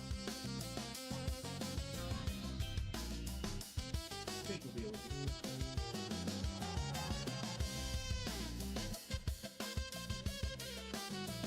Okay. And that's what it looks like. Pretty cool, right? Definitely want to paint that. So it's going to be way over there, hanging out. Actually, yeah, it would be on the opposite side. Checkerboard pattern. We're done. We did the depth event. We did the encounter. Both of them. We now have combat time. But it is also the end of the round. We should be 2 more rooms in, actually, I think. Yeah, we're 2 more rooms in. Good God, we're getting close to 9 pluses.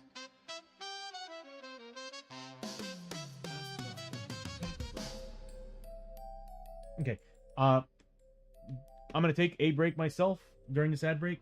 I'm going to hit the bathroom, and I'll be right back.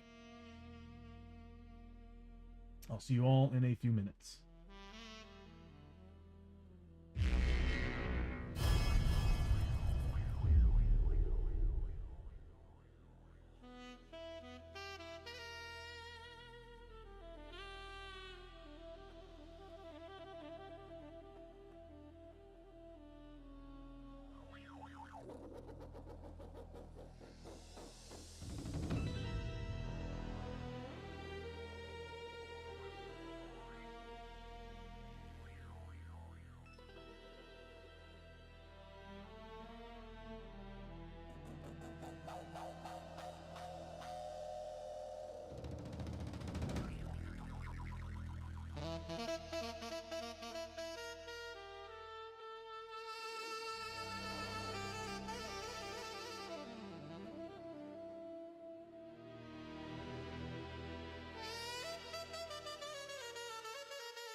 everybody, welcome back to TNT Tabletop. So I need to turn that hang off. I keep telling myself I'm going to turn it off. But anyway, welcome to back to TNT Tabletop. We're about to get into another combat. It's just an attack. What's weird about it?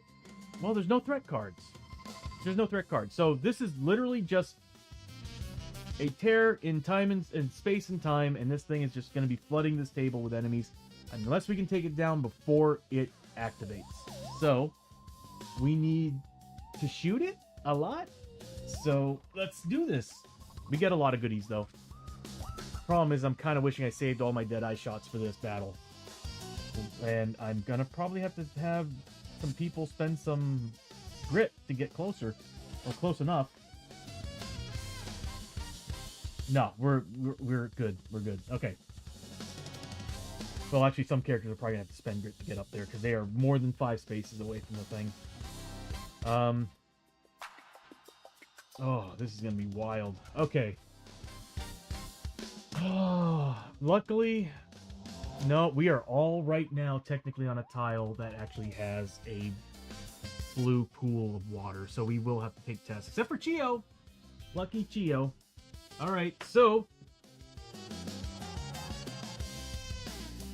we gonna make it's the end of the round? Yeah, end of the round, so we need to make my favorite test.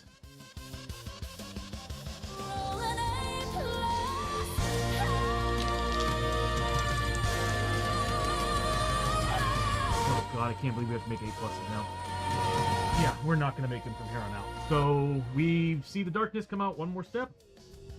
We are in so much trouble. My rolls are not going to let me pass. I might have to start spending +1 dice to get up there.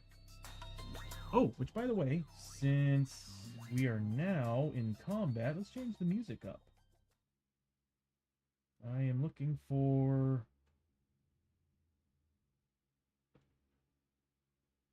wastes. How many of these do I have?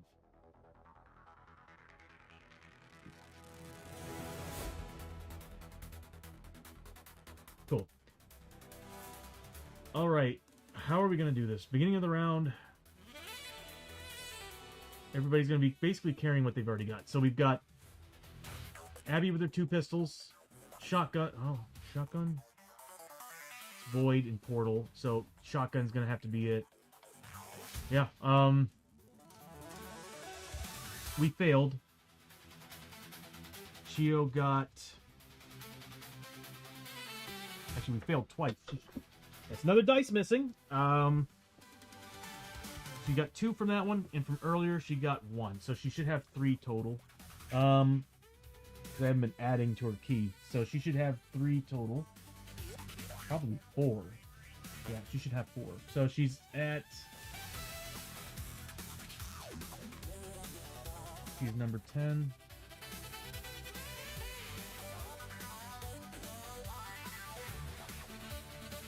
I'm digging this song.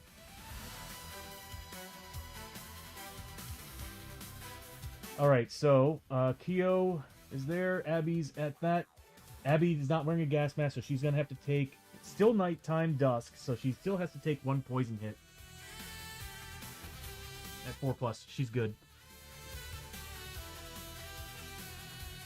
She's racing up there. 1, 2, 3, 4, 5, 6, and she is pummeling. First turn of a fight, she's at 10 initiative. She gets +1 shot to whatever weapon I choose, which is definitely... I rolled the dice off the table again. So I'm choosing to put it on her main hand. So she's getting 3 pluses with these pistols, and she's getting 4 pluses with this set.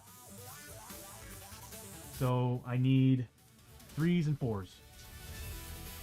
So 3s on the green and yellows, 4 on the blue. He also needs to make a grit roll. I forgot about that. So grit first. Doesn't get it.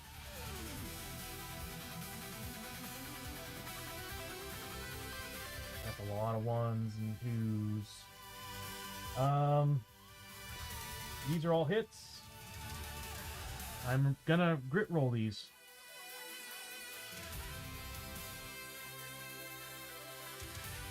So we'll spend a grit on Abbie.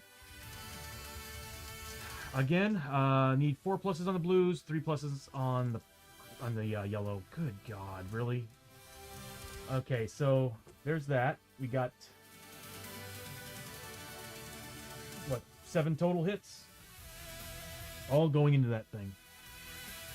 So it's not getting armor because the weapon is using Darkstone bullets, and it's a Darkstone weapon because it's got Darkstone upgrades. So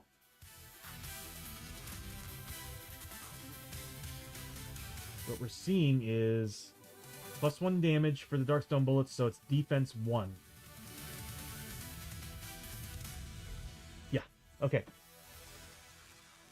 What else does it have for bonuses? Defense, okay, within 2 spaces. Okay, we need to take this thing down. So, -1 to these rolls. So here's the first one. So it's taking 3 points of damage, ignoring armor, since it's a Darkstone weapon at this point, and bullets. 4 points of damage. 3 points of damage. Oh, thank God we upgraded these guns before. It upgraded these guns. A good thing there was a blacksmith in town before we came here. Oh my God, this would have been a pain. Nothing. I could re-roll it. No. It might be a good idea to do that. It might be a good idea to re-roll that one. No, we need to hold on to the grit for reasons. We do. We really do. Okay. She has a good chance of getting her grit back, though. And we need to take this thing... We need to do as much damage as we can to this. So... I'm going to spend a grit to re-roll this attack. There we go. 4 points of damage. Next. There was that one again. Next. 1 point of damage. Oh, this is when things start going bad. No, you know what? These are the dice that Tom's been rolling. These are cursed. These are cursed. All right, here's the other shot. 2 points of damage. Tom cursed these dice. So we're looking at a lot here. It's got 2 elite abilities, so it's going to be getting 15 base plus 5 for each wound. I am going to have to use a calculator on this.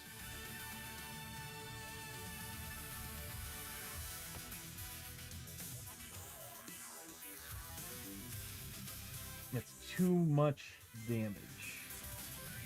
Alright, so what we're looking at here is... So it's going to be 15 base because of the 2 elite abilities on it. So 15 plus 15 is 30. 35.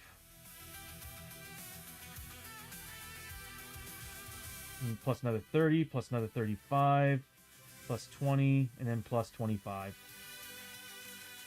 175 experience for all those shots.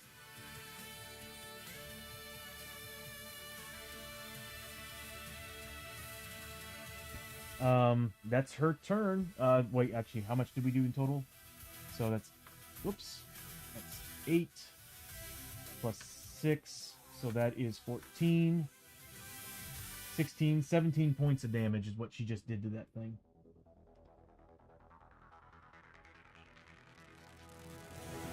She wrecked that portal hard. I think it's gone. Oh, whoops. I forgot to put a minus sign.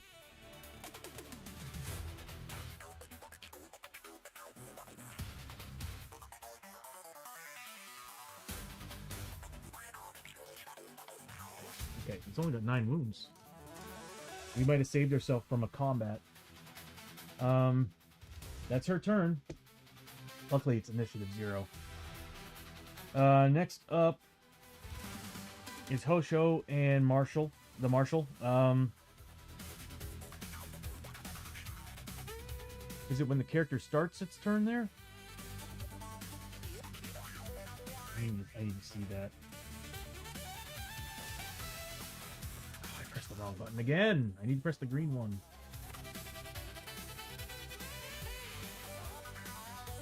Okay. Heroes within 2 spaces. of Ferriola to get -2 defense. Darkstone Radiation. It might be best for me to have Lester go first. So we'll have Lester go first. Being on the tile with the blue, he doesn't have a gas mask, so he does have to roll. So he needs a 3+, and he does have armor. He saves, so he's good. So he's going to move up. 1, 2... it's combat, so he can actually do his switch first. So his pullback first. 1, 2, 3, 4, 5, 6. He's going to have to move up further.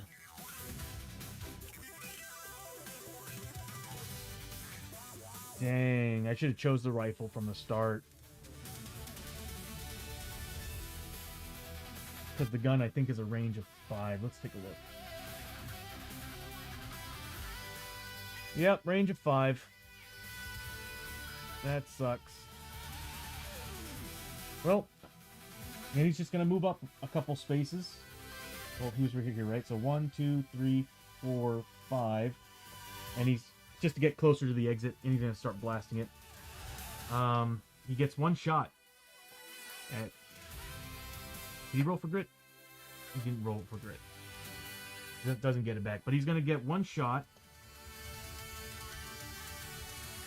1 shot at 3+, 6+ are crits. He's getting Darkstone bullets on these. If he crits and then gets 8 damage, he killed it. Alright. And I do have the inlay, and I still have the flag as well. That's a crit. I'm going to spend a grit to reroll that. Oh, wait, no. No, that's not a good idea. Crit went through the defense. +1 damage. We did a whole 3. Lester.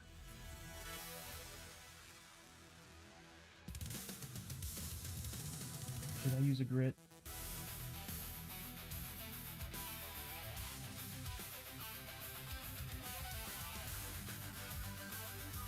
No. I would need to roll an 8 to take it down. And I'm better off having Hoshoryo run over there and try to take it out. So, we're looking at 3 points of damage.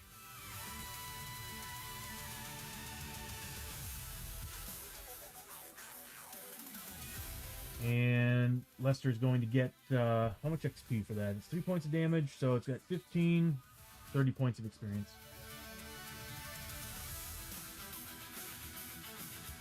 He's getting closer to leveling. That's really good. Oh, man, I wish he had an extra shot. That would have been nice. I should have just chose the darn rifle. Because I would have had the Darkstone rounds, too. I should have chosen the rifle. I was not thinking. Next is Hoshoryo. Hoshoryo's going to roll for grit. No, he's at max. But he still does need to take a test. It's poison damage.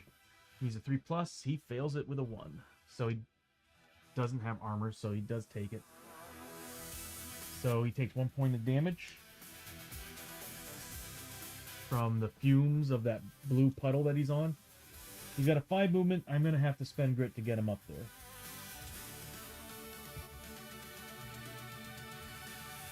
Or I can use the reeds. Battle tactics. He's a wandering samurai. We're using not whirlwind strike. Weeping. No.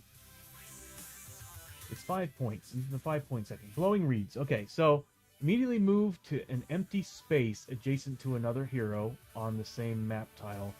We're level 4 with him, so now on the same map tile or adjacent map tile, adjacent to any other model instead of just a hero. I'm going to do that. This way I don't have to spend a grit. And it's 5 points. So we'll use that. Whoops. Alright, so he's going to spend all 5 of his fury that he has right now to use blowing reeds. And he's going to put himself right next to the is it considered a model? It is. It's large size. So I'm gonna put it on a base. Since it's a large size, I do have the bases for it. So I actually will glue it onto a base so we can tell. So I don't know why they didn't do that. We're gonna spend.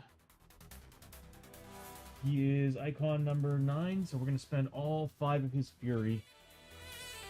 So we don't have to spend grit. And he's going to basically he's using that flowing reeds move to reeds move to all of a sudden just teleport over to the damn portal.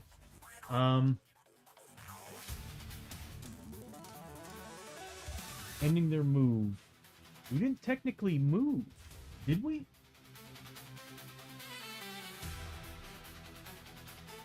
Immediately move to an empty space. Okay, so we did move. Alright, so we stopped there. We ended our movement there. We are taking 2 corruption hits. Oh, where's he at? 1 out of 5? He's got a willpower 4+. Fails both. He takes 2 corruption hits. 2 corruption damage.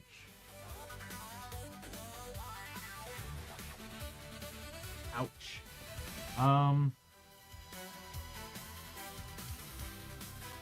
Okay, so that happened. And he's going to do what exactly? He's getting 2 attacks. And he needs 3 pluses. He should be able to get it down. So 3 pluses on these. He did manage to get a crit. I'm going to be honest with you.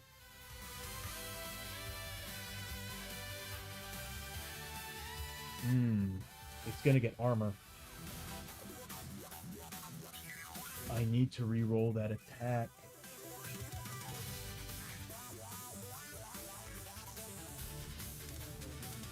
What is it? 4+? Oh my god, it's a 4+ armor. I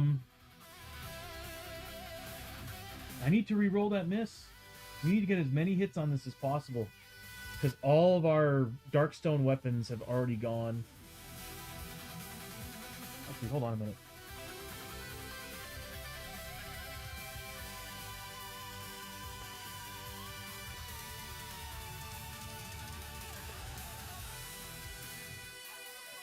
What does the monk staff have? The healing stone. Is it the healing stone?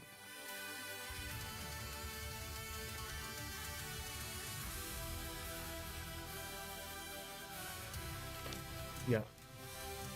I need him to re-roll that. We need to take this thing down, and he's the only chance we really have. I mean, Chiyo could do it too. What's your movement speed? 1, 2, 3, 4. Okay, yeah, we'll spend the grit on Hoshoryo. I hate doing this, but we have to.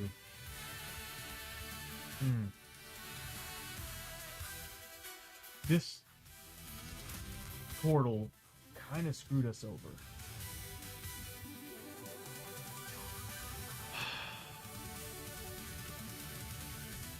It might be better for me just to re-roll the damage if I roll low on the damage. I need hits. I get more damage on hits. This needs to hit 3+. Okay, at least we got that. Okay, so right now that crit doesn't ignore criticals, does it? It does not. Okay, so this is ignoring its defense, so it's going to be +6 damage to this attack. This one is not ignoring, but it's getting 4 damage total. So it's going to be +2 to that attack. So, oh my god, that's 11 points of damage. It needs to make 11 armor saves. I rolled a 5. Oops, I rolled a 5. So 6 damage base because of the critical, +5, so 11 points, so it needs to make 5, 6, 4+ armor saves, which it could do. I've done it to myself before.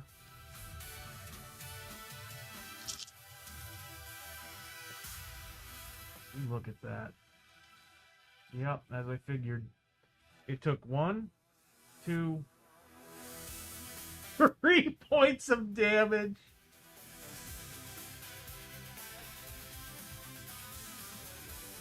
I knew it. I was like, you know, I've done this to myself before, where I rolled really, really good for the armor saves of this freaking enemy. So that's what 3 damage on him. He's down to 3 health.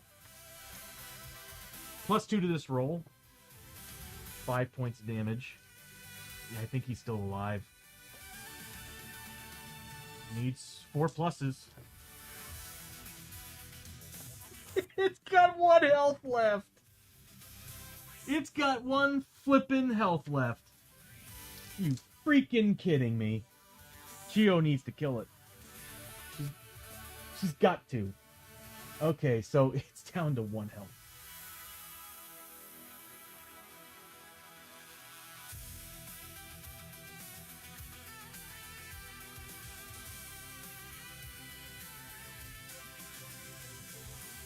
That's insane.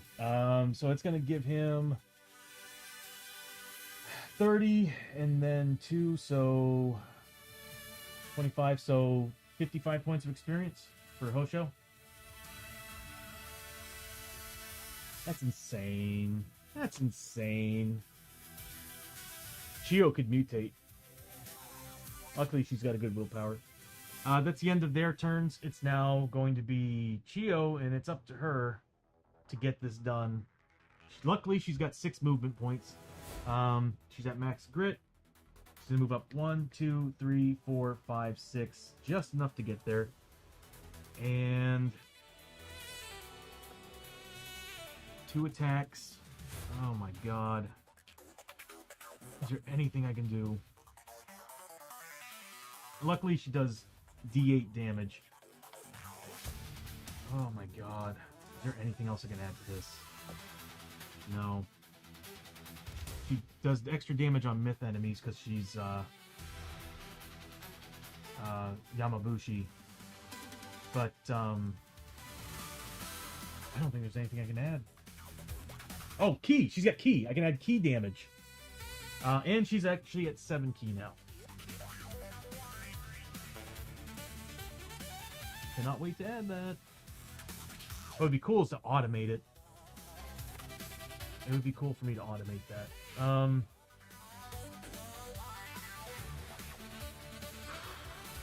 What to do. Let's look at her stats. She's getting D8 for damage. One of these days, I'm going to switch out for that Knuckle Dusters.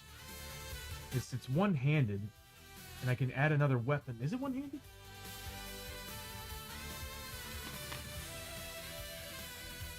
Knuckle Dusters are one-handed. Because if I can equip that, and I think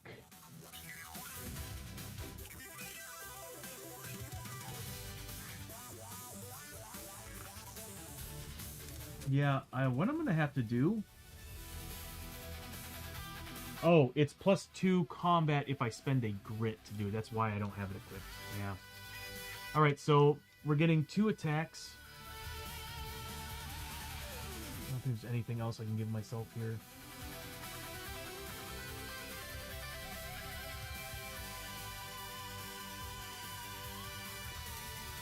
Oh, we're in the Blasted Waste. Some characters have bonuses for the Black. Lester has bonuses for being in the Blasted Waste. He has +2 initiative. She ignores the tests. I can just spend ki to add extra damage. That's pretty much it. Yeah. Okay. Alright. Let's see if they hit first. Come on, Chiyo. That is 1 hit.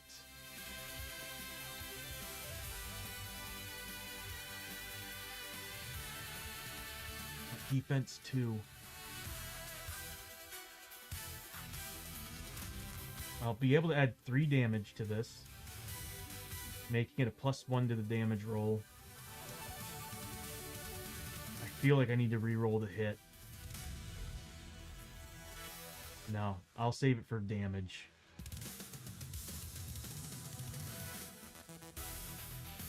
I am rolling d8s though. Okay, so we'll do that. We'll save it for the damage. Okay, so I'm going to spend 6 points of ki to add 3 damage to the damage roll.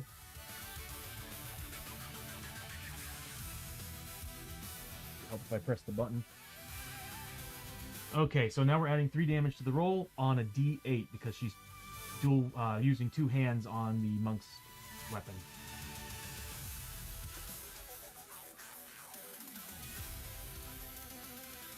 Plus 1 to that. It's 4 damage.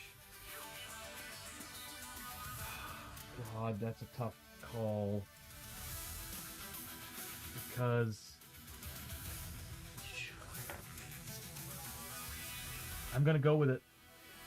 Heart of the dice on this one, everybody. So I need 1 failure on a 4+ on these 4 dice.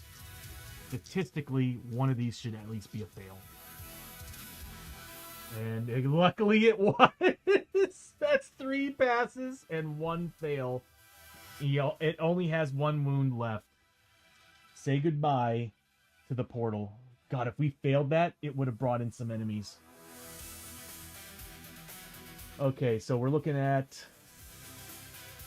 Oh, she had to take some corruption hits too while we're at it.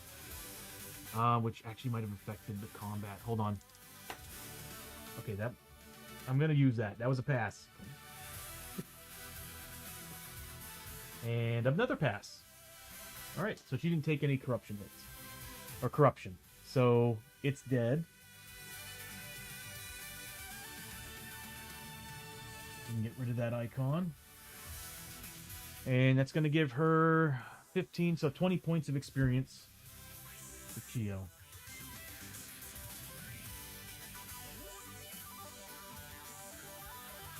Oh, God, that was close. That was really, really, really, really, really close. Okay.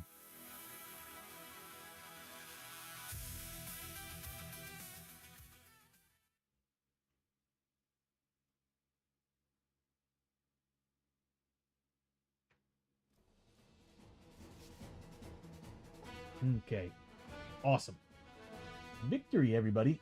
We defeated 1 monster group, the Terran Reality, so we do get a loot. Oh, we get Wasteland loot, which means we get +1. That's awesome.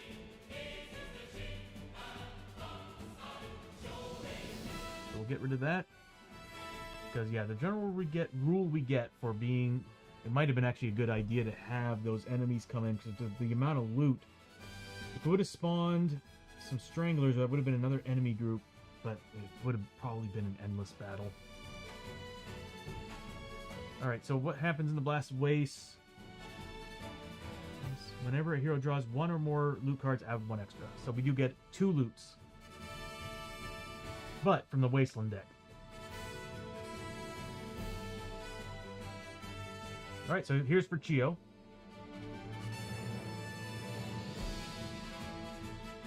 Alright, 50 XP and some goodies.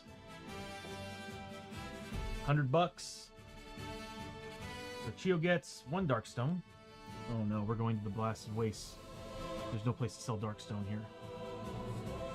So 1 Darkstone, $100, and 50 XP.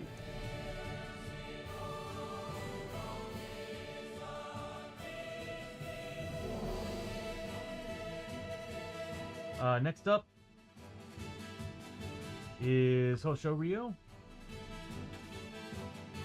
Nice. Hosho gets 40 XP. A gear artifact card, actually, or a gear card. We can choose one of the 2. I don't think we need any artifacts anymore. I kind of want to go for gear. Although we do have a chance of finding another piece of the robot. Well, anyway, $100.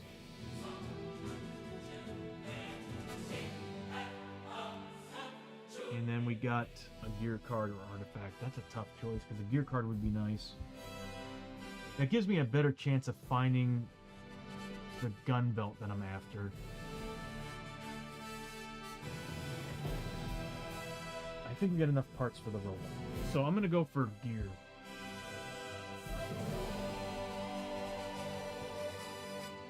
Damn it!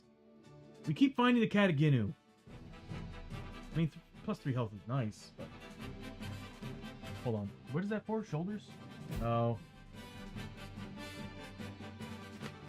That's the one thing I need to really fix on the clothing stuff.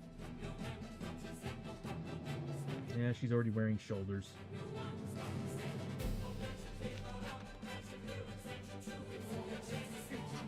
so, Kataginu again. Next up is Abbie.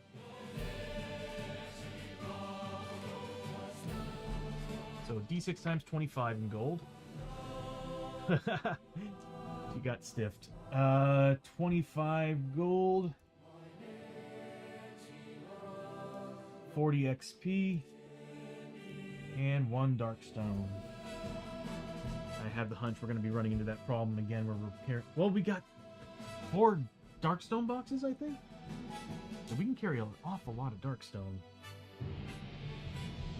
And then finally we got Lester. Oh, there it is. So, 1 Darkstone, 250 gold.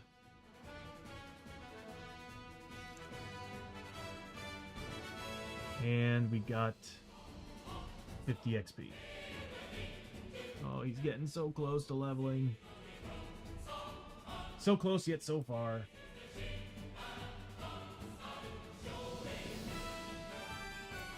Awesome. Oh, we need to catch your breath too. Who activated and who didn't? Everybody activated. Okay, so we'll start with Chiyo. She gets 1 point in health back. She couldn't roll any lower. We then got Hoshoryo. He's always rolling ones on these things. Sanity again. Then we got Abbie with 2 points. He's actually at max. And then we got Lester with 3 points. All going into sanity. Because we're fighting these damn vampires. They sure love freaking us out. Oh, wow. Okay. We got lucky with Chiyo. If it made all 4 of those armor saves, it would have been another round of this crap with more monsters. At least we would have taken the thing down. Awesome.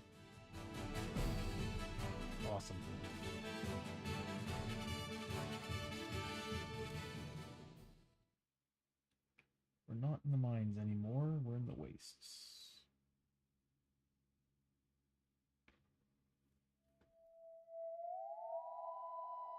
I have 2 different songs. I'm not sure how this one's gonna sound. Okay,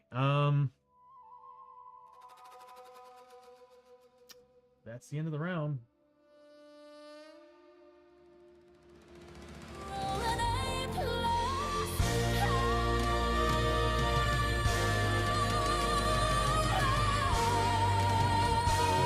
We're not making these. We're just not making these.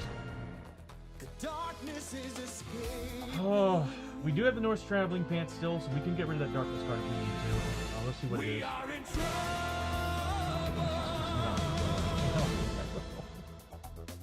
trouble. Norse traveling pants, maybe. We'll see.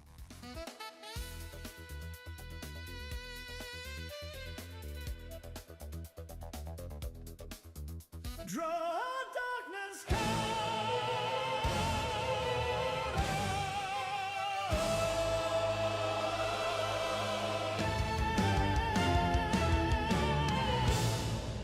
You know, the thing that goes through my mind right now is, oh, the chance of us running into a fat attic is going to be very, very low. And it is.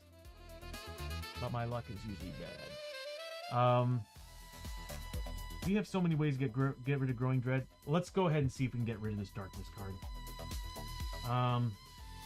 So we have the Norse Traveling Pants. I think it's a 3+. It's on Chiyo, I believe.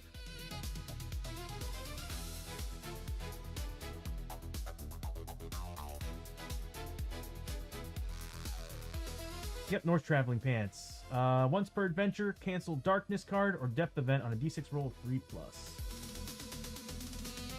Isn't it cool that y'all can see that now?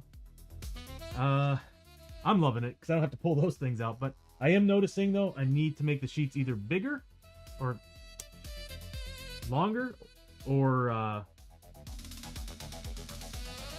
need to add another page because I do need to actually specifically say where they're located. I also want to find a way to add weight, and the only way I can think about doing that, I don't know how I'm gonna be able to do that. Kitten, how you doing, kitten? Good to see ya. Let me give you a shouty. Whoops, whoops, whoops, whoops, whoops, whoops. Unless Janice is in here.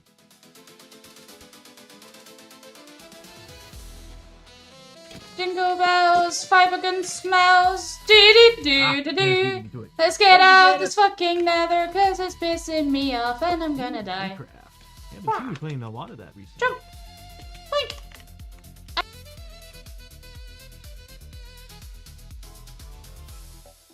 And thank you, kitten, for the hydrate. I needed that. My lips were getting chapped. But I'm doing good. As you can see, I made a lot of changes to the stream. You only play Minecraft? There's nothing wrong with that. I love Minecraft. I haven't played in forever, so I don't know how much. I know. Oh, actually, I did when I got my new PC last year. I remember getting it with the mods because I was dying to see how it would look and run on the new PC. It ran beautifully and looked amazing. It's just my problem is I get super addicted to Minecraft, so I need to stay away from it. The game is cruel, especially when I'm building something cool and flipping creeper shows up and destroys everything. I'll look into it. Again, my only problem is I have a hard time wanting to play the game because it just soaks up a lot of my life, and I'm trying my best to get as much as I can done on this stream because I know I love building for this thing. But if I ever jump back into it, I'll let you know. I do miss Minecraft. I do miss it. Why do I have these dice in my hand? Oh, we're gonna roll a 3+. Alright, we need to roll a 3+ to see if we can get rid of this using the Norse Traveling Pants. Norse Traveling Pants, everybody. That's what it takes to get rid of the terrible darkness cards. Pants.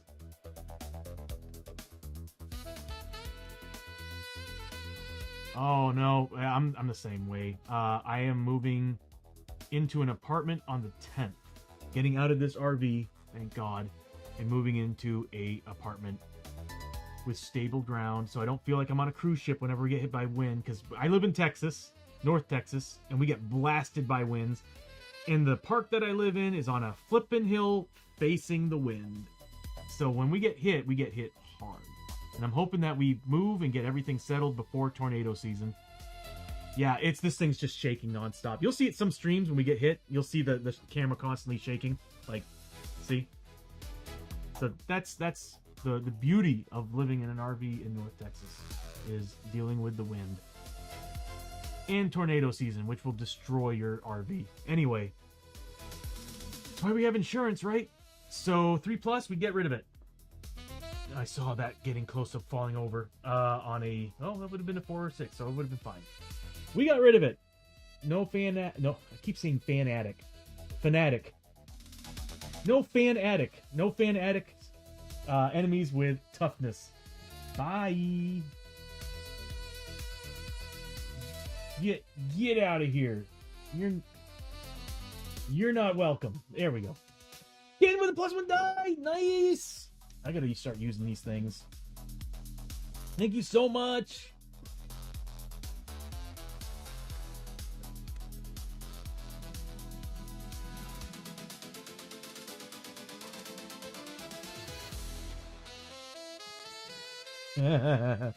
Okay, so oh my god. So darkness and depth are on number 8, where we've actually hit each other. Wow, that's insane. Alright, beginning of the round. I'm glad we got rid of that darkness card. But we got one more to go. I don't think we have any other ways to get rid of them. And we're not making these rolls. So, starting of the round, we got Abbie. Abbie normal. I think the energy drink is finally kicking in. Thank you, kitten. And good luck on getting packed and everything. I know it's a frustrating time to do that. It's exciting but frustrating at the same time. Especially when you're looking around, you're like, oh, there's not too much here. I can do this in the last week, and then the last week shows up, and you're like packing, and you're like, okay, there's a lot more than I thought. That's when it becomes frustrating. But anyway, kitten, thank you so much for hanging out. And thank you so much for the +1 die too. Abbie, what are you gonna do, Abbie? She is going to go roll for grit first because we've been using them. All you need is a plus. All you need is a 6 on 2 dice. Nope. She's gonna move up 1, 2, 3, 4, 5, and she's going to roll to see if her paranoia. She can escape her paranoia and look through that room. There's the 6 that I wanted. She's gonna look through. Please don't be a passage. Awesome. Valley of the Dead.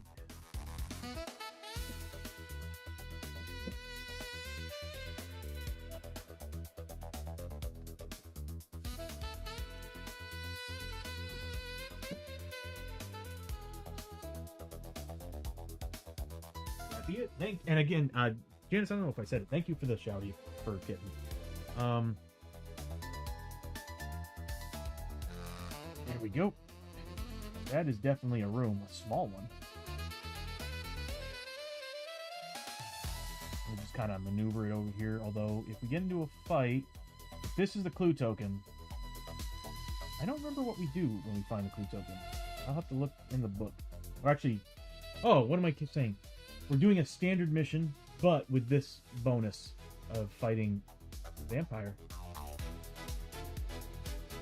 The sad thing is the final room is going to be epic.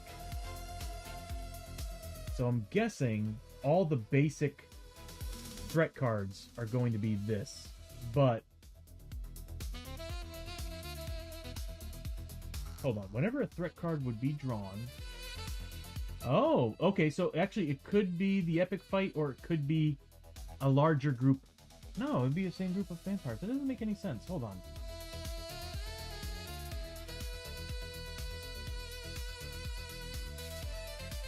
I'm going to say it's going to be an epic threat just the same. Because if the final room... Well, the final room's supposed to be an epic card. So, it's going to be an epic card. Because we're going to follow the rules on that. It's just all the other threats that we've been dealing with have actually kind of been vampires. So, oh, 5 XP for the wonderful Abbie. And what are we gonna do? Abbie moved up, did her thing. We're good there. We're now moving on to Hoshoryo and Lester. Let's start with Hoshoryo. Good, there's no blue pools on there. 1, 2, 3, 4.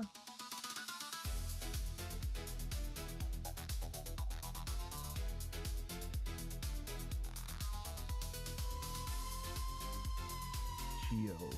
Chiyo's a better tank than Abbie. We probably should go back to the Forbidden Fortress and find some more Taco Bake armor. Some more Taco Bell armor. As what Mad Arts would normally say, Taco Bell. Was it Mad Arts? No, it was Bishop, wasn't it? I think Bishop was the one that said that. He thinks it's Taco Bell. That's right, because Mad Arts doesn't like Taco Bell. And I can't blame him. I think I should move up a little bit and keep some space with Mad. Yeah, we'll do that. So he's gonna move up, and he's just gonna stay there because scavenging right now is a double-edged sword. So he's gonna move up. Does he have to do anything else? Grit roll. We forgot to do a grit roll. Nothing. Next is Lester. He's just gonna turn around and move here. Grit roll. Nothing. And then finally, Chiyo. Grit roll. She's actually at max. I don't know why I rolled that. She's gonna move up. 1, 2, 3. We still have the badge and the flag of conquest, so we should be able to do some decent damage if, and this needs to be, well, the next 2 rooms need to be a clue token. Otherwise, we're in trouble. I've had enough of passages. Does anybody need healing? No, we're good. Everybody's gonna heal 1 wound at the end of the turn anyway, so because of the staff, monk staff. So Chiyo's done. Oh, we don't have to deal with any damage from acid pools. So Hosho's gonna get 1 health, and Lester's gonna get 1 health because Chiyo's got her monk staff.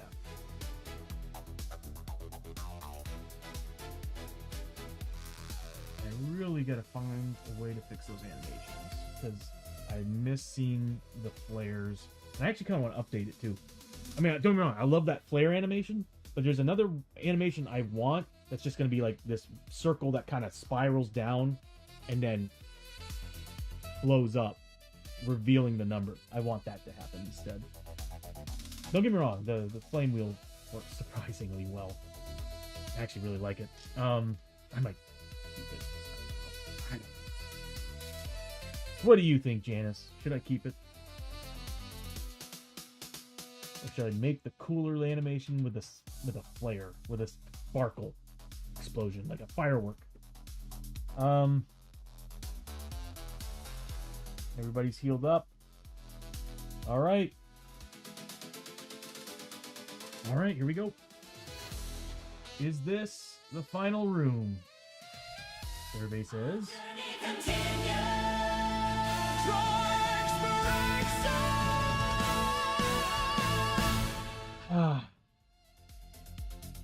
Well, it does say if a threat card is drawn, but we have to roll a 1, 2, or 3 for that. So this could be the final room of vampires, and I might make this a difficult fight. Meaning, I wonder if we can get this.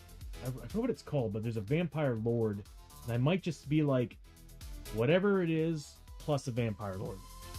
We're gonna do that. Although first, I kind of want to look at the card because the vampire lord is a legendary enemy.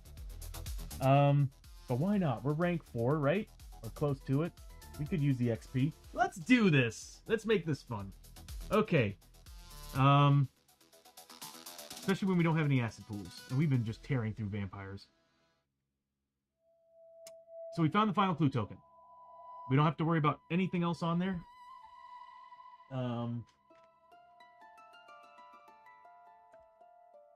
Everything is closed off. We're going to Bartertown, everybody. We is going to Bartertown. Okay. Oh, man. I'm dizzy. Alright. Let's see what the rule is for this mission. I believe we're just fighting an epic threat, but we do need to roll a die. If it's the vampires, if I roll 1, 2, or 3, and it's the vampires, we will fight the Lord. The Vampire Lord. It's an epic threat. I'm a little disappointed.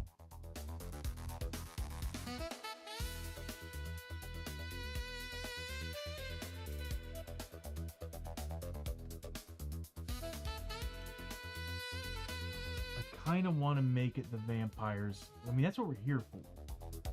But if we're going to follow the rules, then... Where's the card?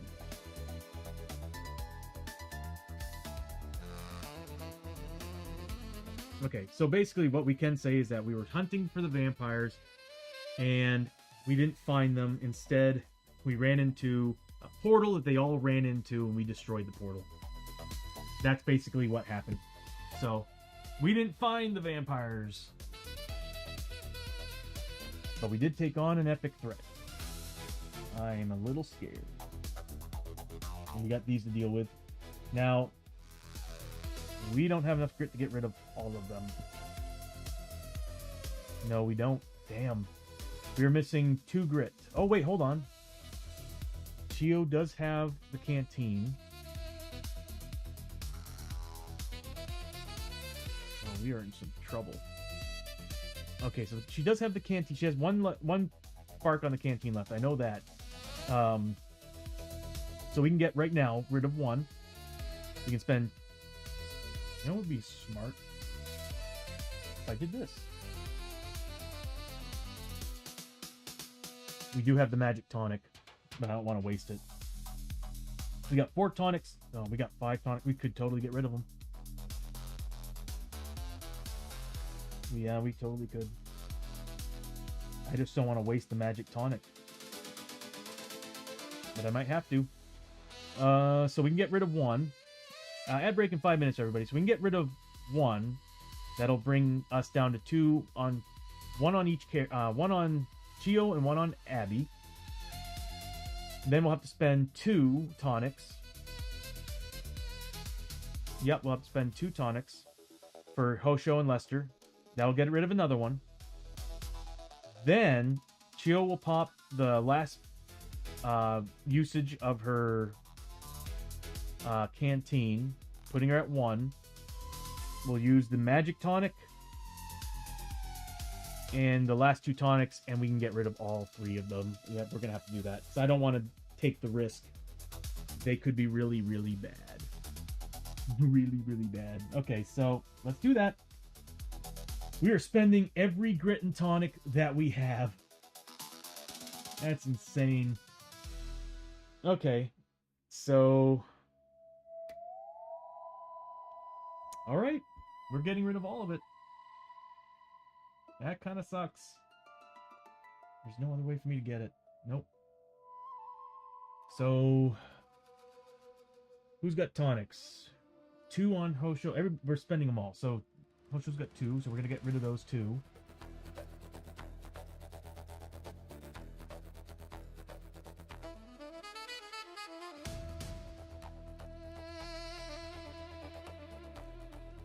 And then Abbie. This actually does take a little while to do. There's got to be an easier way to do this.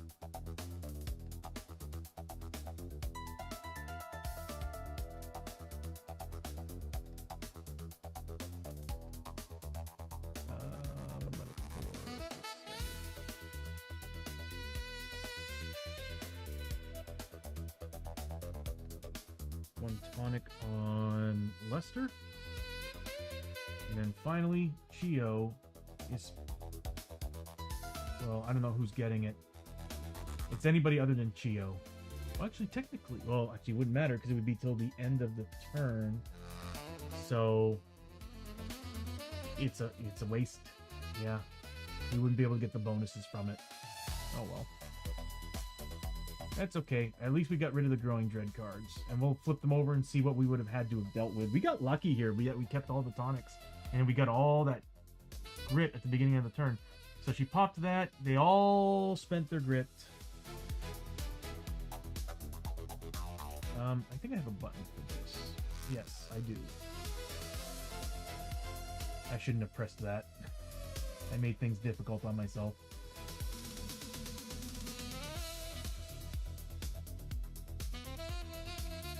There we go. Okay. And we're spending all the grit that we've got. So we'll spend 1 here. Getting rid of them all. And then we got to get rid of 1 on Chiyo. I think I just need a button to get rid of all grit. Just set grit to 0. Done. And I might just... I don't know. I gotta think of some things. Part of me wants to create a whole bunch of icons for all the different side bag items just to make life easy when I'm removing and adding. So we're going to remove 1 from Chiyo. And we're going to remove 1 from Abbie. And then we got rid of all the Growing Dread cards from that. Spent all our grit and all our tonics, but we got rid of the Growing Dread cards. So here, let's see what we would have had to have dealt with during this fight. And then what we'll do is... Actually, we do that after we draw the Epic Threat card. So let's draw the Epic Threat card first. Is that one done? It is. Thank God we got rid of that, because this could have been a problem. Oh God, I wish it was the vampires. I think we would have had an easier time with the vampires, but let's see what we're getting. Please be simple. Holy shit. Okay, we're fighting the Serpent King. I have not fought him. He is an XXL boss, by the way. Oh, he's an XXL boss. Alright, so we're fighting the Serpent King. This should be insane. Oh, I need to use the XXL monster sheet. I shouldn't be using that one. Alright. I'm actually a little bit scared and excited at the same time. Oh my God, look how much she has. Oh my God, plus 20 per hero. He gets a Serpentman tribe as well. Oh, look at all the rules. He gets an elite ability. 3.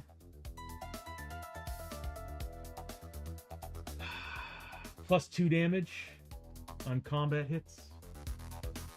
Actually, he gets 2 elite abilities, I forgot. So we got 3. And no, 6 is usually bad. Serpent King now comes into play with an extra Serpent God relic. Why?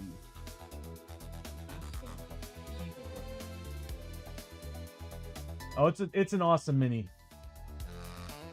Janice, it's a really awesome mini. It's huge. It's huge. Oh God, he gets 6 and 3. That sucks. That really sucks. Okay. Did I type it in right? Hold on. Let me check on something. I need to see if his initiative is working. Oh, it is. Okay. Luckily... Oh, God, he's a 5 initiative. Lester is a 7 right now because we're in... We'll get to that here in a second. Okay, so he's a 5 initiative with a lot of health. He's got 80 points of health on top of the 15. He's got 95 health. Oh, my God, dude. This is going to be a tough fight. I haven't even looked at all his stuff yet. Alright, so let's grab some tokens here. Let's add 94 to that. What's his defense? A 3. Luckily, we got Darkstone bullets. What else is he? Tribal. He's Beast! We're going to use the Beast rifle on him. We're using the Beast rifle on him. That's 3 plus 3 damage for the Marshal. Plus, he'll get 3 attacks instead of 2. So, Beast Rifle it is. Actually, 4 damage because of the Darkstone rounds. Oh, that's awesome. Okay, I'm nervous and excited for this.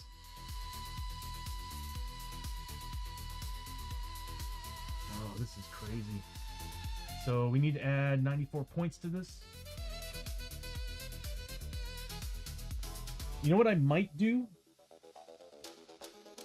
I might hold this fight over to Sunday, but I'll still bring out the model and show you the models, but I'll probably, we'll end it here, because this fight's gonna take a while.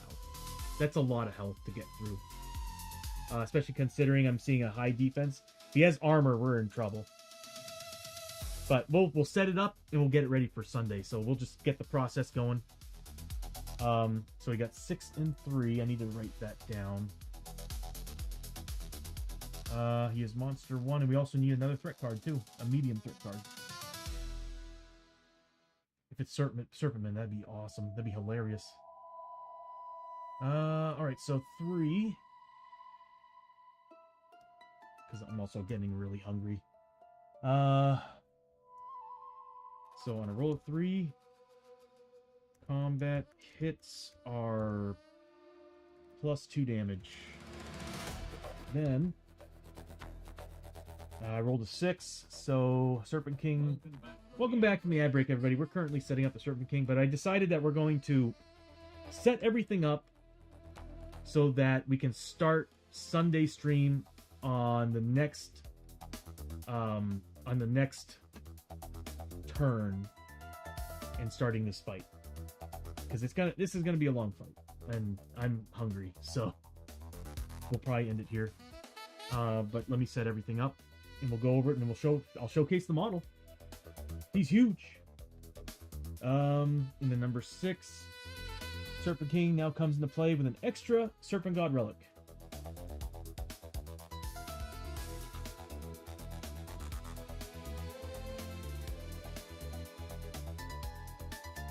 Okay. Toggle that.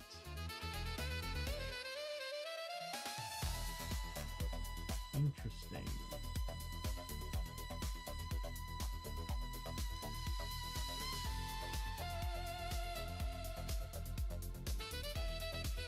Oh, I put it on the wrong one. Okay, hold on a second here. I'm gonna copy and paste that.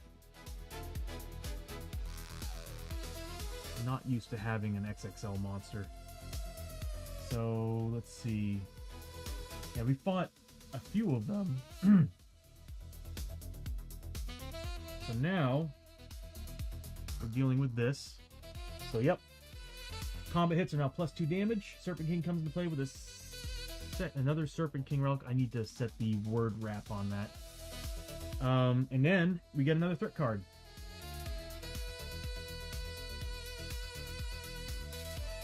Hold on a minute here. Oh, thank God he's not myth. One more threat card, and it's going to be medium threat.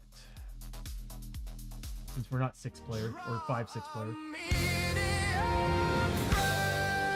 Are you freaking kidding me? It's Hank. They were having a battle. That's perfect. Okay, so like I was thinking, like these would never be fighting us. These would be against each other. So it's obvious that the Serpent King and the Lost Dead, the army of the dead, have been having a fight. We show up and they decide to just turn on us. That's awesome. All right, Hell Cannon. That's pretty cool. That is actually really, really cool. All right, so Serpent King and 1 Hell Cannon. It would help if I actually moved the Serpent King. It might have to be plural. Hold on. Hell Cannons. All right, give me a second. I need to see what I saved it as. Where is it? Monster cards? Should be enemy cards. I shouldn't be saving as monster cards. I'm looking for Hell Cannons. Yeah, Hell Cannon.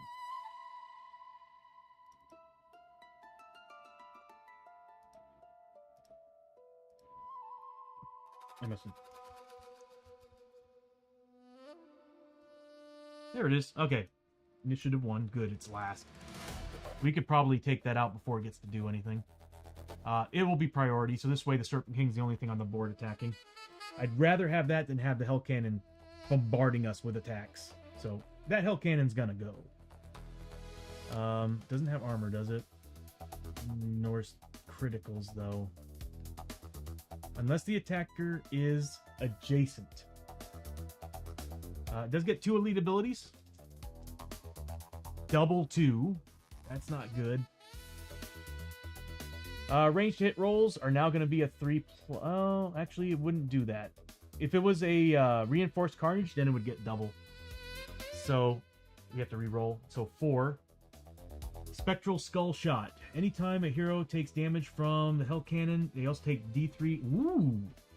So it's like cannon shots of like skulls that are like ghostly. That's pretty cool. Alright, so let's type these in. So, veteran crew. We got a roll of 2. Ranged 2 hit rolls are now 4+. I really need to fix the word wrapping on these. And then we roll the 4. Anytime a hero takes damage,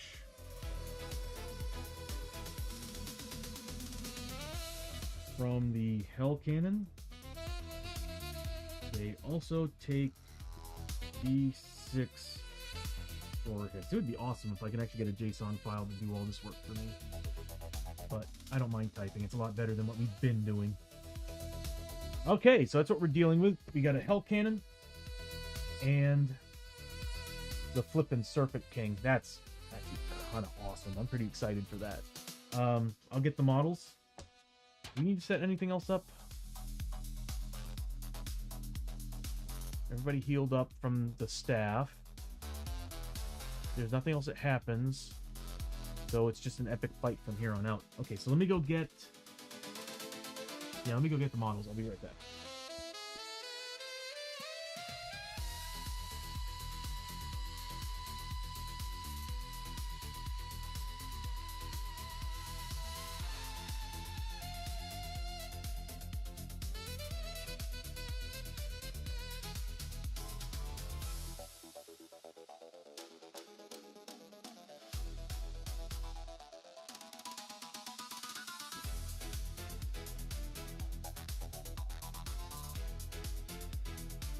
Alright, so we first have the Hell Cannon. That is an XL model. So just 2 undead soldiers manning a cannon. Pretty cool. Since they are the lowest on the initiative level, they will be here at the very end. And then this Serpent King, who is a 3x3 XXL model. On his pterodactyl. That is a pretty slick model. Kind of want it, before I ever paint him, I kind of want to gray stuff his base, adding more detail work, like maybe making these vines continue. For models like this, I kind of want to add a little bit more detail. But yeah, that's pretty cool, right? Yeah, it's huge. And that's it compared to the other characters.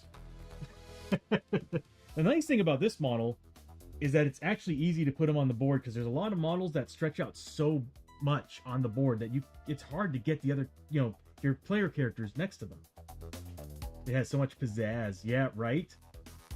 Maybe I should style him like Hoshoryo. Give him some face makeup, and whenever it comes out, give it a theme song. Alright, so he's going to be actually right here. And that's going to be Sunday's event. We should be able to finish it and then do Bartertown. I think this will probably take about 2.5, 3 hours to do, because he's got a lot of health. And I didn't even bother looking at the card for the other dude. He's only got 15. But he ignores critical hits. God, he's on the other side of the level. But luckily, the nice thing is that this room's small enough to where we can just march across and shoot at him. Get in his face.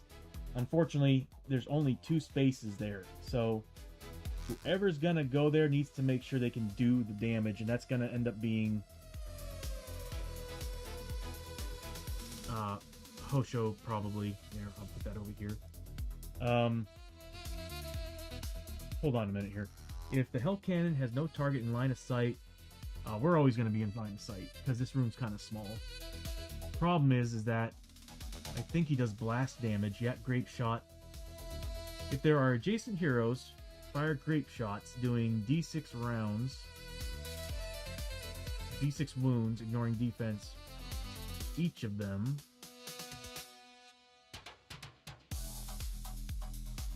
Okay, yeah, so Hoshoryo getting up there and basically manhandling that thing will be very helpful.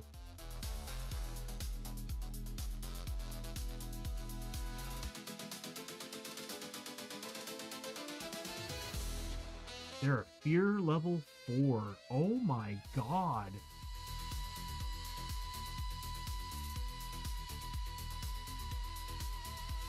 Hell Cannons follows the rules for ranged enemies. Okay. Would it be shootout? It might be shootout. But they don't have shootout on the card. I don't know. That's weird. Ranged enemies still have combat. These guys don't have combat. Which is crazy.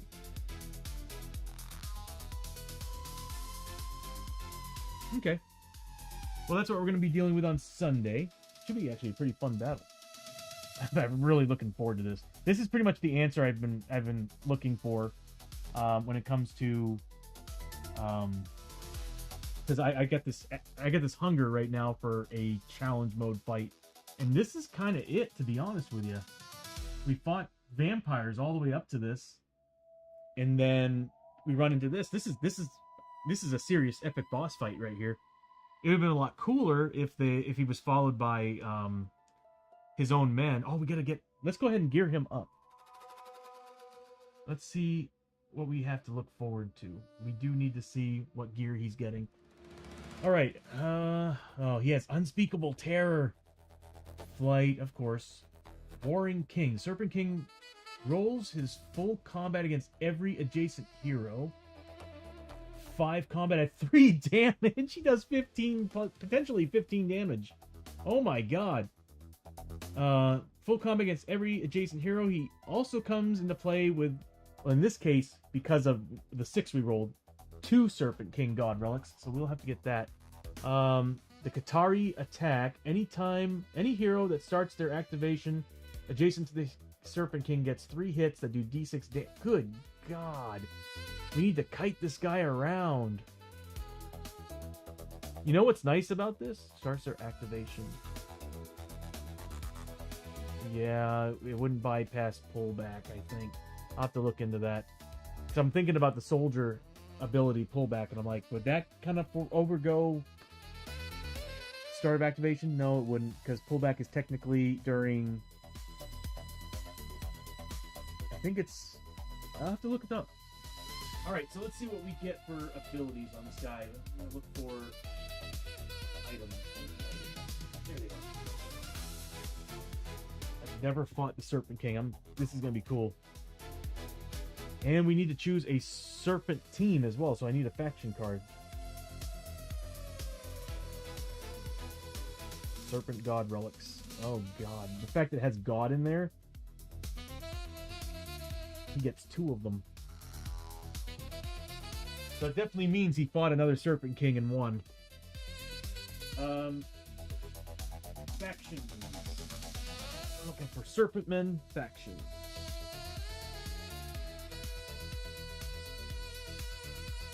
Serpentmen tribe. There we go. Last I remember, the Ghost tribe was the bad one. And you know what I'm gonna do?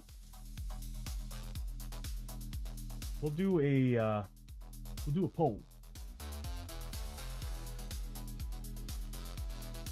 It'll be randomized cards, and you all will choose what it is.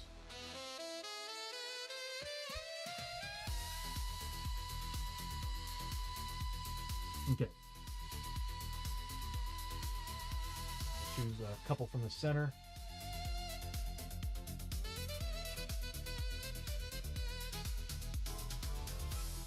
We can put that card away now. There we go. Give me more space to work with. I think we can only have either 5 or 6 things in the fold.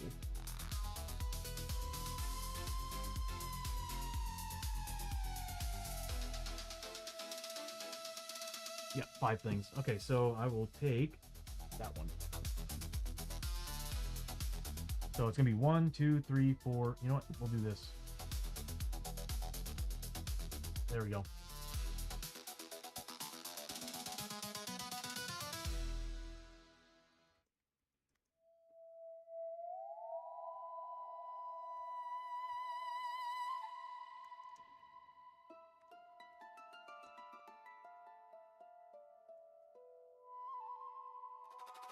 There we go.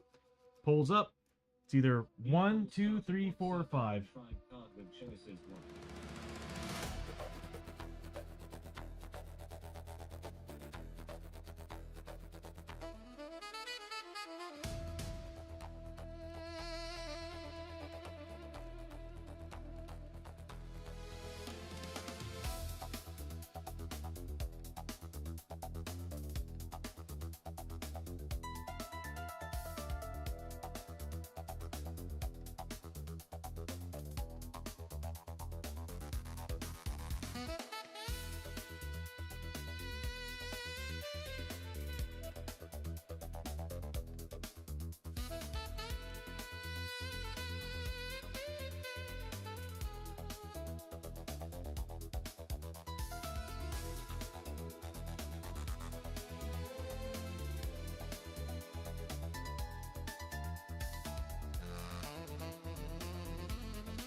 Looks like 4 is winning.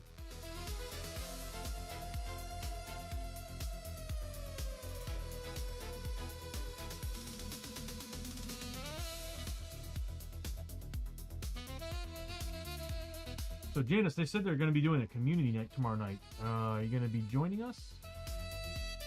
I'm still debating myself. I'm not sure what they're playing. Sounds like it's between... I think... So card 4-1. We'll save that. We'll reveal that after everything else. So they're saying... Of course, Repo's in there. I think Headliners was also an option. I'm not sure what the third one, for all we know, might be Among Us 3D, but so far, all I heard was either Repo or Headliners. And I'm good with either one, to be honest. They're both really... It's been a while since we've done Repo, so I'm cool with Repo. But, yeah, they're doing a big community night tomorrow night, so everybody wants to get involved in it. And I don't mind taking a break. Personally, I don't mind taking a break from Species. I love Species. Actually, I could go for another round of Species. I don't know. We'll see what happens. The other thing, too, there's a part of me who wants to get out, because I've been kind of cooked up in here, moving things around and cleaning and all that. All right, so we'll go ahead and do 2 more, because we have to draw 2 of these bad boys.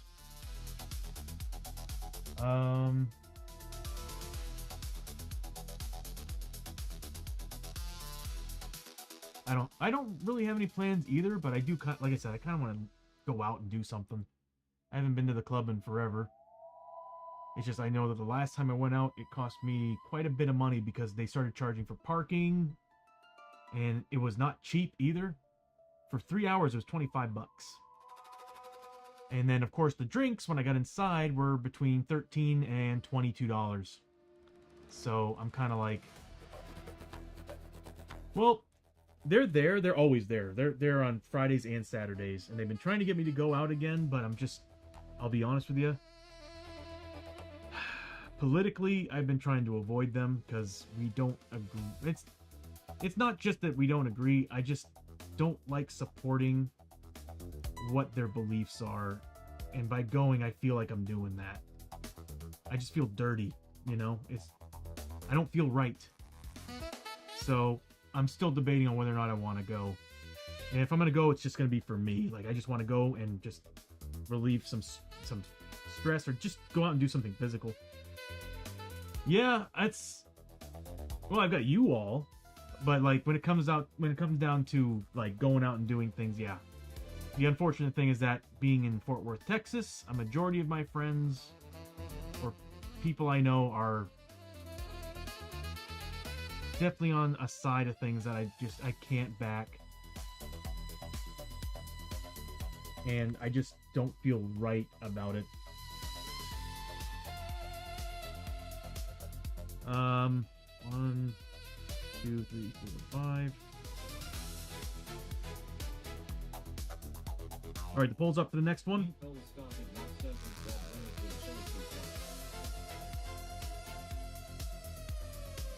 Olympian, how you doing? Good to see you. Welcome to TNT Tabletop. First time chat too. Awesome. Yeah. Oh God, I love Shadows of Brimstone. That's why I built the stream. It's got everything in it for Shadows of Brimstone. Oh, thank you for the follow, Olympian. Much appreciated. And welcome to the team.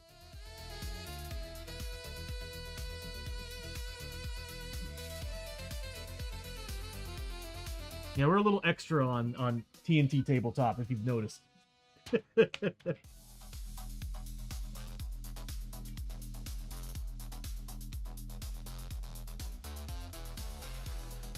Well, that's badass. Congrats. First off, congrats on the wedding. I don't know if it was recent, but I'll just say congrats just the same. But FFG showed up for the wedding and all. That's awesome. Yeah, I've been a huge fan since I discovered it. I didn't like jump in on the original Kickstarter, but like immediately after it came out from Kickstarter and was on the shelves, I remember walking into a place in Plano, Texas, called Madness Comics, and there were the 2 core boxes, the City of the Ancients and the Swamps of Dragano, sitting there, and a couple of expansions. I think they had the Caverns of Cinder. But I remember just like walking by it, looking for Zombicide stuff and D&D stuff. And I kept looking at those boxes, thinking, "Holy crap, that's Lovecraft! I love Lovecraft!" And so I just kept looking at it until I finally stopped. With a buddy of mine and I stopped, and we just picked up the boxes, looked at them, and I was like, "It's a dungeon crawler that's themed to things that I like." And I'm like, "This is stupid for me not to buy it." So I remember picking it up and walked out of it and spent almost 2 weeks putting the models together. Let's see. The winner for this was... Oh, there was no vote on it. Okay, so I guess I'm just gonna go ahead and choose. We'll choose this one and this one. But yeah, on this stream, we got a whole bunch of things that are happening. You can give us additional dice rolls and stuff that we can use at any time. And debating on where you're putting those dice, it's adding to, like, permanent ongoing effects. As you can see, some things are kind of bugged right now, but you can see we're getting -1 lore, +1 lore, so they're canceling each other out. And then enemies +1 trait, so that's why these guys are getting +2 elite abilities right now, because we're level... almost all fully level 4, so we're getting +1 elite ability, and on top of that, he's getting an elite ability because of the trait +1 at the bottom of the screen.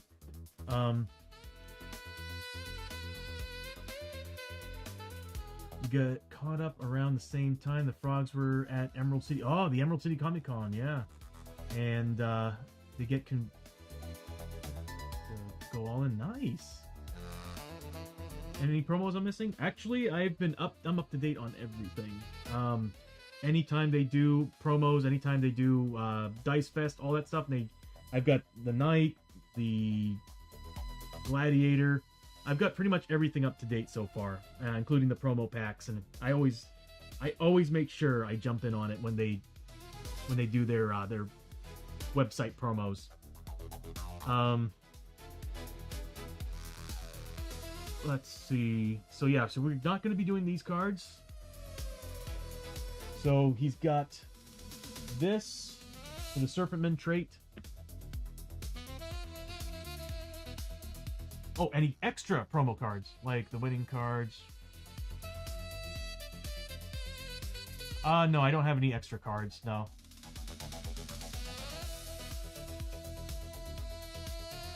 No, I don't have anything extra. Just all the stuff that they usually dish out during those promos.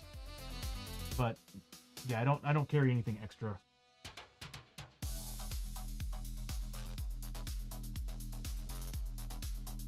Oh, Olympia, I would appreciate that for sure.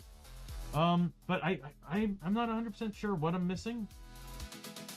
But I mean, I'm not gonna lie to you. I've combined the entire game, and there's just an awful lot in here, an awful lot. So, and I still haven't fought all the monsters yet either.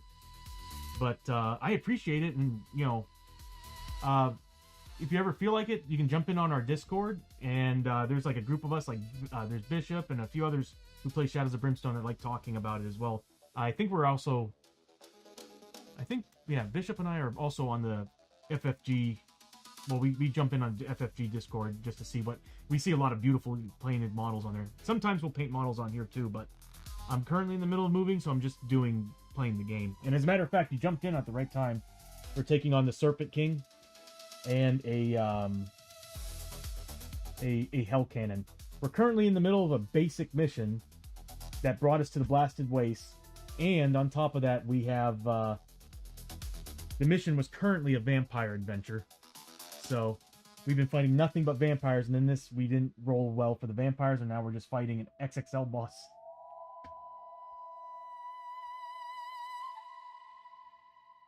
Oh, okay. Brian Bosch. You may have seen some of my posts. I'm the guy they curse with a pile of Darkstone bracelets in every order. I'll have to check it out. Brian Bosch. And you said he's on Facebook? So I got Flying Frog on here. Oh, they made a couple posts. Oh, they got some mugs. Nice.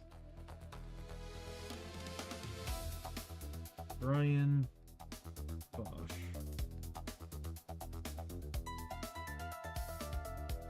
I'll have to search for him through the Flying Frog Facebook, see if I can find him on there. 'Cause I'm getting a lot of Brian Bosch's.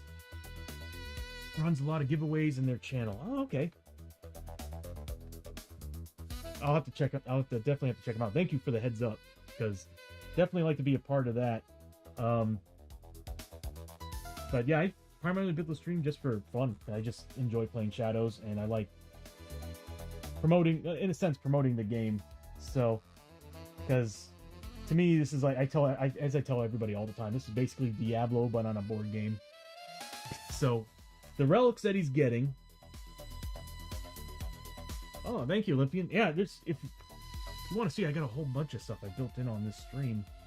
The most recent stuff are basically where are they? World effects. So as you can see on the left side, I have the Blasted Waste. So that sundial actually will.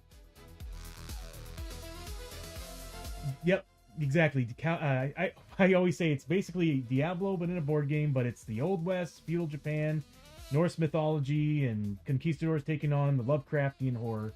And once people hear Lovecraftian horror, they're like, "Oh yeah, that's awesome." But yeah, the sundial kind of moves along with everything. And then of course I got patrol markers. Those are all the new features I've added.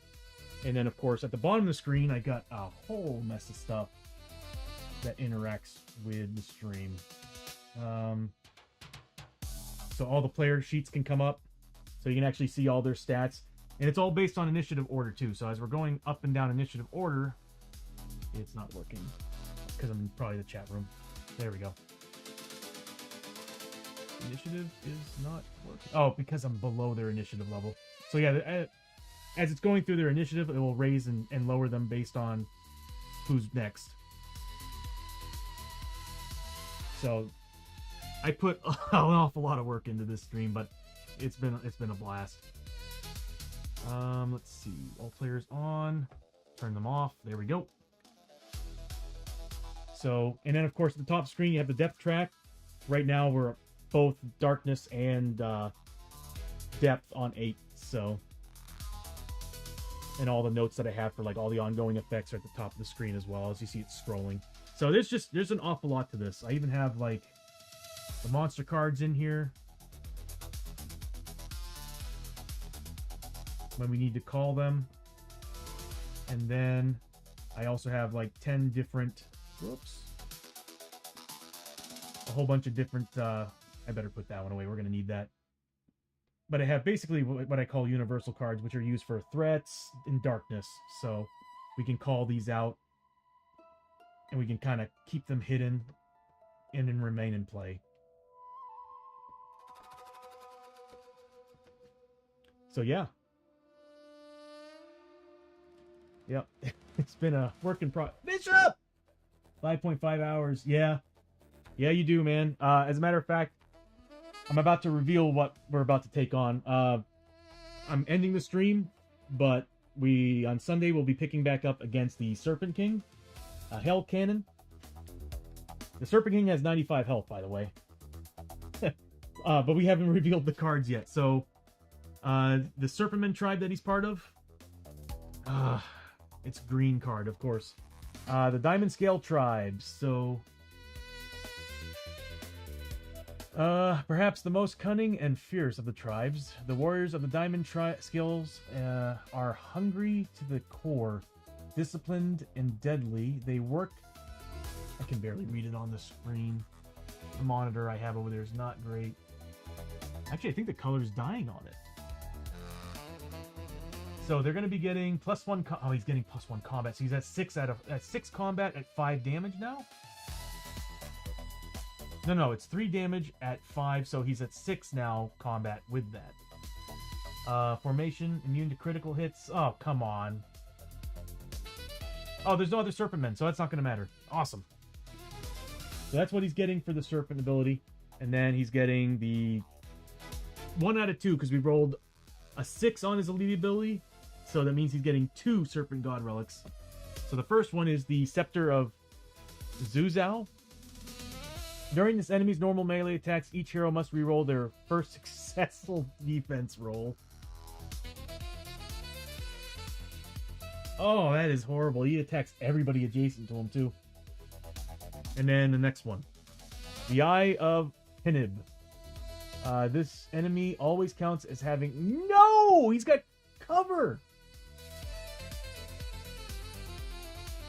Oh, he's got... Well, at least he doesn't have armor. But he does have cover now. And I think he's immune to critical hits unless we're standing next to him? I think. Well, either way, that's a nasty... That's a nasty enemy to fight. Okay, so we'll leave it at that. Dang. Oh, yeah. We got rid of the Growing Dread cards. Let's see what we had to deal with.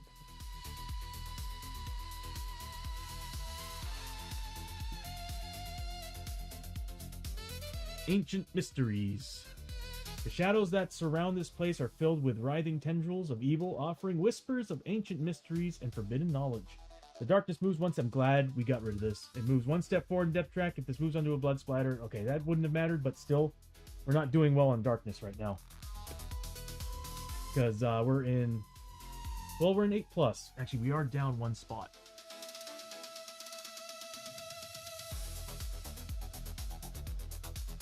Why is everything acting up today?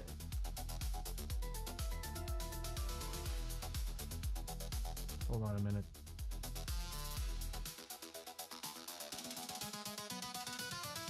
That's because I'm pressing on the wrong button. Again, I have too many buttons. Alright, the next one.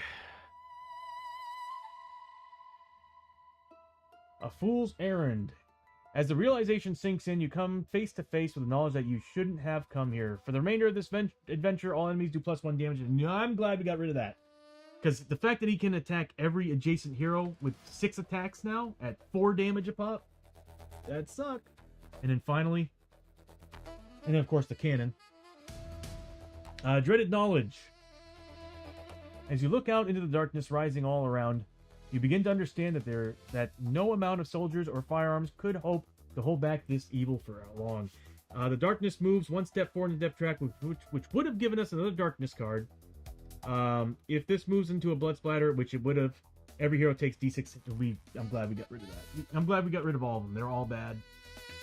Okay, so that cost us everything we had. We had, let's see, we had 5. Well, we had 4 tonics and 1 magical tonic that we found at the beginning of the adventure. Sucks that we wasted it. We spent 6 grit and we spent the canteen. They're all bad and good. It's easy and good. All right. Well, that's what we're dealing with on Sunday. That's going to be one hell of a fight, and I think everybody's looking pretty decent for it. The only thing that worries me is Chiyo getting hit by him because, well, she does have armor. Another thing too, we still have all our feats left over, so we'll be getting 2 shots, 2 combat, cover saves, +1 damage, and everybody will also get 2 sanity back. Yeah, we'll be busting everything we have out on the first turn. And luckily, this room's small enough to where we can get to where we need to be. Yeah, we're good. Hey, no problem. You may enjoy it, because very first thing that happened on the stream, I tommed. So it's pretty funny. It was one... I'll just leave it all to you. You can watch it. But yeah, oh yeah, speaking of which, Bishop, I added... Come on now. God, again, too many buttons. I now added Patrol! So it's got the rules written on it. And now whenever I press increase, there we go. You can do it as many times as necessary, and then you can refresh it.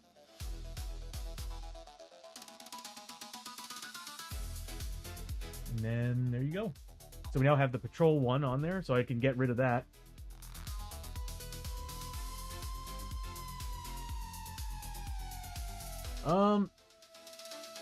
The growing dread counter? I haven't added the growing dread counter yet. I still want to add, the next thing I want to do is the library. I want to add the library stuff first. So what I want to do is yeah, that's no problem. Although that's probably a better idea, because I'll be using that for sure. So I might actually just build the growing dread ticker next. And it'll probably work just like the patrol marker. Yeah, don't worry about it, bro. I'm sure you just got off work, so I'd be fried too. But right now I am hungry. I need brain power. I got some leftover soup and a bag of salt and vinegar chips waiting for me. And I might go out. What time is it? Yeah, it's 8 o'clock. I could totally do it. Well, either way, thanks for stopping by, bro, and I hope you enjoy the stream. So I'm going to go ahead and see who we're going to raid into tonight. See if we can pass the torch to another board gamer. If not, then I'm pretty sure that board gamer Steph is probably still on vacation, so I don't think she's streaming tonight. Oh, and Janice, thank you so much for hanging out. Bishop, as you as well. Olympian, everybody, thank you so much for coming in and hanging out in the stream.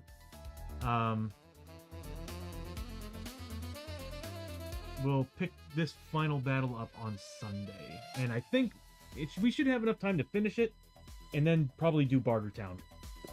So I'm pretty excited to go back to Bartertown. As long as we can get ourselves a workshop, and I can use our tech to build some weapons. Oh god, we're not gonna be able to get rid of anything though. Man, that sucks so much. I wanted that magic tonic for Chiyo so badly, because I could have used that and still re-roll the re-roll on a miss surgery. That's a shame. Okay, so let's see what we got. I'm looking for someone who's actually playing a physical board game.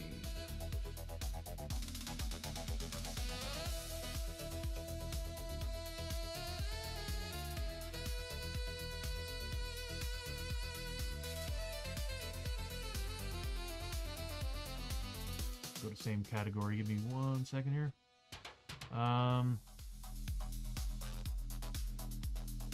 Okay. We got board game, cardboard on tap. They're playing Abyss. I'm digging what I'm seeing. We might raid into them. We got somebody playing Marvel Champions, but I don't want to dive into a card game. I want to watch somebody's playing a board game, and honestly, Abyss looks pretty cool. Yeah, we'll raid into cardboard on tap.